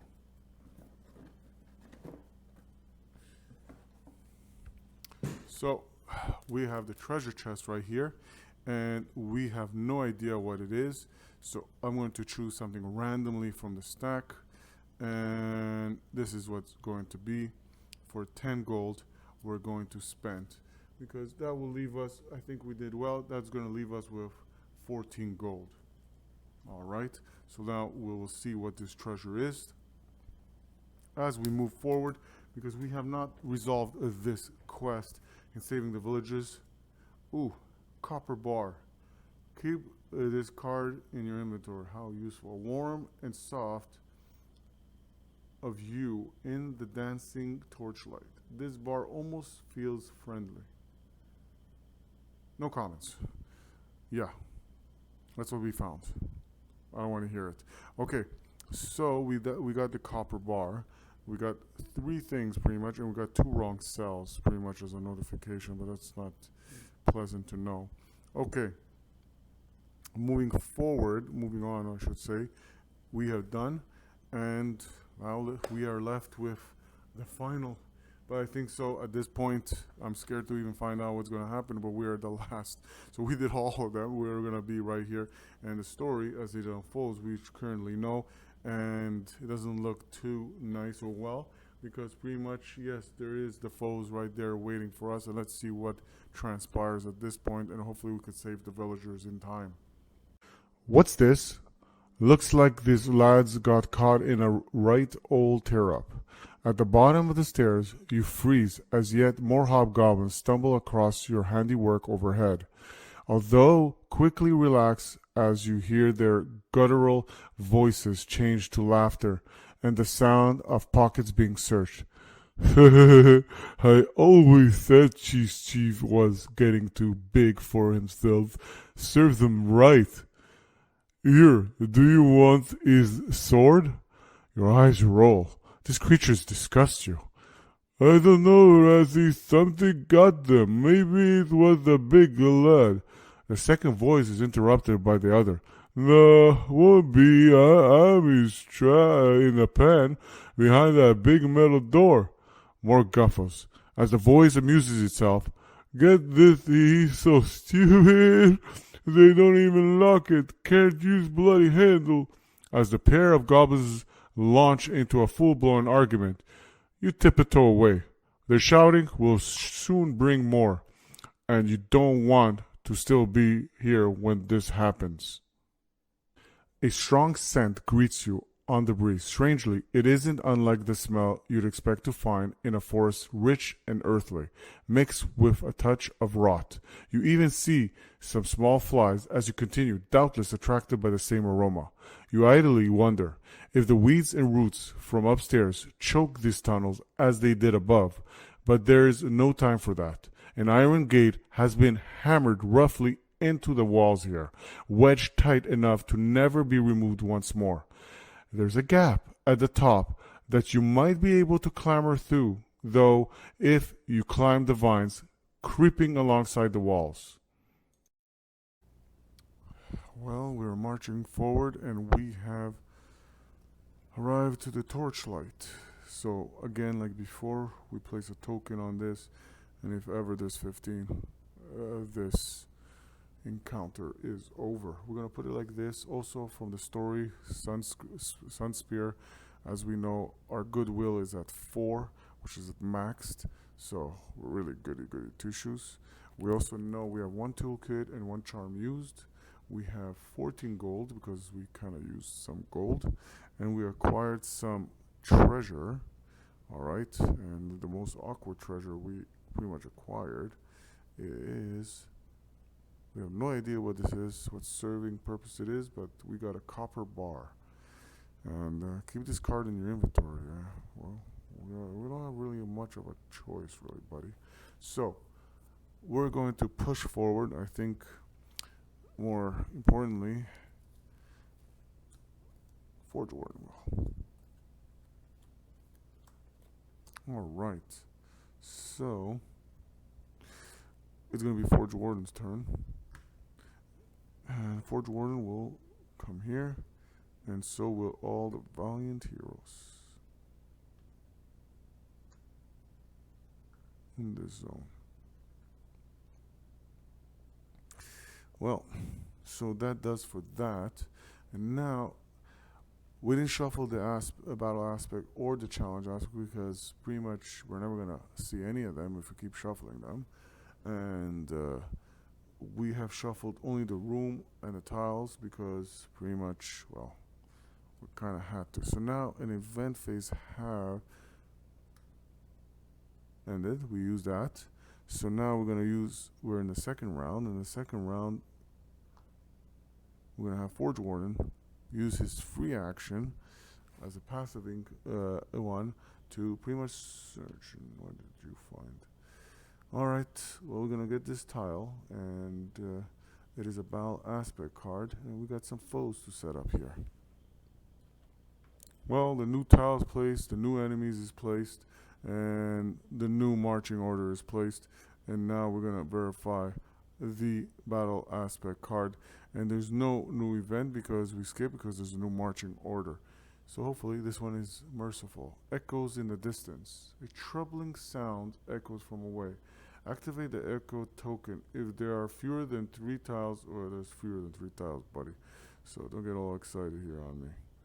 Alright, so that ends that. So and put a replacement. So you know what? We're gonna put this, and we're gonna hopscotch, a classic game played by hobgoblin children. You have no idea why these tiles have such markings though. When a hero on this tile moves into a zone, they gain a timer token. If the hero has 3 or more tokens at the end of their turn, replenish 1 fate, and then discard the tokens. When this card is discarded, each hero discards their tokens. Yeah. Whatever. Alright. Not gonna happen, but okay. So Forge Warden turn. He's the first one to act. So without wasting time, we remove this tile. Thank you for the useless one. Alright. So, and we are going to attack obviously the Raider, and that's 13.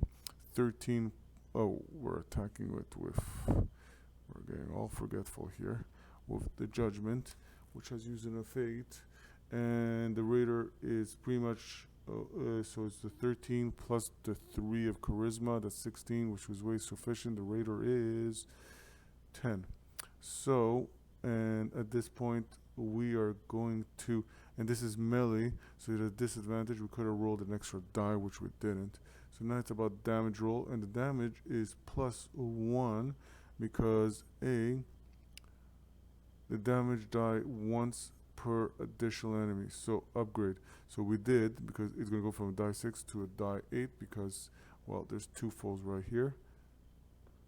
And wow, this is just a phenomenal roll, by the way. Alright, so that's 1 damage, as you could see, on the Raider. We will need to, we're going to do Mechanica Strike on the Raider again.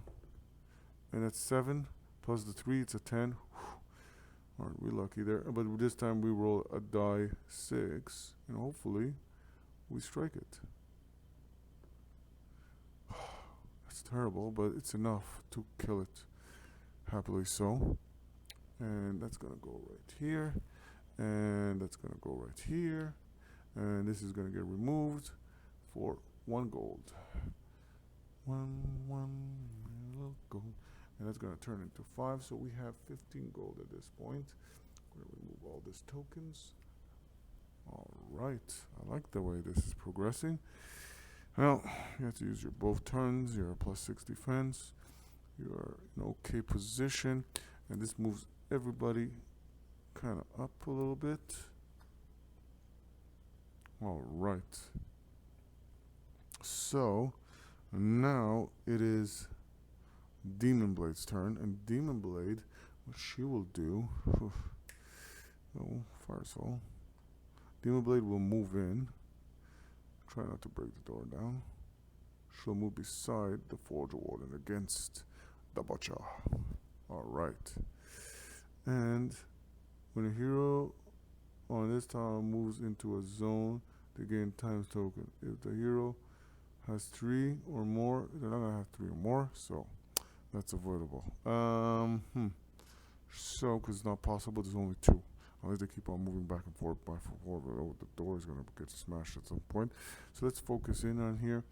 So don't forget, because he acquired this treasure she acquired this last treasure, she has +2 on her attack rolls. Alright, which is nice. Sapphire cluster. And this is against the Butcher, and that's pretty much, she has +5, so hard for her to miss there. And she's going to against the Butcher, and the Butcher has no defense. Ooh, that's a major critical, because the Butcher is 4, and that's in 1 strike. We acquired 2 amazing gold. And that does for that. Alright, well done for Demon. Demons. Alright, so that ends her turn. Her turn. Now it's going to be Fate Song. Yeah, this is going to get awkward. So, what Fate Song is going to do, she's going to use one of the Fates to inspire Light Weaver to just come here. Alright, and that will end that. And then she will, she will come also here. Ooh, it's getting crowded in here. Alright, and that will end her turn. Then it's Light Weaver. Light Weaver, who's there now, will just fire away. And okay, this is gonna get very, very interesting. Yeah, we still didn't get an event. So, see, it's very tough to get those 15. Again, it says place 15 timer tokens on this card. At the start of the event phase, discard a token. Yeah. This will be problematic probably for the adventurers in a long crawl, not a standard crawl. Alright, so we are in Light Weaver. Light Weaver, what he will decide to do, his first action will be against the Brigand, the Arcane Bolt. Unleash the bolt. Alright. And Bardsung. We replenish a fate. And so we have only 1 fate used. And we do critical. Spellcasters. Alright, way to go. I love that. So, like we were. Well, the Brigand never gets a chance to take its action. We acquire 1 more gold. I like that. And as much as people complain, we don't get much gold issues right now. But it's important to save. We have about 18 gold and 7 to always replenish something from up there. So that means to healing potion or firewood or toolkit or charm always costs 7 each. So right now we can replenish 2. The most important I find up there to be the most essential and important. It's not really the firewood or the toolkit, in my opinion, is what's something that I've never had to use so far, which is the healing potion and the charm. Alright, because the charm, you get 3 chances to replenish all your fates if you ever run out, and a lot of the most important abilities use your fate. In boss fights, that would be essential. Okay. So now that happened, there's no event phase. So again, you don't add a token, and the heroes just reshuffle, and what do you know? Fate Water's up here. And what do you know? Hex, this, and this. Alright. And now it's Forge Warden's turn. And he's gonna come here, and so will everybody else. Try to squeeze in with Forge Warden there. Ooh, again, this door. Okay, so, and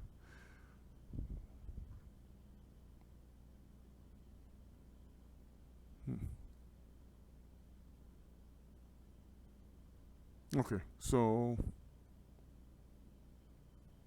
So that's taken care of. All right. Yeah, these doors are getting annoying now. Well, I'll just put it this way. Sorry about that. Forge Warden. Okay, so that adds another token there, by the way, for those confused. All right, so now a new event, new round begins, and Forge Warden will press on. And yeah, before he does that, he's gonna burn another turn because again, you guys forgot. He comes here, closes the door, which is very essential. Oh, I didn't tell you to break the door. I said close the door. Yeah, and pretty much then use another round to come here, which is going to be pretty much use this is going to be another one. So let's see now.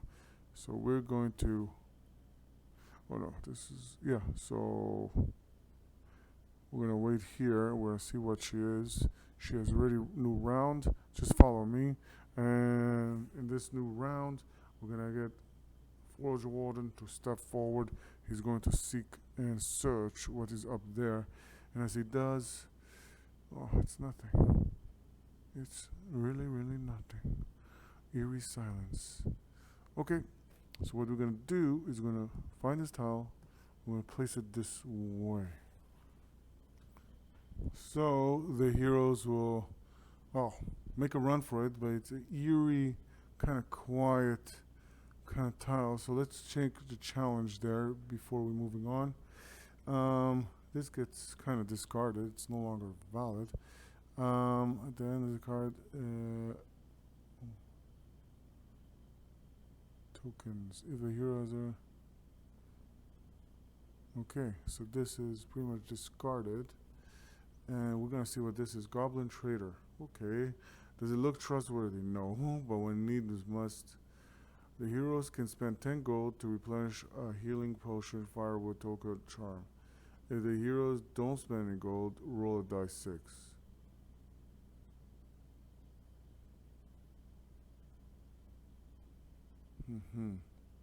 So we can kind of face off an enemy there. Or 3-4, return this card to the vault. Or 5-6, no effect. Yeah, bring it on. 6, so no effect. Sad. I wouldn't mind facing off a brute right now. It's extra gold. Alright. So that kind of gets discarded right now. Sadly so, as one would say. Alright. So it is back to you. So he's gonna move forward here. And then it's Fate Song. And 1, 2, 3, 4. And then it's Demon Blades. She will move right here easily. And then it's Fire Soul, who will easily move right here. And it's Light Weaver, who will move here. Shut the door. Alright. And that pretty much ends their turn. And that will create another token. Not that it matters if you think about it. So we're moving right along. Now it's a new event. They stay there, they wait for him, and I will create another token. Alright, we still don't care. Now Forge Warden comes, and we're doing this so there's no chance for an echo event to occur. So we always skip, because that's why. And this, oh, alright. I was hoping for an enemy. Let's get this tile. Well, the heroes are pretty much gone there. Forge Warden's there. And there is the stairway because it touches, again, the line there, which we know. And Shrine to Hurma. Prove yourself worthy of the goddess of the hunt. Shuffle the Wandering Monster deck and draw until there are 2 enemies. Place both on this tiles. This attack against these enemies have advantage. If both enemies are defeated, each hero gains 2 XP and this card is returned to the vault. Oh wow. Okay. So shuffle the Wandering Monster deck and then draw until the there are 2 enemies placed both on the tile. Okay, so let's set up the wandering monsters. Well, we found the wandering monsters, which is this, and sadly when you shuffle it's very easy to see what they are, so it's hard to pretty much decide on, in all fairness, of which one comes and which one goes. So what we're gonna do is as follows, because we don't know what it is. So we're gonna roll a die 4 for the 2, because that's what it says. So shuffle the wandering monsters deck and draw until there are 2 enemies placed both on the tiles spawn point, which is pretty much they're blocking us from going up. So number 4, so we choose the last one on the bottom, so the giant spider. Okay, so now we know if it rolls a 4, we just re-roll. It's a 3. Wow, okay, what are the chances of that? So both pretty much get rolled in, and this gets pretty much discarded, but we could keep that right here. So these 2 monsters pretty much come on board. Beautifully so, we have our foes. So it is decided upon, and we're going to shuffle the new marching order, and this is pretty exciting because we get to fight off some wandering monsters, and they're pretty powerful. Look at this giant spider. I mean, alright, so let's shuffle this in, and this is, so this is this side, and this is this side. Alright, so let's see. Let's see what's gonna happen right now. And that's pretty much it, and that's what's decided. So it's gonna be Forge Warden, Fate Song, the Hex, Giant Rat, the Demon Blade, Light Weaver, Fire Soul, and Giant Spider. Alright, so Forge Warden is first, and this gets discarded, but that now just got interesting. I'll tell you that. No event because we just reshuffled this. And this is just to remind us that we're going to get 2 XP for each hero. So instead of, once we finish this quest, hopefully we find the villagers, which I kind of doubted at this point. It's very daunting and depressing at this point. Because, well, we have to find the villagers. This is the point where we find them. We kind of, 2 out of the 3 torchlight caverns that we went to, there weren't any villagers. So, okay, so moving right straight forward. 2 XP for each hero if we manage to slay them, which we will. So first is Forge Warden. He will move in, and once he moves in, we have to watch out for what the enemies can do. And yeah, nothing for now, but this is kind of scary. So, because the rat kind of has very empowering kind of things. Alright, so he's going to attack with, only makes sense, Judgment. And don't forget he has a +6 to his defense, so he's going to bring Judgment upon them. He's going to use the second Fate, and he's going to roll for that. And that's terrible, my god. Oh no, that's because he was going to attack pretty much the rat. The rat is 5 plus the 3, it's 7, so that's okay, but next time I gotta be more clear on that. So I was sure of it. So 7, and he will now upgrade his die because he attacking just 2 enemies there, and that's a 6, and a 6 is a critical, which will pretty much make this enemy turn like this. Kind of loses some of its abilities, kind of got weakened a bit. So Forge Warner has used 1 action, and that's pretty much it. His second action was this attack, and yeah, that's pretty nice, but it's okay. If we can get rid of the giant rat, that would be good. Alright, so now it's Fate Song's turn. Fate Song, this is the problematic. So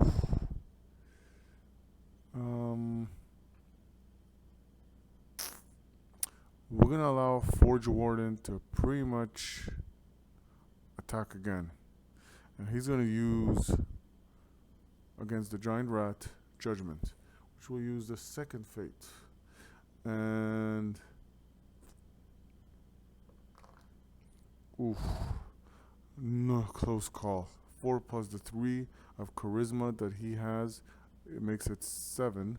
So that pretty much 4 plus the 3 charisma is 7.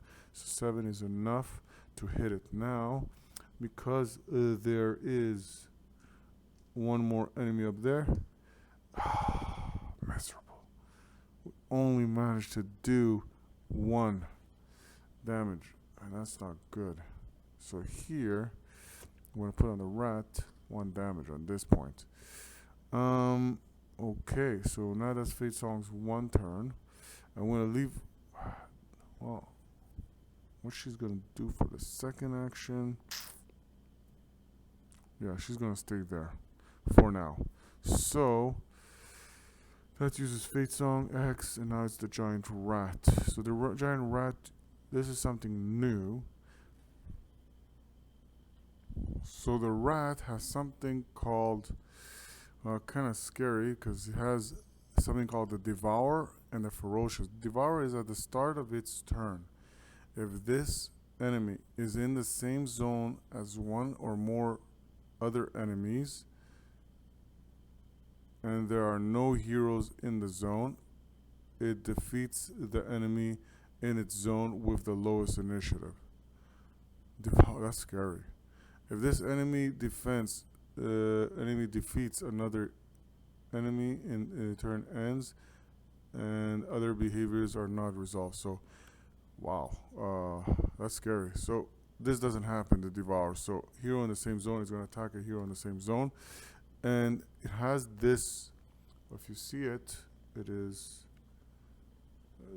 this, which is a different kind of pretty much effect, and that one is pretty much, or its attack property, shall I say, it's pulse. The enemy attacks every hero in their attack range, and their attack range is 0. So that means anybody that would have been in the zone would have got attacked. So only pretty much our amazing Forge Warden is getting attacked.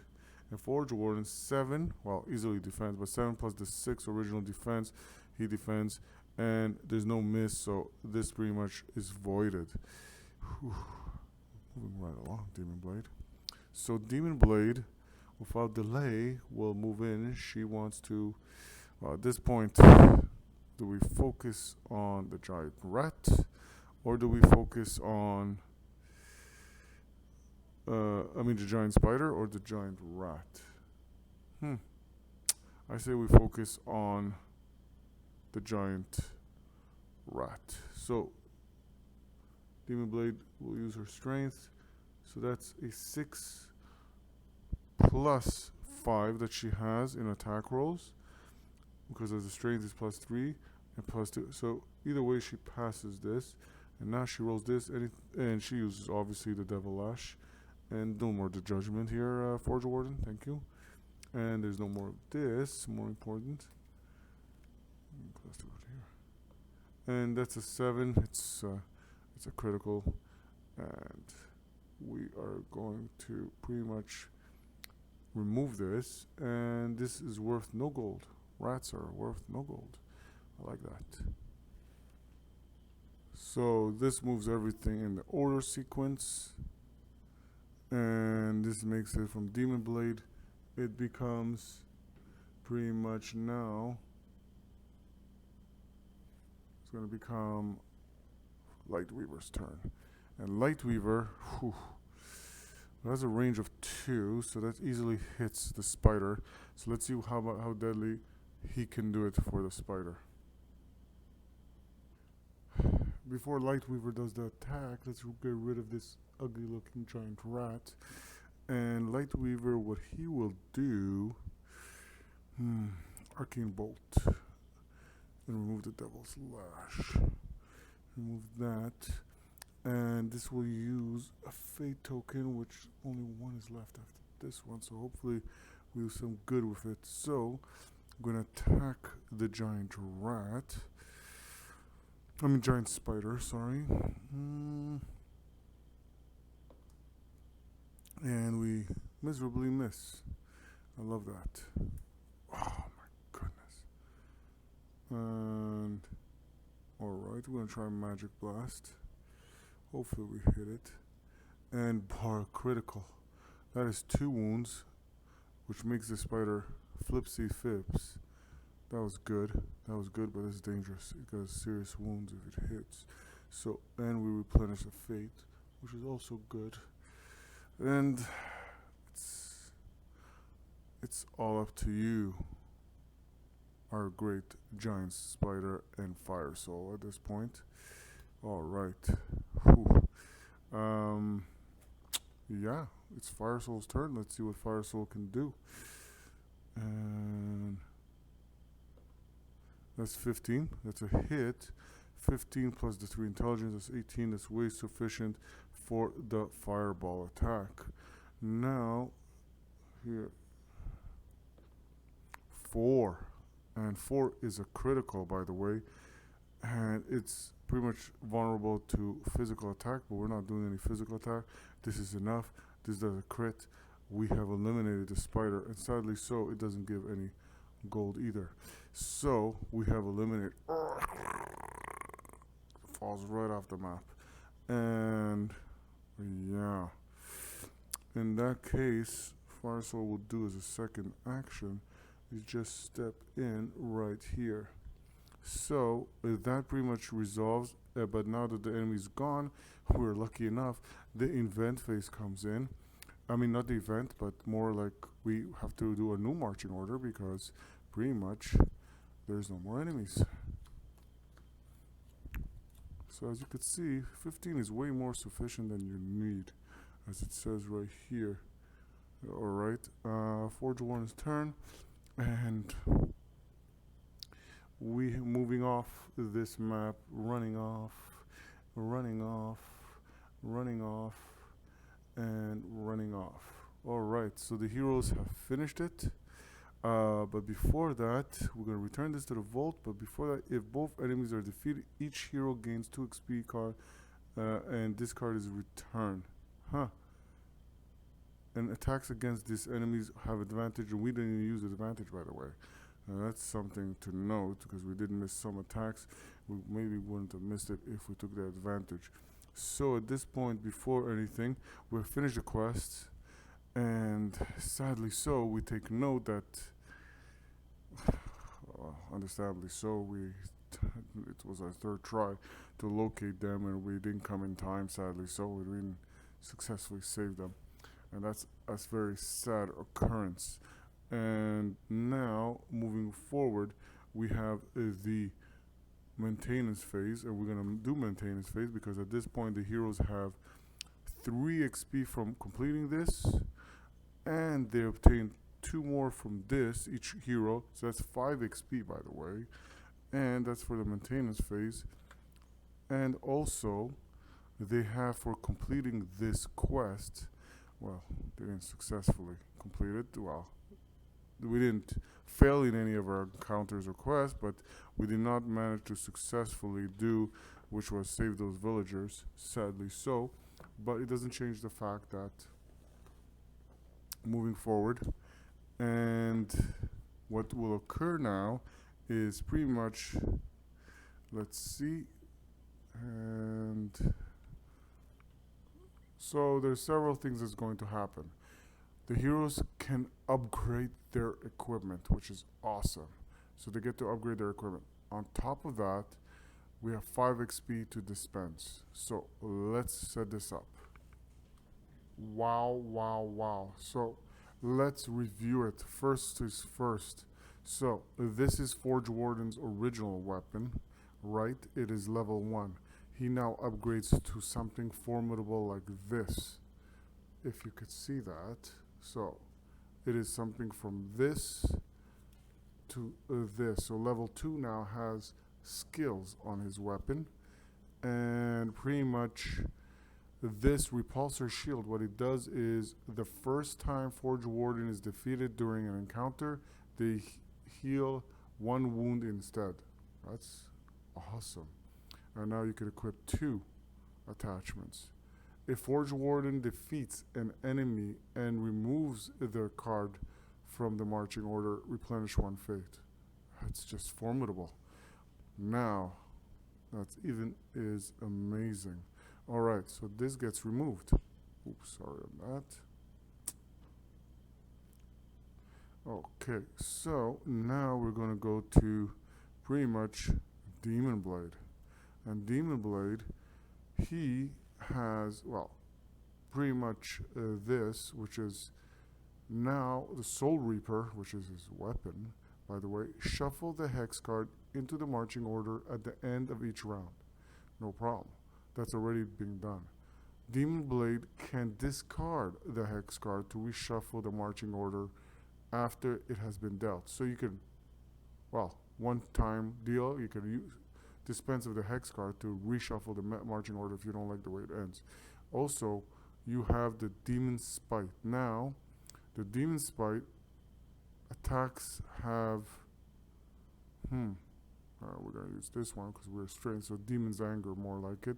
And we can never read it, so let's read it properly. Demon Blade's attack have 0 range, and it a die 6 and plus a die a die 10 or 8. Use strength and our melee. Wow, okay. So what was the original one? If I remember. Okay, so it's the same thing. It's a die 8. So now you roll 2 dice, a die 6 and plus die 8. Well, that's wicked. Okay, so he became more and more powerful thanks to this, and that's Demon's Blade. Okay, and that gets removed too. Okay, so moving right along, this is Fire Souls. And Fire Soul, the only thing is once per turn, when Fire Soul inflicts burn on an enemy with an attack, Fire Soul can pretty much be placed in that same zone as that enemy. Not bad at all. Not bad at all. And that's wickedly amazing when you think about it. Alright. So, as you can see, you're upgrading the equipment, which makes your heroes more powerful. More importantly, now let's see Lightweaver. He has these 2 items, and this only says that pretty much you can't attack from the enemy within the same zone. So you have to be at this distance. And now, pretty much, it's the same thing, but the only difference is this Celestial Band now says the hero can't suffer burns. So he can't be burned. So that's very, very good. And the last but not least for, well, our favorite there who support, she has this originally, which is this nothing, ordinary lute and horn. Now her lute is just the same, but the horn, after dealing the marching order, move an enemy card 1 space left or right. And that's amazing. That could influence certain decisions on if a hero can do certain things. Now we have also 5 XP each hero has to dispense. So for Forge Warden, he'll use his 5 XP to pretty much level up these 2 skills. So pretty much this will be at level 2 and this level 2, so which makes everything of his at level 2. And the difference is this one, if he misses, he'll pretty much be able to get 1 fate token, even if he misses. Alright? And this one, pretty much if the attack roll has an advantage, the damage roll is empowered. Alright, that's pretty much sets for him. And the heroes have just become much more mightier. Well, for Demon Blade, she will level up everything to level 2, so that's a total of 5 XP being used right there. Alright, and there's not much difference, but just for the purpose of having everything at level 2 at this point. And now we're going to go to our favorite, pretty much Fate Song, and she will upgrade Lullaby. She'll pay the 3 XP and pretty much the same type, playing area, replenish 1 fate. Okay, so that's pretty much it. So she will replenish that, and she will hold on to 2 XP. That I mean, she is already very, very powerful. So let's see. So that's 2 XP saved by Fate song. And let's see what Fire Soul will do. Fire Soul will make Conflagration pretty much level 2 and pay all the 5 XP for that. And after resolving this attack, resolve it against each other enemy in the original target's zone.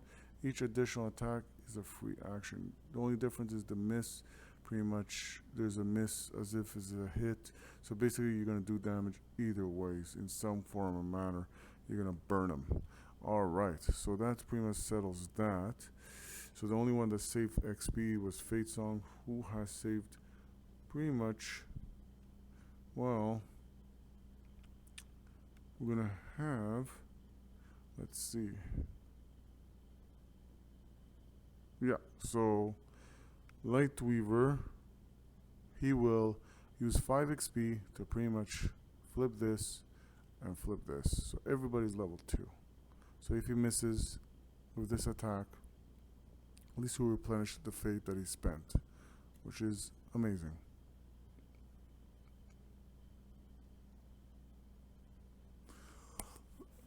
And that ends pretty much it, sadly so, and we are venturing forward,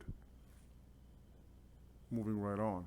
So thank you for watching, thank you for subscribing. This was a long run. We ran into doozies, but it ended in a very, very well way, in a sense. Not only that we obtained much more XP than we expected, by luck that is, and this is going to pretty much be removed, but the heroes are upgraded not only their equipment but also their certain abilities. At last, you found the trail of the elusive prisoners, but are you too late? Alas, only 2 of the villagers remain. The first is a young man that lies awkwardly on the ground, holding his hands to his flank.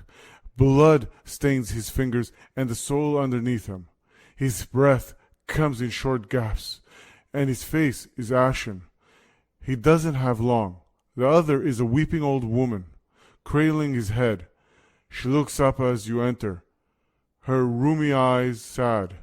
It looks like you were indeed too late.